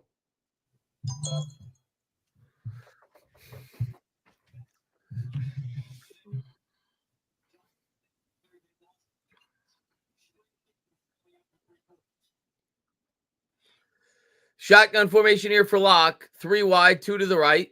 Man in motion, Wandell. Locke takes the snap. Locke steps up. Locke is going to run again, and he slides down. Got about 3. Looked like they could have called a flag, and Locke's asking. I think he tried to avoid him, though. I think he tried to jump over him. Yeah. I don't know. That first guy hit him. Oh, 20 hit him. 2nd and 7, 2:37 to go here for Locke from his own 17. Trips to the right, takes the snap, drops back. Neighbors just fell on the route. And now Neighbors looks like he may be hurt. Looks like the MetLife turf may have found another victim. Hopefully not. No, he's okay. I got nervous there, Bad Dog. Yeah, me too. Because he was taking. You don't want to see that. Definitely not.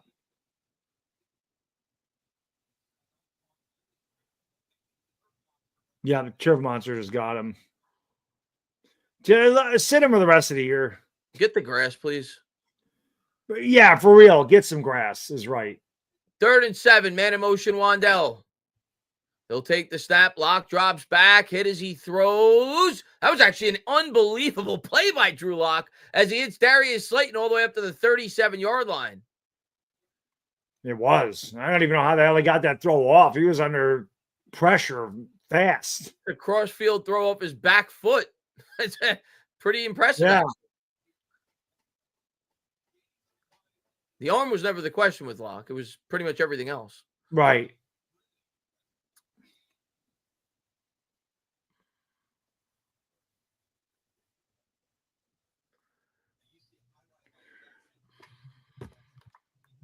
That game's over. The Raiders lose.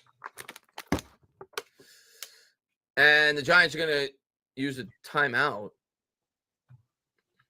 because the play clock was winding down. It's typical Giants. Nope, there's a flag. At this stage in the game, Bad Dog, knowing that you're going to go for it on 4th down anyway, I think I'd rather take the 5-yard penalty than waste one of the 3 timeouts. Yeah, actually, if they did do that. Yeah, they took the delay game. I was gonna say, actually, if they didn't convert that 3rd down there, they definitely would have punted because they have all 3 timeouts and the 2-minute warning. Yeah. So, and they will take the penalty. I actually, if that was a decision they had, I actually would prefer to lose 5 yards on 1st down than waste one of the 3 remaining timeouts. Yep. Locke out of the gun from the 32. Locke will take the snap, drops back, batted again for like the 4th 9th one of the time. day. Jason will pick it up like it was never batted. Think he's got a touchdown.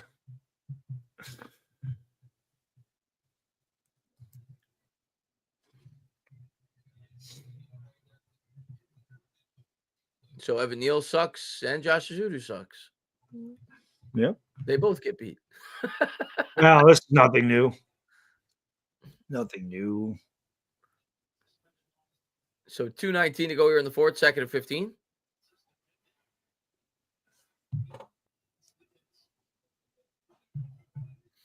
Wandell in the slot, 3 wide. Locke takes the snap, looks right, comes back left, throws to the running back, Tracy. Tracy bounces off a tackler. He'll get about 7, maybe 8. Try to get out of bounds. That'll take us to the 2-minute warning.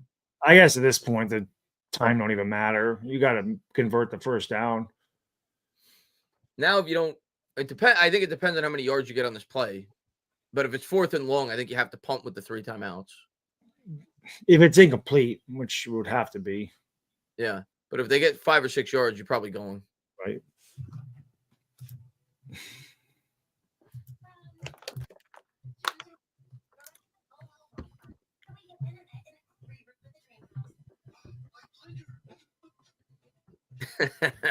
LT, Eagles fan. Good play, Tracy. Let's go, G-Man. What's up, LT?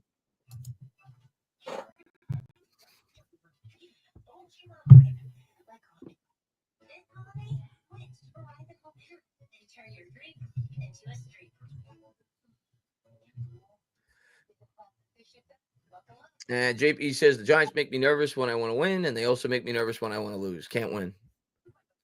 Facts. Facts.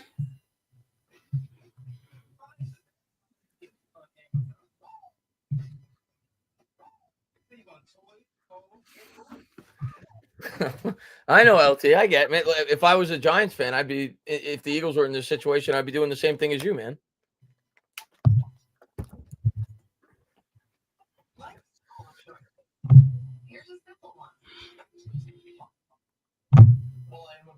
Yeah, I am like very anti-tank, but at this point, Bad Dog, I want him to lose too. Yeah. I'm not gonna I'm just hoping we outscore. I'm not gonna cry if we win. Like, I'm not one of those fans, but at this point, it's the Giants. The Giants are trying to lose at this point. Like, all these players are hurt. Like, all of a sudden, like, just lose. Yeah. But knowing that they're gonna win the game, they're gonna win. It's the Giants. They'll do something. They'll do something Giant-esque.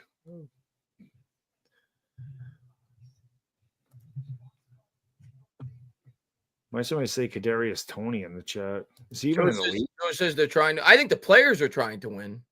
I don't know if the organization is. Right. I think the players that are on the field are trying to win. Big Moo says, like and subscribe, guys. Appreciate it, man. Need to get Chris to 50K subs by the end of the season. I appreciate it, Big Moo. Thank you for being here, man. I need another catch here from. I need another catch from Devontae Adams. Put me over 100 yards for the day. So 3rd and 9 here for Locke. Figure they need at least 5 or 6 to probably go for it. Locke takes the snap. He's going to step up. He's going to throw across his body, and that was off the turf. That'd be interesting. Maybe they do go for it. I with 3 timeouts though. I mean, you could go for it and stop the Saints, and what are they going to do? They kick a field goal. Then you need a touchdown though. And with those timeouts. I think I would punt. What do you think? What do you think is a better chance? If this game like really mattered, I think I would rather than punt. To be honest with you, now they're gonna get this, and I'm gonna look like a fool, but because I look at it like if you pin them, inside the 15 or 20, if you use your 3 timeouts, if you get a stop, you get it around where you have it now. I guess one first down ends a game either way if you're the Saints. So yeah, Locke rolling out to the right.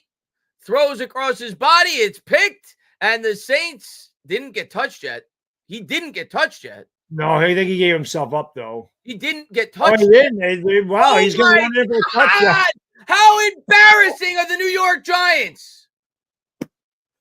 I told you, man. They will do something that's Giant-esque, and there it is.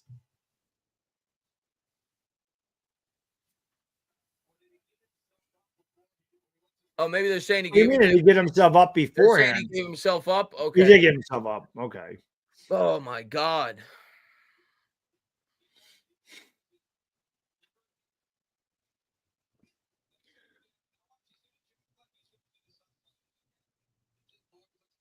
Yeah, but, I mean, he could do that. I mean, did he really give himself up? Look like he slipped.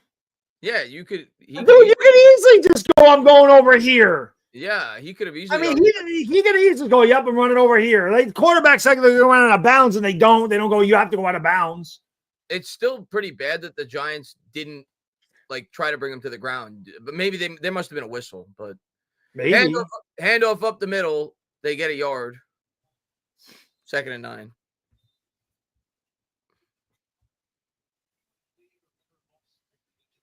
Giants will use their first of 3 timeouts.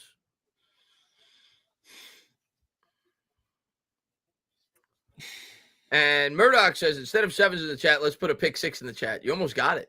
You almost did get it. You almost got it, Murdoch. We'll see. Giants, obviously, if they have any chance to win. Look at the, oh my God. Look how empty that stadium is. I know. It's crazy.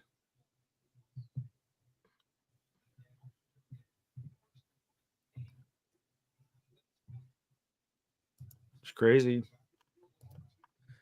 So here's Carr not Carr. He's hurt, obviously. Wow, what are they doing?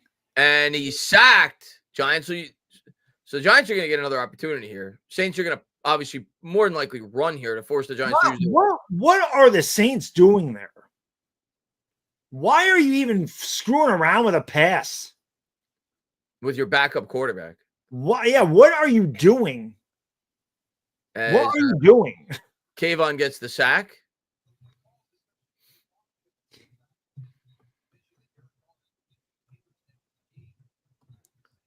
So Giants, I mean, you're more than likely going to get a stop here. You're going to use your timeout. You'll still have a minute and a half with the ball probably around your own 20.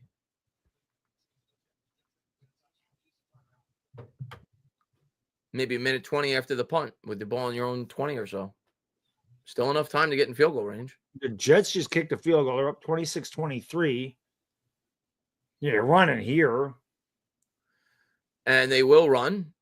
Kamara got a yard. So the Saints will punt. Giants will use their last. Kamara didn't do anything in this game today. You got to give the Giants credit for that. 16 carries, 43 yards. I don't even think I counted that one. So he probably has 17 for 44.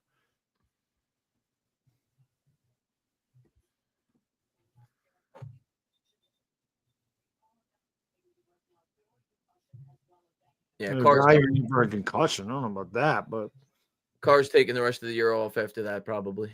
Yeah, there's no reason for him to play anymore. So Giants, we'll see where they get it, and then we'll know. You figured even attempt a field goal, it's probably got to be 55, 56 yards out for Gano. Right. We're gonna get overtime. Watch. Well, please don't say that. That did not look like a good punt off the foot. That was not a good punt off the foot.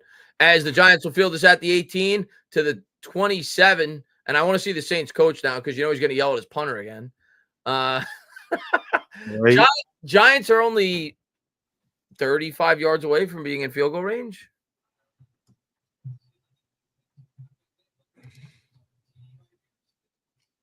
Both these teams are trying to lose. You would think, right? I don't think they are. They really are. They're playing so bad that.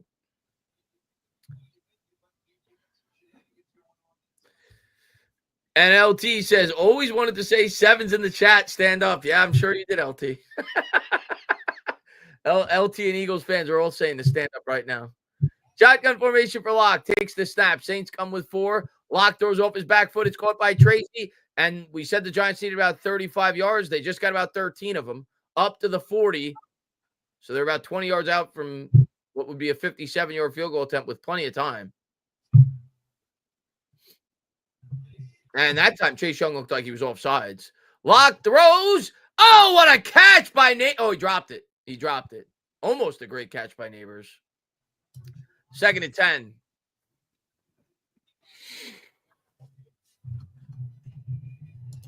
I still can't help but get excited when Malik Neighbors almost makes a great play. It was good defense by Taylor. He kind of ripped the ball out there at the very end. Yeah. It's a hell of an effort by Neighbors. It was a good play all the way around. Just pulled it out right at the end.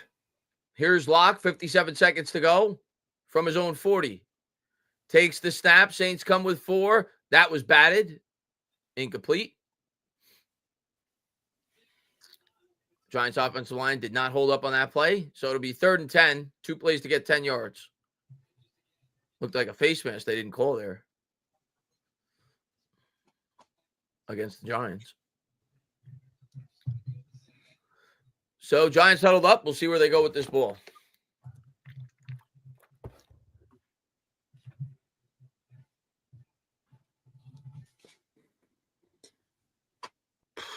Empty backfield for Locke. Saints show blitz. They send 4. Locke drops back, throws, and he was looking for Wandell. Wandell wants a penalty flag. He's not going to get it. Incomplete. And that would have been right around field goal range had he caught it. Yeah. I think if you're the Saints here, you just play blanket. You play about 8 yards off the line of scrimmage, let them complete underneath. I don't think you can let them run a deep pattern here.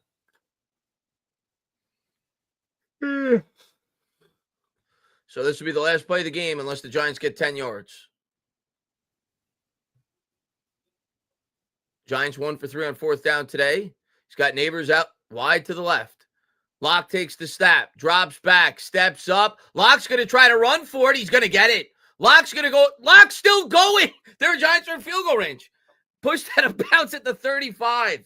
Last fucking thing I wanted to see is overtime, man. These games are brutal. It's just brutal. It's just brutal, man. It's just like extending the pain. It really is. They might win. Giants got plenty of time to score a touchdown. They're at the 36.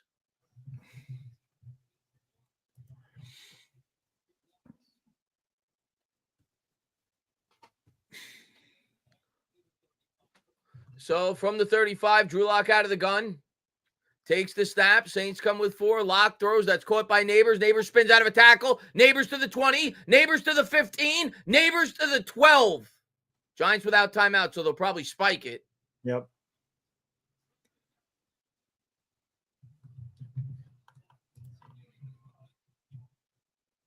And they will with 20 seconds left. So plenty of time to score now. They'll have 3 plays to get a touchdown. Got to throw an interception.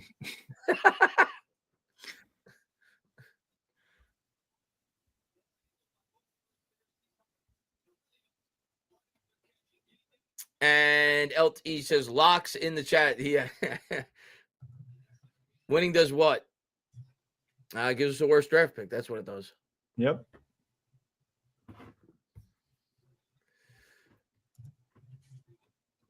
Here's the Giants pick would fall down to 7th with a win. So that's a clutch penalty if it's on the Giants. Well, they stopped the clock, so there won't be any runoff. Who's it on? Oh yeah, they would drop that. The Giants would drop down to 6th, I think, if they won this game. So great job there. If you're rooting for the tank by whoever committed that false start penalty. Josh Azudu, he always comes up in the clutch.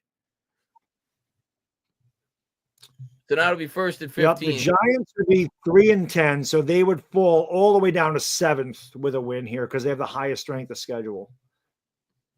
So they would go to 7th. You could forget about getting a quarterback at that point. 2nd and 15 because obviously they spiked it before. So they got 2 plays. Lock drops back, throws over the middle.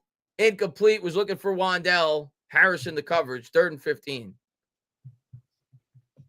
So 1 play. And then kicking a field goal if they don't get it.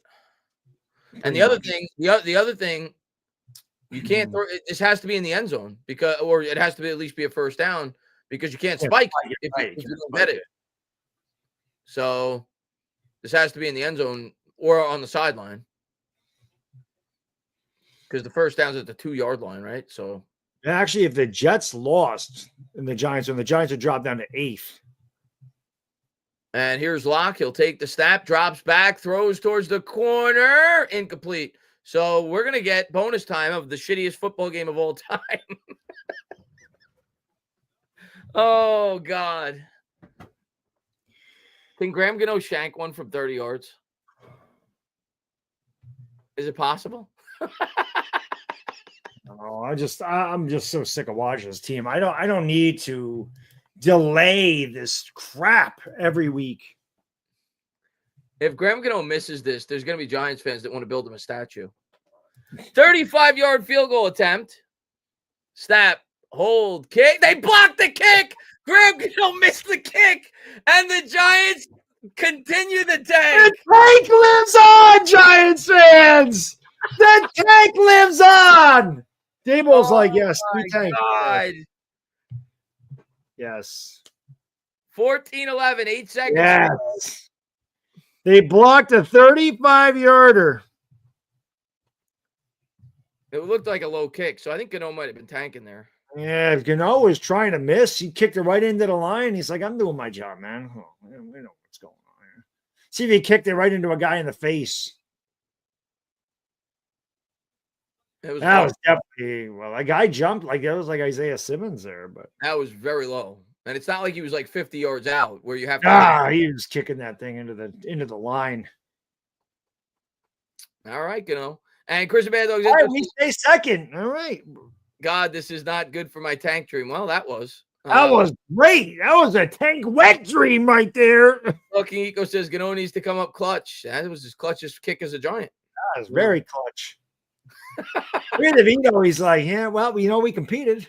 The chat is booming, Bad Dog. The chat is booming. People, this is the most excited they were the entire game. It was true, right? It is what it is. And Chris L says, build Gano a statue. Yeah, great. I'm just glad we didn't have to watch overtime, man. That's the last thing I wanted to do during this. I don't want to watch the Giants in overtime at all. I'll watch the Jets in overtime, but I wouldn't watch the Giants in overtime at all. But and Chris Bad Dog's intern says, let's go stand up. Now, I'm sure a lot of Giants fans are yelling stand up after that. Yeah. Oh, God. I just feel so weird, like being excited about a loss. But isn't it strange? But shit, you didn't want to drop down to 8th. I don't want to drop down to 8th. We need a damn quarterback at this point. I'm with you. I was rooting for the loss. You gotta. Yeah. There's no shame in it. Yeah. Dude, when you and I are rooting for a loss, you know damn well the Giants are trash. Yeah. Because we've been doing this for years, and they've been bad for years. We have never rooted. Last year when we were winning with Tommy DeVito, we were happy. Especially in a year where it's obvious we need a quarterback in the draft. Yeah. So, yeah. All right, I'm going to do my post game. It's going to be a happy post game after a loss. Yeah. Go do your post game. I'm going to start doing, listen, we're going to start doing victory scotches for losses at this point in the year. Because that's a victory. All right. I'll talk to you. Thanks, Chris. As always, appreciate you, brother. And yeah, we'll do our show. We'll start our show again this week at some point. Yeah. Definitely looking forward to calling some of these college playoff games. That'll be fun. That will actually be fun. For sure. But thank you guys for this travesty of a football game with me today. 4 more. We got 4 more to go, bro. All right. Be good. Hey, guys. Be good. And Corey Johnson says, yay, football. The tanking is safe. Indeed. Aaron Joe says, thank the kicker for your next quarterback. Graham Gano came up big, man. The Giants fans are going to build him a statue. And AP says the team should be carrying Gano out like Rudy. Cruz 80 says, getting a Gano jersey for Christmas. Let's go, Big Blue. Oh, my God. Thanks, guys, for your coverage. Appreciate it, man. Deliberately or not, God is good. We keep our draft pick. That's a fact. We're the number 2 pick, right? I didn't look at the scoreboard. Somebody in the chat let me know. I think Jacksonville won today, right? Or maybe I'm wrong on that. I think Bad Dog said that. So if that's the case, we're gonna be a pick number 2 with 4 weeks to go. And Richard Arnold says we snatched defeat from the jaws of victory. Well done, Giants. Second pick. So yeah, so they must have lost then. So we're at the second pick now. The thing is, the team that you're really concerned with, if you're thinking quarterback, is the Raiders. So next week, or I think they play next week, you want the Jaguars to beat the Raiders. Let's see. Do you think Shane still has his friends back, Dable, to keep his coaching position, or do you think he'll scapegoat him? Yeah, I mean, I said that throughout the stream. I wouldn't be shocked either way. You know, but where I'm leaning, and I think Shane's going to be back. I'm strongly leaning that way. I think Shane's going to be back. I do not think Dable's going to be back, if I had to make a prediction right now. And my strongest reasoning for that is, think about it. If Shane's coming back, I get that Dable's his friend. But think about it from the mindset of Joe Schoen. Whenever I try to think about, like, from the mind of a GM, what gives him longer job security?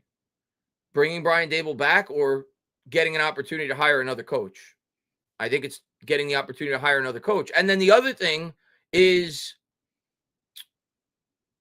if you're the Giants and you're drafting a quarterback and you bring Dable back at the end of this year and he just squeaks by, how could you guarantee that Dable's you're going to be able to hold on to Dable for another year? I don't see it. I think if he just gets by this year after winning 2 games, and regardless if it's a rookie quarterback or not, the team wins like 3 or 4 games next year, he's going to be fired. And if you're the Giants, the goal should be, if you're drafting a quarterback, to ensure that that quarterback has the same play caller for the first 2 or 3 years of his career. I'm leaning, and I wouldn't be stunned if Dable stays, but I'm leaning Shane's going to stay and Dable's going to go, and the Giants are going to pick a head coach. That's where my head's at now. Let's see.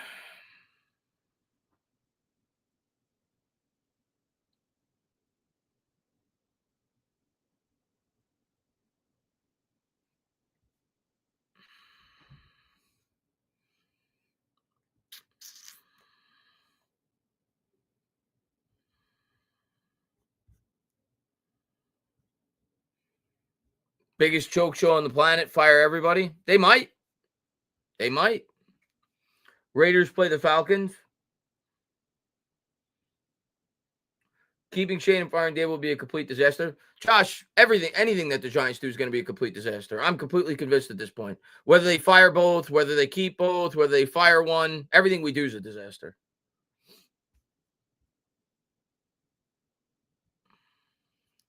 Sublight says, what other coach would do well with this exact team? These guys are screwed before they even start. Yeah, I'm just telling you what I think is going to happen. I could be wrong. I've obviously been wrong before.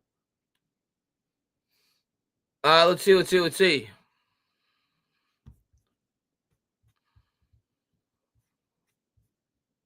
You got it, Flirty.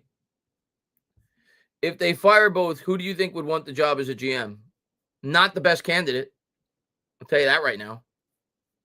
Which is why I think ultimately they're going to keep Shane. But obviously somebody would want it. I have no idea. I have no idea who the candidates will be. And B-Dog says, Mara called that lineman to miss the block.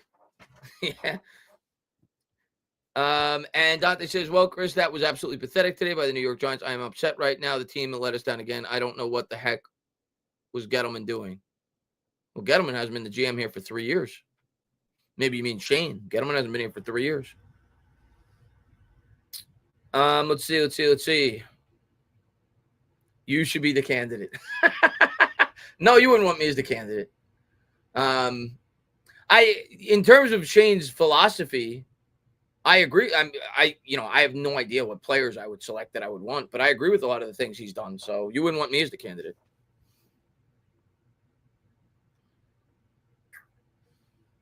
Let's see.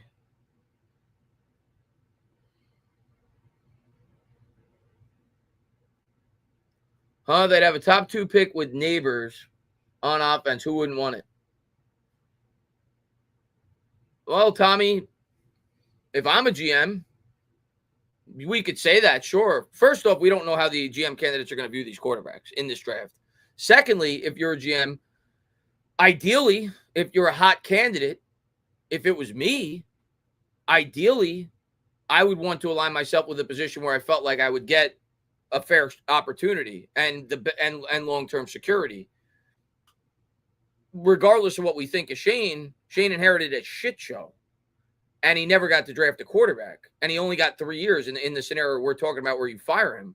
I think there's several GMs that would either stay as assistants or, of course, somebody's going to take the job. There's only 32 jobs. But I think that there would be more appealing jobs than the Giants job. That's my honest opinion. Let's see.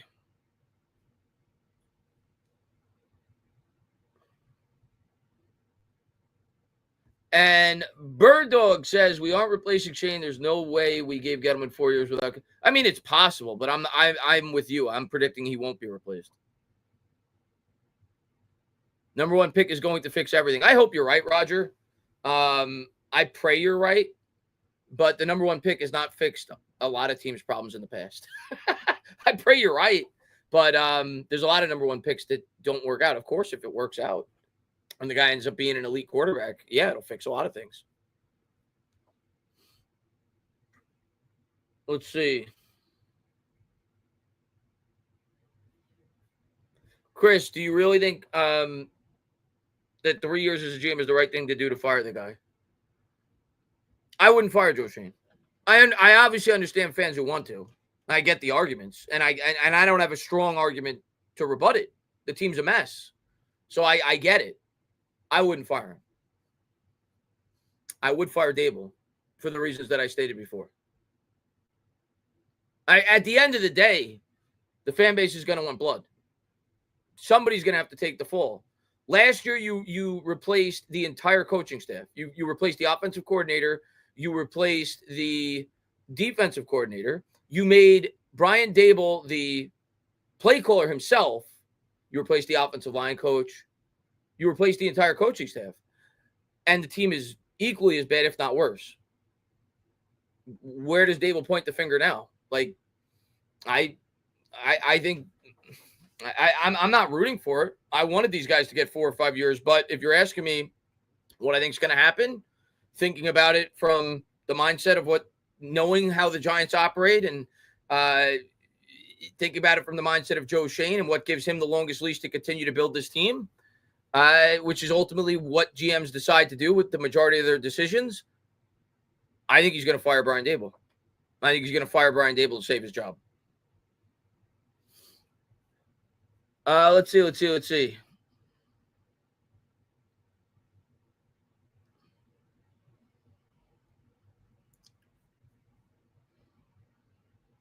I mean, maybe I'll be wrong. Maybe they will fire Joe Schoen. I would bet people that they don't. I'm pretty confident they're not going to, but I could be wrong. Let's see.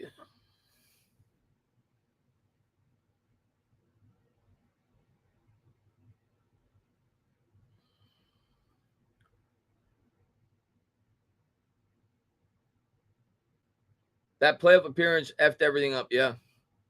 Hey, Chris, I'm not in favor of firing Joe Schoen and Brian Daboll because the Giants need to have continuity because firing coaches every 2 years. Yeah. John says Raiders quarterback is now Desmond Ridder. O'Connell got hurt today. Raiders-Jaguars is a huge game. Yeah. I mean, at this point, obviously, you're rooting for the Raiders because the Jaguars lost today, right? If the continuity you have is losing, then it needs to change. Well, if they change it, I'm not going to fight it. I'm not going to fight it. It's not. I get, obviously, people's opinion that want to fire it. I get it. I'm not going to fight it. I'm just stating my opinion and what I think they're going to do. I don't think they're going to fire Schoen. Let's see. Do you feel any of the Colts or Falcons game is winnable? I think any game is winnable. I mean, the Eagles game potentially is winnable I'm not predicting us to win, but if you're asking me, is it winnable? The game today was clearly winnable. If the Eagles sit their starters, it's a winnable game. I wouldn't pick us in any of the games, but would I be stunned if they win one out of the last four? No, I wouldn't be stunned. After the Giants, any Soto news? No, I haven't heard. Nothing I've heard of, Michael. Just that I think it's down to the Yankees and Mets from everything that I've read. Why root for the Raiders? They have the first pick because you want the Raiders to win, so the Giants get the first pick.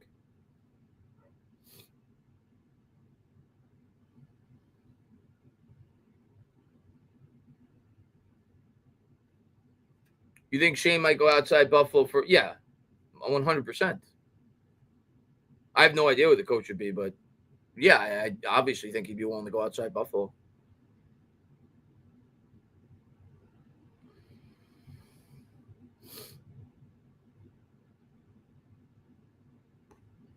Name me one number one overall pick as a quarterback who became a dynasty quarterback. Sire Love, I have a question for you. Are you a Giants fan?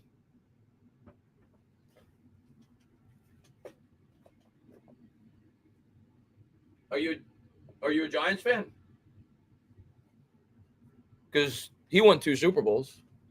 He was the number one overall pick. And his brother was also the number one overall pick. He kind of worked out too. Joe Burrow is pretty good. I know he got hurt. He's gotten hurt a few times. He's pretty good. Yeah. Let's see.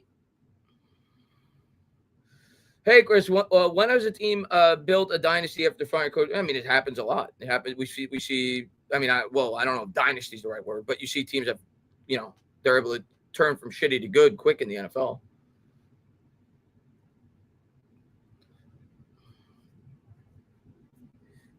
And Bob, thank you very much, man. If we end up with the number one pick, do we listen to offers for it?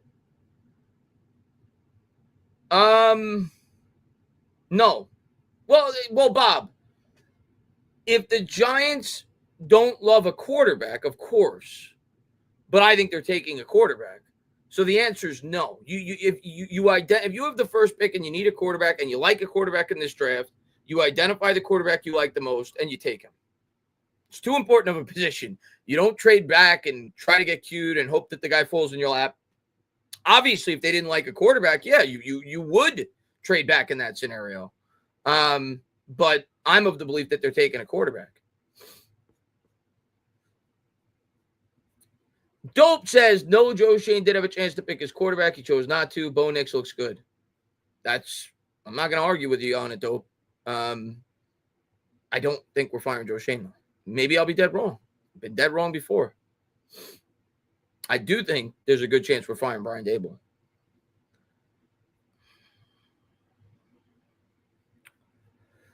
How was the game? I missed it. Were there bright spots or just trash? I mean, the game was awful. Were there bright spots? I mean, the Giants defense overall played well. The red zone defense, not good. But overall, the defense played well. We got our first interception by a member of the secondary this entire year. Trey Hawkins got an interception. Drew Lock, I guess, played okay at times. He made a couple of nice back shoulder fade throws to Neighbors late in the game, but he's not good. The offensive line was awful. Yeah, I mean, it was just a really bad game.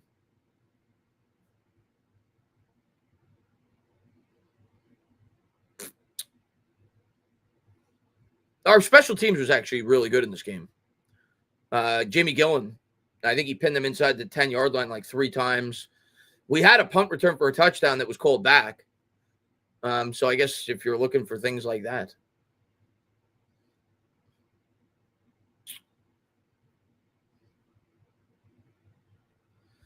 To say Shane missed the quarterback at 6 is ridiculous. The Giants fans would have went nuts. And Nick's, and I honestly, in my heart of hearts, believe Nick's wouldn't look that good here, personally. Maybe I'm wrong. I think Sean Payton is like one of the best offensive coaches of all time. But we'll never know, right? Because you also factor in if you draft Bo Nix, Malik Neighbors isn't here, right? So you would have Darius Slayton as his number 1 wide receiver. I honestly, my heart of hearts, don't believe Bo Nix looks nearly as good as a Giant as he does as a Denver Bronco this year. Let's see. Young Hendrick says, Tanner was about to ask what I missed, but seems like you just recapped. Yeah, you missed a really crappy football game. And Chris L says, call me crazy, but Ward, Tracy, Andrew Thomas, Illuminor, Theo Johnson, Wandell Neighbors could be a very solid offense next year. I mean, you could have that opinion. I'm of the belief, Chris L, that until I see it, I'm not going to believe it. I think there's some piece. I think from a weapon standpoint, and I think they're going to add another big weapon in the offseason. I keep saying that. Like last year, I said to you guys that I thought the big free agent piece was going to be the edge rusher. It was a trade, but it basically was. The year before, I said I thought the big free agent piece was going to be the linebacker. It was with Bobby Okereke. This year, I think the big free agent piece is going to be a wide receiver. I don't know who, but I think we're going to add another weapon in the passing game because I think it's reasonable logic. You're more than likely drafting a quarterback. You want to give that guy as much help as you possibly can for him to start his career. And we don't have a number 2 wide receiver on this team. Jalen Hyatt's not very good. Wandell's a slot guy. I think they're going to spend big at the wide receiver position in free agency. I think you're going to have Neighbors, a free agent wide receiver that you bring in, and Wandell as your 3 guys. That's my prediction. So I think from a weapon standpoint, the Giants are going to actually have pretty good weapons going into next year. The offensive line is still a huge worry, obviously. And we don't even know at this point who's going to be calling the plays. We don't know for sure if Brian Daboll is going to be back or not. So there's a lot of questions that need to be answered before you could even speculate, how this offense may look next year and so on and so forth.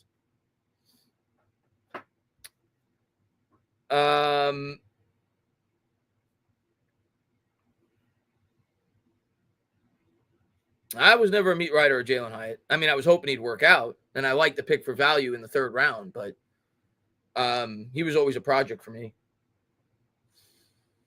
Let's see. And maybe he will become something, but there's no way you could go into next year thinking that Jalen Hyatt is a legitimate number 2 option. And Darius Slayton is obviously on his way out.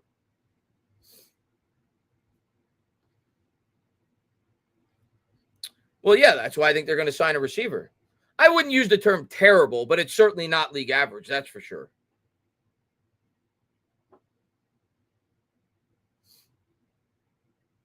I remember people were stunned at the beginning of the year that Hyatt wasn't starting over Slayton. I was like genuinely surprised, Unlimited. I don't think anybody should be ashamed of themselves. I got the logic. He's young. You want to see him grow as a player. I get the logic there. But I was like generally surprised that the majority of the fan base before the year started just assumed that Jalen Hyatt was going to start over Darius Slayton. Darius Slayton's a pretty good wide receiver.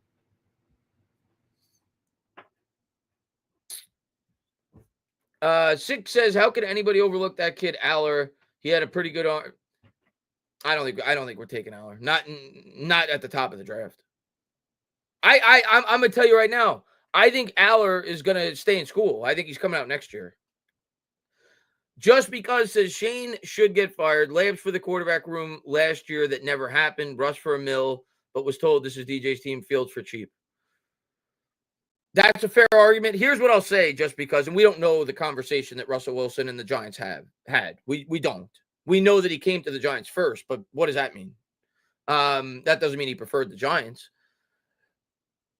Here's what I'll say. If you were Russell Wilson, and again, we don't know all the specifics. We honestly don't. If you were Russell Wilson, even if the Giants told you, which they may not have, but even if the Giants told you it's going to be an open competition with you and Daniel Jones, what situation would you have rather gone to? The Pittsburgh Steelers or the New York Giants? If I was Russell Wilson, I'd much rather go to the Steelers. So I don't know if Russell Wilson would have came here, regardless of what the Giants told him. The Steelers are a better spot for him.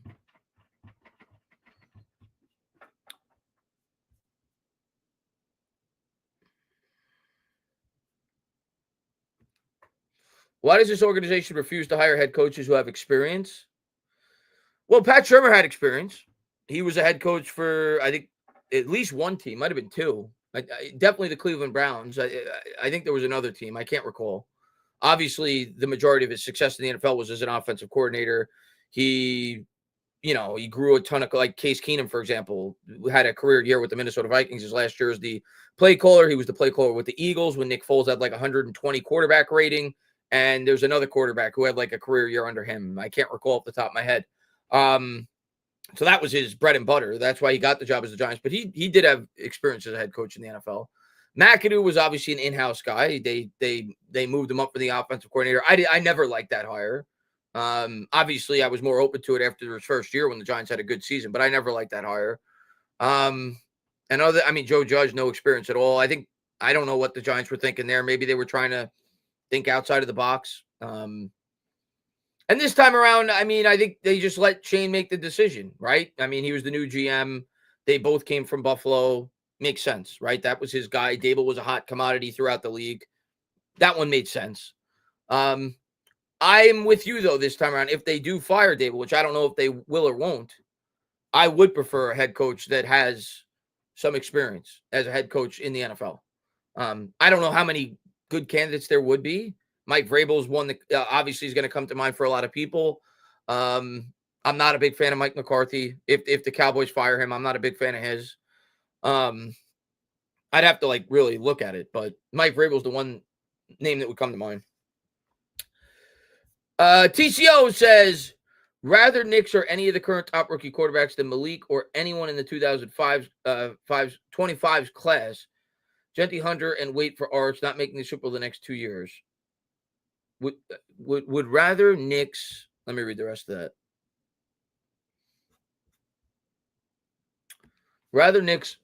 I would rather Knicks or any of the current top rookie quarterbacks than Malik or anyone in the 2025 draft class. Genty Hunter and wait for Arch. So you're saying if you go back in time, you would have rather drafted Bo Nix. That's fair. My argument back to you, TCO, though, is I honestly don't think Bo Nix looks as good in a Giants uniform. It's without Malik Neighbors on the roster. He looks really good in Denver. And obviously, we're going to say, based off his performance and the position that he plays, that, yeah, the Giants should have drafted him at this point. Who knows with J.J. McCarthy? He got hurt. Who knows with Michael Penix? He hasn't played yet. But at the end of the day, the bottom line is this, TCO. If Joe Schoen remains on as the general manager, if he hits on one of these quarterbacks, nobody's going to give a shit. Nobody's going to give a shit.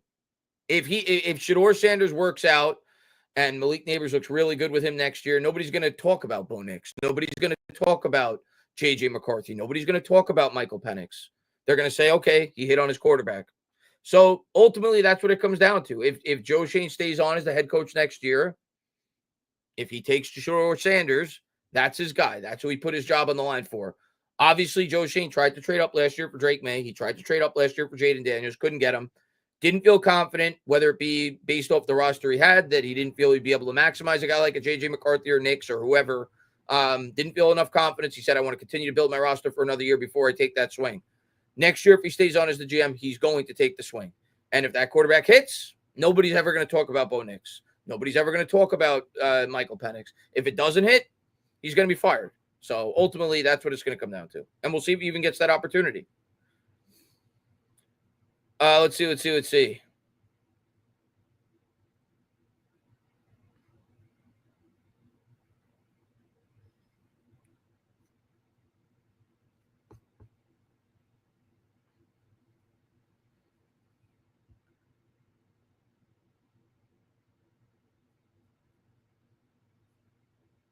Yeah, I even said that during the draft. Not Nelly, not that I thought that Nix was going to look this good his rookie year, but I even said that during the draft. I remember talking about that with Bad Dog. I was not a fan of Bo Nix as a prospect, but I remember telling him, I'm like, Bo Nix is a perfect fit for the Sean Payton offense. So if there's he's a similar style, not comparing him to Drew Brees, but he's a similar style of quarterback to Drew Brees. So I always thought he'd be a good fit for Sean Payton. And obviously a lot of people did. That's why a lot of people had him mocked to go there. He was a really good fit for the Sean Payton offense. And the other thing with, I don't know his age off the top of my head, but if I'm not mistaken, I think Bo Nix is like 24 or 25 years old as a rookie. So he's a guy with experience. He's a guy that you would think with a good head coach, with a pretty good cast, would get off to a good start. So I don't know if I would thought he'd be this good his rookie year, but I'm not shocked that he's having a solid rookie year. Do you think Sanders is better than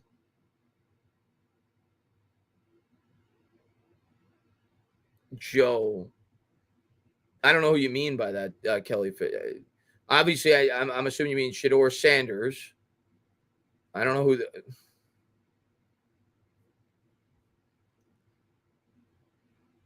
Jose says many players talk about how complex Daboll's system is, no matter who is at quarterback or the offensive pieces added. Is that the same anemic offense? What say you? I'm gonna be honest at this point. And obviously, if they keep Daboll, I'm gonna give him his opportunity with his quarterback, and I'm not gonna cry if they do that. I'll be okay. You hired this guy to be a quarterback guy. You're finally drafting the quarterback. Let's see what Daboll can do. But I don't know, man. And it's entirely possible that the quarterbacks back there obviously are going to limit you as a play caller. I'm not denying that. But I don't know. I have doubts about Brian Daboll. I have doubts about Brian Daboll as the head coach for this Giants team long term. His play calling from within the red zone at times is, I don't understand it.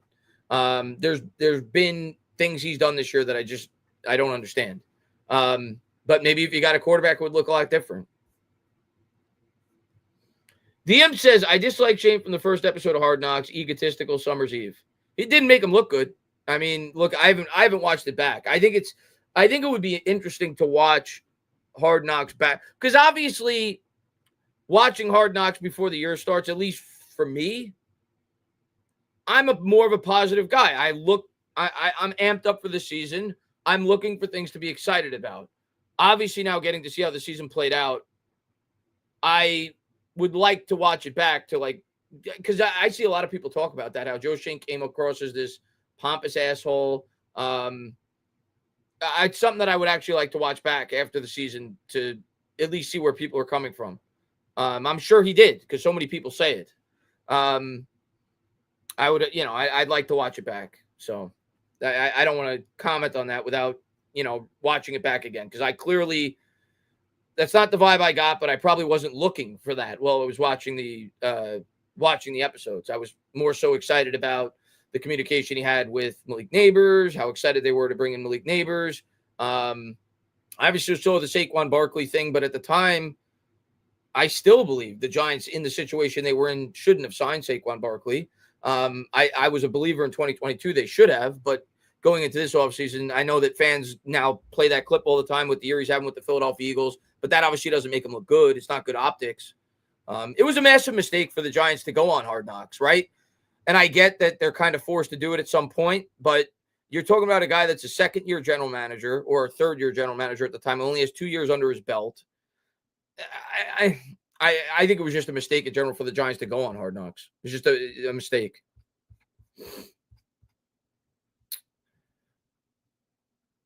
Let's see. Just because says Sierra's his wife, a musician. Steelers GM didn't mind pissing off Pickett with their first-round draft pick. Steelers are spending $4 million with Fields and Russ. Yeah, no, I mean, I completely agree. Obviously, if Russell Wilson would have picked us over the Steelers, yeah, in hindsight, that would have been a much better decision than going with Drew Lock. And if the Giants went to Russell Wilson and said, "Oh well, we have no interest in you even being in an open competition with Daniel Jones before the year started," which we can't say for certain, but if they did, yeah, I would agree that that's a mistake. We could speculate. Demon Man, thank you very much, man, for the $20 super sticker. Unfortunately, I don't have the YouTube up, so I can't see it. But thank you very much, man. I appreciate it, man. Thank you. Thank you again. Eliza says you want Ben Johnson as the head coach. He's obviously going to be a hot commodity. I wouldn't be opposed to it. You know, you watch the Detroit offense. It's creative, right? I mean, obviously they have a lot of good pieces. You look at that backfield. I mean, my God, Montgomery's a really good downfield runner. Jahmyr Gibbs is a great running back, first-round pick. Obviously, their tight end is great. Amon-Ra St. Brown. Like, they have a lot of great pieces, so he has a lot to work with there. But, yeah, I mean, as of now, he's looked upon as one of the best play callers in football. So he's going to be one of the more popular targets, not just for the Giants if they're looking for a head coach, but every team in the league, the Jets, everybody. The Cowboys will probably be looking for more than likely a head coach. So he's going to be a hot commodity. I don't know if he picked the Giants, but I'm sure he'd be one of the 4 or 5 most popular candidates on the Giants list. And the intern says, if Arch didn't have the Manning name, no Giants fan would be looking to tank for 2 years straight for a kid we might not even get the draft. I think there's some truth to that. I do think he's a legitimately really good player. Well, at least in the limited times I've gotten to watch him play. And he has not gone up against the best of competition when he has. But obviously I don't have the rankings in front of me. I think he was the highest ranked quarterback in his high school class. I know he was a 5-star recruit. And watching him play, I could see why people are high on him. Like he's really talented. So I think there are people that just think he's really good and would like him to be the quarterback for the Giants. But I definitely think, yeah, a lot of it has to do with his name for sure. Because Eli Manning, natural transition, Arch Manning. And a lot of people think like they don't think in the terms of real life. They think more in the terms of Madden. When you're playing Madden, you could say, okay, well, let's just trade down. Let's get draft picks. And let's worry about the quarterback 2 years from now. When you're the general manager, that's not the way life works in the NFL. When you're 4 years into your job, assuming that Joe Schoen is back and there's a quarterback worth picking with that pick, you can't bypass that and risk, at that point, your job's on the line next year. If Joe Schoen doesn't draft the quarterback next year, the Giants winner, he's out. The Giants winner, he's out. At that point, you've bypassed. There's no excuses at that point to not draft the quarterback. And if the team is bad, he's going to lose his job. Drafting the quarterback buys him more time, more job security, more time to continue to build his roster. So anybody that's talking about bypassing the quarterback in this draft to trade down in hopes that you'd be able to get Manning is nuts. You're not thinking from the mindset of a real life general manager. There's no way Joe Schoen's thinking that way. If he likes a quarterback, he's taking a quarterback. We'll find out if he does, but there's no way he's going to think about, oh yeah, let's tank for 2 more years and let's get Arch Manning. If Joe Schoen tanks for 2 more years and doesn't draft the quarterback, Joe Schoen's not going to be the guy getting Arch Manning. So that's not happening.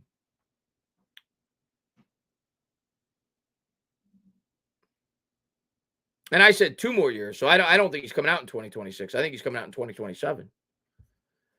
And Simon says, Chris, Shane's mindset going forward after last season was either it's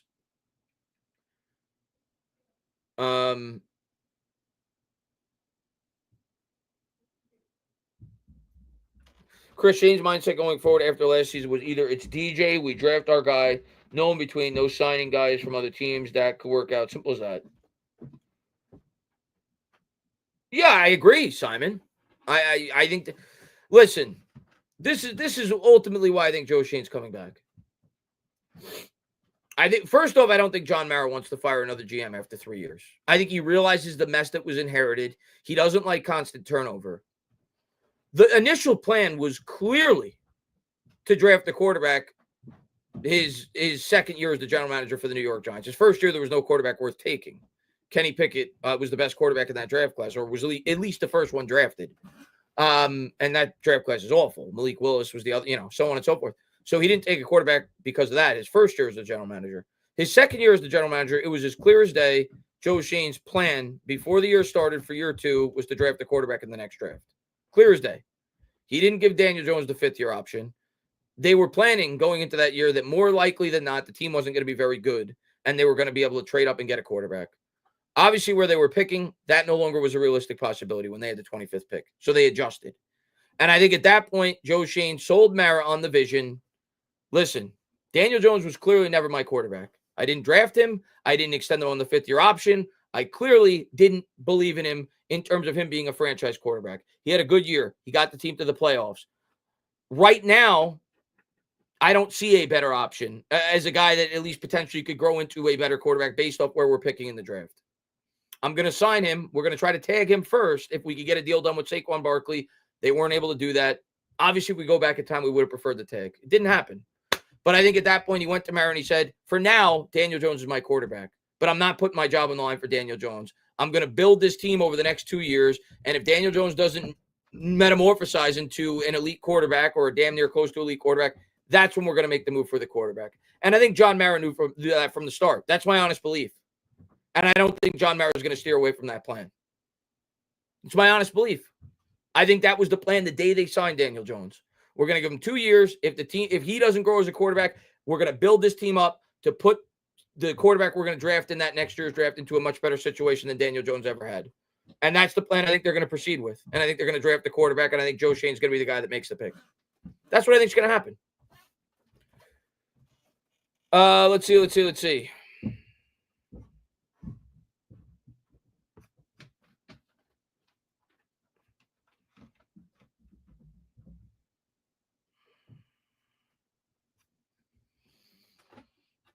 Michael says, sign Fields, draft Hunter. It does not work. Draft Archie in 2026.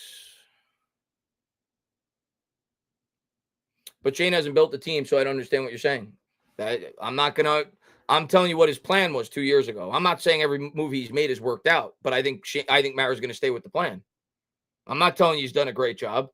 I think he's brought in some good pieces, but overall, let's look at the team. Obviously, the team's record is awful. And the quarterback has a lot to do with that, and the team in general is not very good.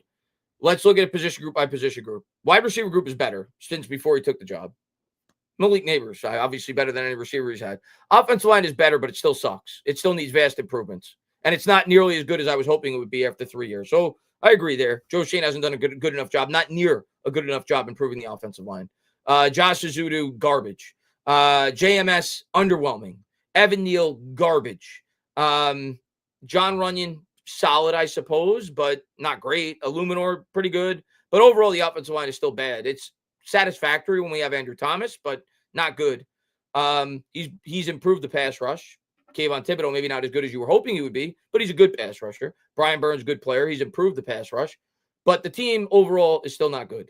I agree where fans are coming from. I agree. I'm not going to cry if they fire Joe Schoen. I'm telling you what I think the plan was, and what I think the plan is going to continue to be. I think Shane's going to make that pick. And if the team doesn't progress after that, Shane's going to be out of a job in 2 years. That's what I think is going to happen. Maybe I'll be dead wrong. Maybe they'll fire Shane. I don't think they're going to. Chris the Bad Dog's intern says, Ward and Sanders are just as equal to the 24 class prospect, in my opinion, outside of Caleb and May. Why do people think Ward and Sanders are bad? I think the Sanders thing, honestly, is overblown. I think a lot of people don't like Deion Sanders. That's my honest belief. I'm indifferent to Deion Sanders. I don't like him. I don't hate him, whatever. I'm indifferent, whatever. But I think a lot of people don't like Deion Sanders. And I think a lot of people worry what Sanders will do in New York. I based off of the persona, the LeVar Ball with Lonzo, like that type of scenario in New York, the most polarizing position in New York. I think that's a lot of it. Why a lot of Giants fans are outspoken against Shedeur Sanders. Because as a player, I think Shedeur Sanders is good. I honestly don't see why, if you're just judging him as a prospect, I think he's a good quarterback. I'm not saying he's an elite quarterback. I think he's good. I think his mobility is underrated. I think he's incredibly accurate when you watch him. He's a very accurate passer. I think his arm strength is not great, but it's good enough. The other thing that I like about Shedeur Sanders, he checks plays at the line of scrimmage. A lot of college quarterbacks do not do that. There's things that aren't great. His pocket awareness is not good. But I could also say, well, his offensive line, especially his last year, before this year, was god-awful. I think a lot of that is the fact that people just don't like Deion Sanders, and they worry about, and I get it, in New York, they worry about the circus that some people may call it, and how it would work out in New York. As a prospect, just based off of a physical school, tools, I don't know. And again, I'm no expert. I'm just a fan. But just watching him play, I think he's comparable to a guy like J.J. McCarthy as a prospect. And I liked J.J. McCarthy last year. I actually liked him a lot. I didn't view him as an elite prospect, but I thought he was a really good one and one worthy of going in the top 10 picks. I think he's comparable to him from just a skill set standpoint. I like Shedeur Sanders. I think his mechanics are really good too, which is something that I noticed with C.J. Stroud as a prospect when he was at Ohio State that stood out to me. I like him. I think he's a good quarterback prospect. Just Cuz says, we need our pound of flesh. Fire Shane, promote Brandon Brown. The whole Brandon Brown thing to me makes no sense. The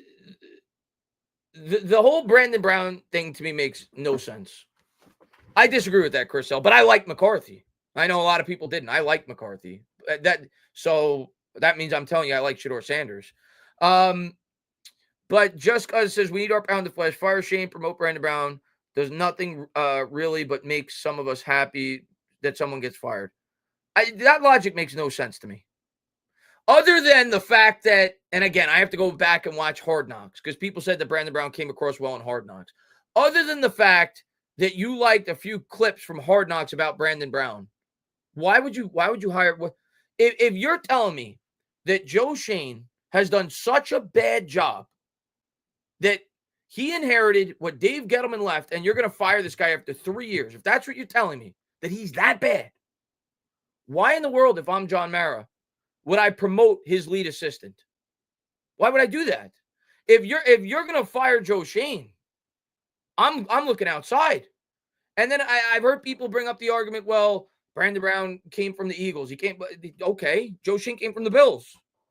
Both organizations were productive. Both organizations had a lot of success. If we're firing Joe Schoen, I don't want to promote Brandon Brown. I want to rip it all up. I want to start from scratch and bring somebody in from the outside from a successful organization. If you're telling me that Joe Schoen is that bad that you need to fire him after 3 years, I don't want to promote the guys that he elected to choose to be his lead assistant. Why would I do that? You're telling me his decision-making is so bad that you want to promote the guy that he felt should be his second in command. Makes no sense to me. Let's see.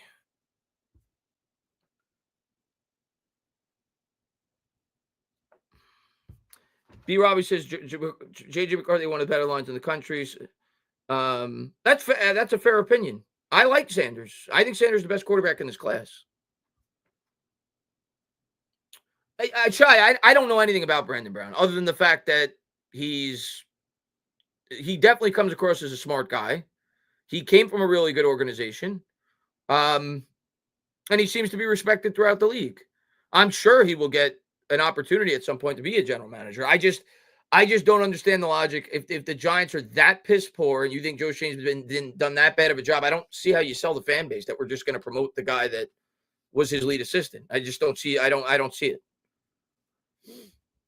DRL says, "What up, Dana? What do we got to do to fix that? You got to get a quarterback first and foremost. There's a lot more to it than just that, but we got to get a quarterback."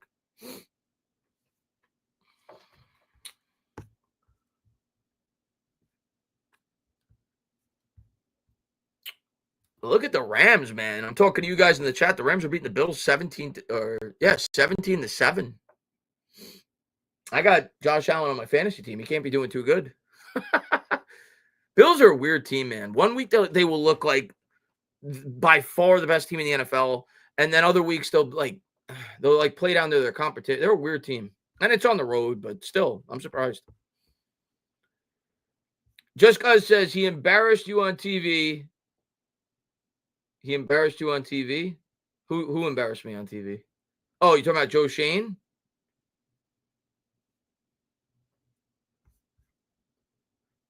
Maybe I'll be wrong, guys. I'll be the first to say if I'm wrong, I'm wrong. I clearly could be wrong. I don't think we're going to fire Joe Schoen. And Wild Child says, Brandon Brown is a person that's considered up and coming in the business. I agree with that. Just because he works under Joe doesn't mean he doesn't have his own ideas. I agree with that too. I don't know. I don't. Maybe I'll be dead wrong, Wild Child. But if they were to fire Shane, if I was the owner of the team and I'm trying to sell the fan base that we're, because at that if you're quitting on Joe Schoen after 3 years, you're telling the fan base this guy was awful. Because we all know the situation that Joe Schoen inherited. It was as bad of a situation as you can inherit. Because we know that because fans for years commented that Dave Gettleman was the worst GM in franchise history. So we know how bad of a situation he inherited. We know how bad the cap situation that he was inherited. So if you're telling the fan base, I'm quitting on Joe Schoen after 3 years after he inherited that, I just can't see an owner selling the fan base. He was that bad with the situation that he inherited that we had to fire him a year quicker than we fired Dave Gettleman, that we're now going to promote the guy that he said was the best guy to be his assistant general manager. Because you're clearly questioning his decision-making at that point. That's just how I think about it. I'm not saying he's not deserving of a job. I'm sure he is. I just don't think the Giants would promote him if they were to fire Joe Schoen.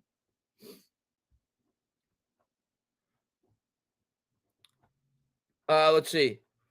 The Joe hate is trauma-based. He hasn't been god-awful. You fire him and I don't think we're going to fire him. I really don't. Sean says, what's up, Dane? I was at work today. I heard our Giants lost another close one. How are we looking for tank? We have the second pick right now, Sean. We have the second pick, Sean.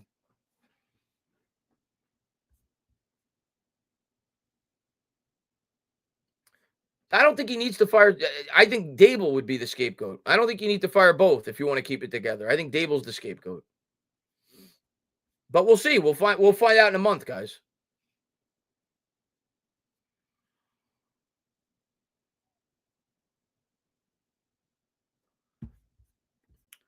Glock just said in the press conference, who's Glock? Oh, Locke, I think you meant to say. Locke just said in the press conference that nobody has lost confidence in the coach. I mean, to be fair, and I'm not saying that's not the case, but what do you expect Drew Lock to say, right? He's the quarterback. He's the backup. He's not going to, he's also auditioning to be a quarterback for another franchise. It's not going to look good on him if he's saying that the coach sucks and so what do you expect him to say, right? Confidence in the coach or locker room has not been lost. A lot of noise from the outsiders. Here's what I'll say, Gerald. Obviously, I don't think the team's quit on Dable. I think they quitted him for 1 week. And that was after the Daniel Jones debacle. So I do think the team did not try their hardest in that game. I think that they were pissed off of the handling of the Daniel Jones situation. So I think for 1 week they did quit on Brian Dable. But I don't think they've quit since. I think they have tried hard since. They're just not very good with all the backups in there, and they're not good to begin with. Simon says, Chris, do you feel like Shane is more of a talented financial manager than an NFL GM who can actually analyze and scout players? I mean, I said that on Twitter the other day. I think, like, if I'm being critical of Joe Schoen, and you could be critical of a lot of things, right? A lot of people will point to his drafting. I mean, I think this year his drafting has actually is good. This draft looks good so far, right? Malik Neighbors looks good. Tyler Newman has played well. He obviously got hurt today. Hopefully he's okay. Andrew, the Phillips has been good. Obviously Tyrone Tracy looks like a really good pick in the 5th round. Theo Johnson has potential at least. So this draft class looks good, but overall, I think a lot of people would point to his drafting as his biggest flaw thus far. Having 2 picks inside the top 7, neither of which looked like they were great picks. One of them being a horrible pick with Evan Neal. Kayvon, we'll see. Talented, but probably not worthy of that 5th pick thus far. JMS, Jalen Hyatt, those guys don't look like great picks right now. Deontay Banks. So I think a lot of people would point to the drafting. But for me, I think the biggest flaw thus far with Joe Schoen, if I'm being critical of him, is, and it's not just Saquon Barkley, who I would have preferred that they re-signed after 2022.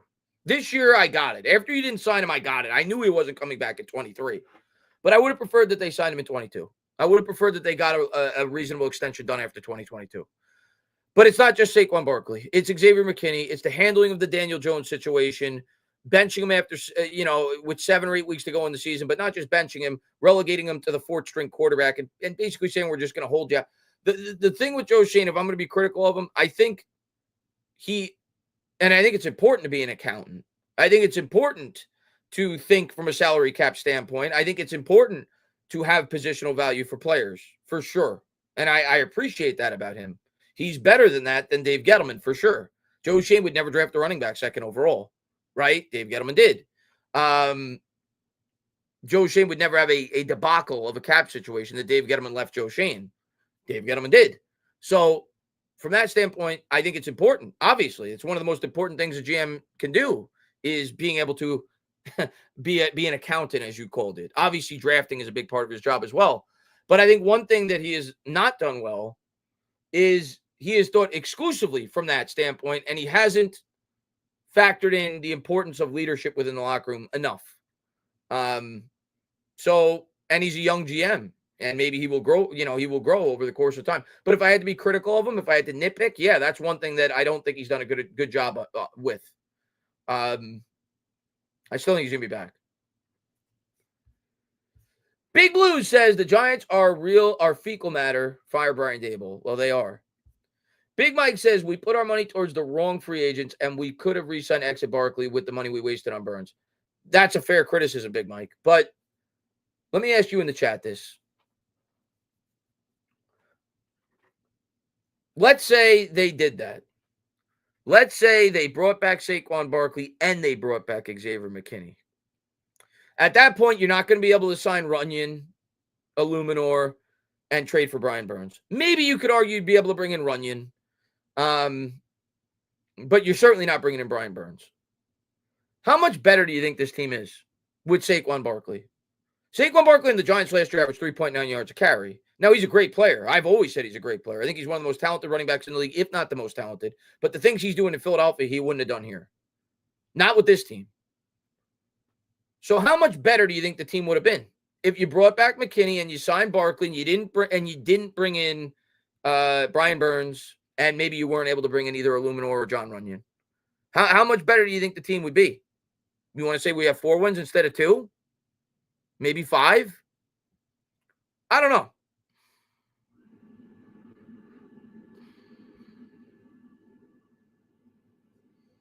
Not much better than McKinney and Barkley would have.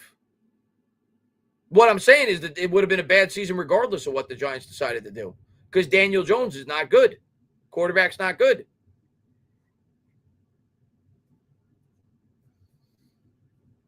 Well, Tommy, of course not. But we're just talking about this offseason. The drafts had already taken place at that point. We're talking about the decision to bring back Barkley and McKinney. That's what we're talking about. And if I go back in time, I would have signed McKinney.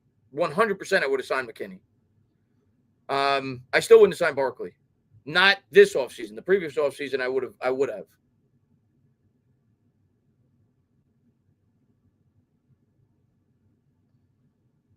We're second, Simon.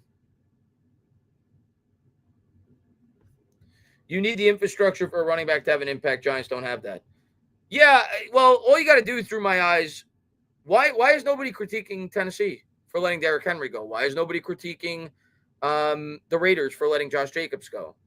These running backs are doing well, and they're winning on teams that won last year. They're finishing pieces. Like you said, teams that have an infrastructure. The Packers went to the second round last year. The Eagles went to, I believe, the second round last year. They already had, like you said, an infrastructure. So the Giants weren't in a place to be able to maximize a running back, especially when it was 27. And that's a problem. The Giants didn't build the team properly over the course of Saquon Barkley's career.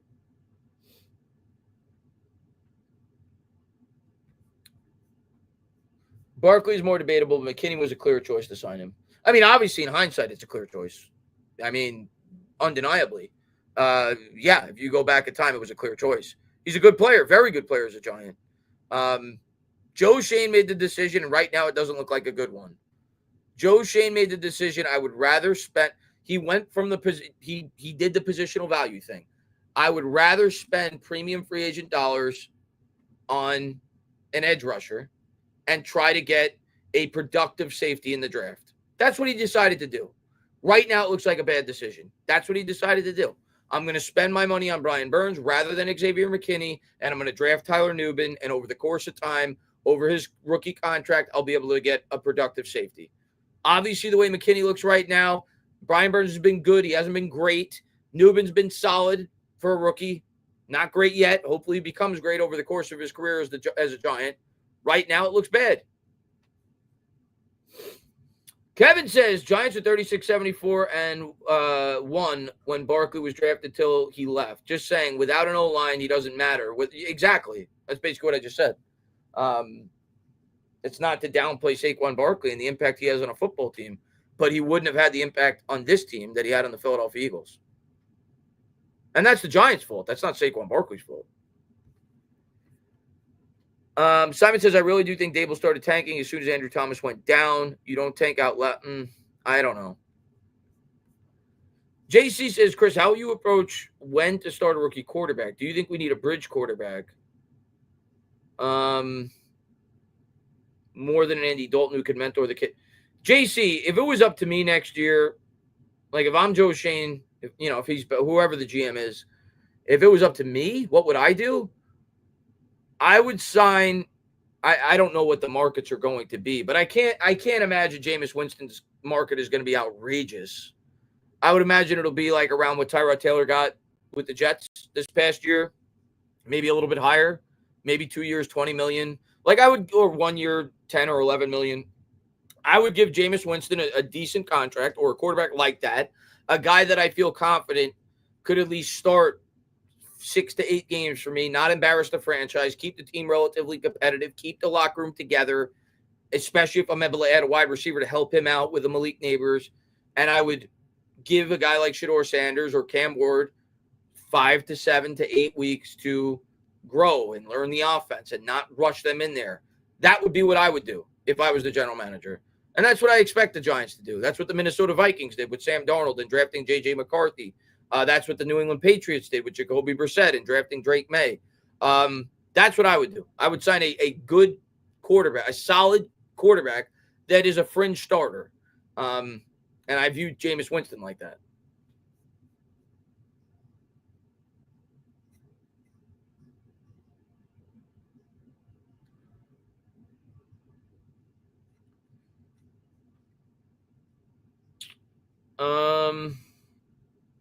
New chant, please, Lord Cam Ward.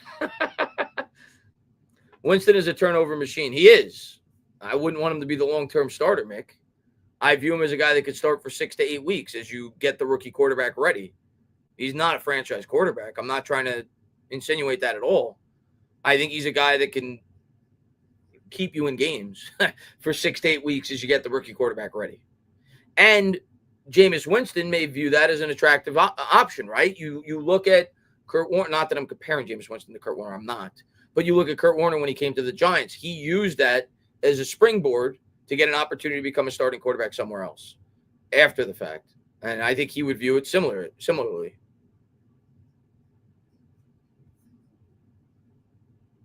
Have the Giants ever drafted a black quarterback? No, I think that's about to change this year. We don't really know if Dable has a safety blanket with his job position. No, we don't.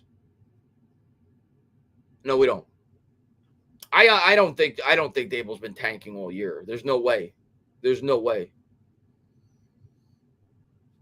I think they're tanking now. I don't think he's coaching to lose, but I think some of the personnel decisions they're making, all of a sudden these players, like I feel like, for example, these players they're saying are hurt may legitimately be hurt, but I feel like at this point in the season, everybody's hurt.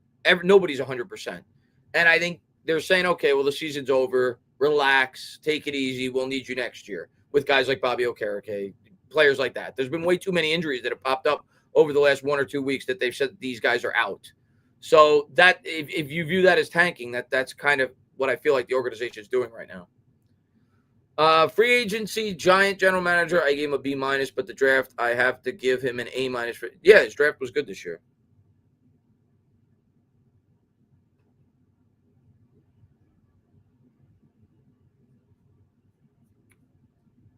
Well, I mean, it is what it is. I think that narrative goes away this year. The Giants have drafted a black quarterback, and his name is Andre Woodson out of Kentucky. Okay, there you go. I did not know. Okay, there you go. He wasn't starting, though. I think what he meant was a starting quarterback. But at the end of the day, I think that goes away after this year. I think they're going to be taking one. Dable offense hasn't been good outside of the Bills. I mean, it was the first year the Giants offense was at least respectable. We were league average, but he wasn't calling the plays. Kafka was.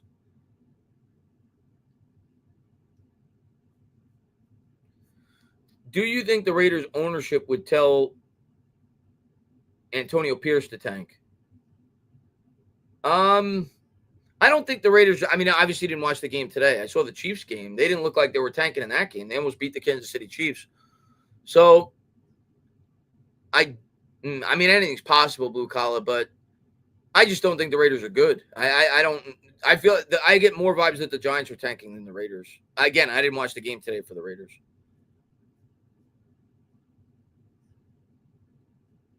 Have the Giants ever had a black head coach? No. They had a black GM, though. They had Jerry Reese was one of I don't know. Maybe somebody in the chat let me know. I think Jerry Reese was one of the first black GMs in the NFL, if not the first. Which, if we're talking about like a position of power, because I think that's what a lot of people say when they bring up the black quarterback, because it's a position of power. Obviously, we all know, if you have a brain, that the NFL was, as a whole, as a league, was very racist in the early on, 70s, 80s, even into the 90s, when it came to the black quarterback playing that position. So when you talk about from a position of power standpoint, I would say a general manager has a lot more say than a head coach. And they hired obviously Jerry Reese. Dylan says, if we fired Dable, who would you want to replace him? I mean, Dylan, I'd have to see the list of candidates that they brought in. I'd have to see the list of candidates that we brought in. But I mean, obviously, the first name that comes to mind is Vrabel. I've always been of the mindset. The one thing I don't love about bringing in a guy like Vrabel is this. In today's NFL, especially when you have a young quarterback that you're going to be drafting, I would prefer that the head coach be more of an offensive guy, because you want to get that quarterback off on the right foot. Now, obviously, you could say you could go out there and bring in the greatest offensive coordinator money could buy, and you could. But if that offensive coordinator does a great job, he's gonna become a head coach somewhere in the not too distant future. So that's the only reason why I'd be at least somewhat skeptical of bringing in a guy like Mike Vrabel, who I think is a really good coach, and I would be excited if we brought him in. That's the one thing that I would be like somewhat cautious of. I would, in an ideal world, I'd prefer more of an offensive head coach, based off the situation the Giants are going to be in, that you're going to have a rookie quarterback.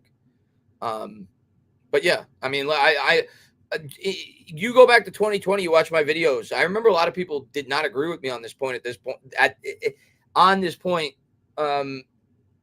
that point in time in 2020, now people would be like, of course. But in 2020, he was not nearly as hot of a candidate as he would be today, because of obviously the more success he had at Michigan after the fact. I was all aboard Harbaugh in 2020. That was the guy I wanted above everybody else. And at that point, he wasn't doing as well as many people projected at Michigan. He was coming off, not too long ago. He had issues with the front office with San Francisco. But I have always been of the mindset, if I could pick one, I would prefer a coach that's done it before, a head coach that's done it before. And I was a huge Harbaugh fan. I would be a fan of Vrabel too. But that would be the one thing I'd worry about, is the fact that he's not an offensive guy. I don't want Belichick. Oh, of course, Ozzie Newsome with the Ravens, yes.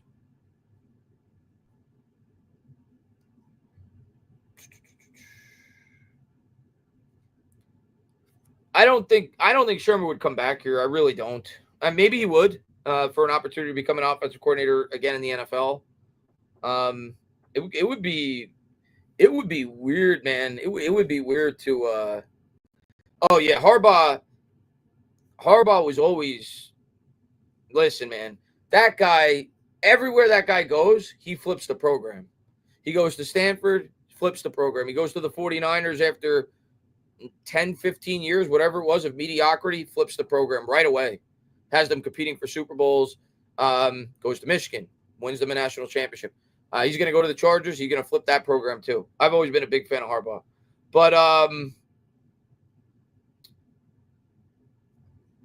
yeah, I can't picture Shermer coming back to the Giants. I get the logic behind when people say that, because obviously he's his offensive coordinator currently with Colorado, and he's say what you want about him as a I'll say this. If they bring in a new head coach and they get a new offensive coordinator, I would like an offensive coordinator like Pat Shermer. When I say that, I mean a West Coast style offense. I've always been a much bigger fan of the West Coast style offense than, I like shorter, like Andy Reid, for example. He runs the West Coast style offense. I like that style of offense where you use the running backs a lot in the passing game, a lot of short and intermediate routes, crossing patterns. I would prefer that style of an offensive coordinator if they were to fire Brian Daboll. But, guys, I am going to close it out. I'm hungry. I got to eat. You guys enjoy the rest of your Sunday. It was a pleasure getting to talk to you guys for about an hour or so, like I always do after the game. Hang out with you guys after the game. Giants lose. Obviously, I think most Giant fans were rooting for that. At this point, it's hard to argue that that's not in the best interest of this football team right now for the remainder of this year. What do you have to play for at this point? You're not. What are you growing towards? You don't even have your quarterback on the roster right now. It was good to see Neighbors made a couple of big plays down the stretch. But overall, you got what you wanted. They lost. They stay high in the draft position. They move up to 2. And they've got next week, obviously, you're rooting now for the Raiders to upset, not upset. It's probably a coin flip game, but the Raiders to beat the Jaguars, and then the Giants would be at the number 1 pick with 3 weeks remaining, provided that we lose to the Baltimore Ravens, who I 100% think we will. I would be shocked if we lose that game by less than 10 points. I think the Ravens are going to blow us out. But, guys, you guys have a great rest of your day. Love you guys. Whose idea was it to hire Bowen? I mean, obviously, Daboll had a lot to do with that. He's the head coach. But, guys, have a good one.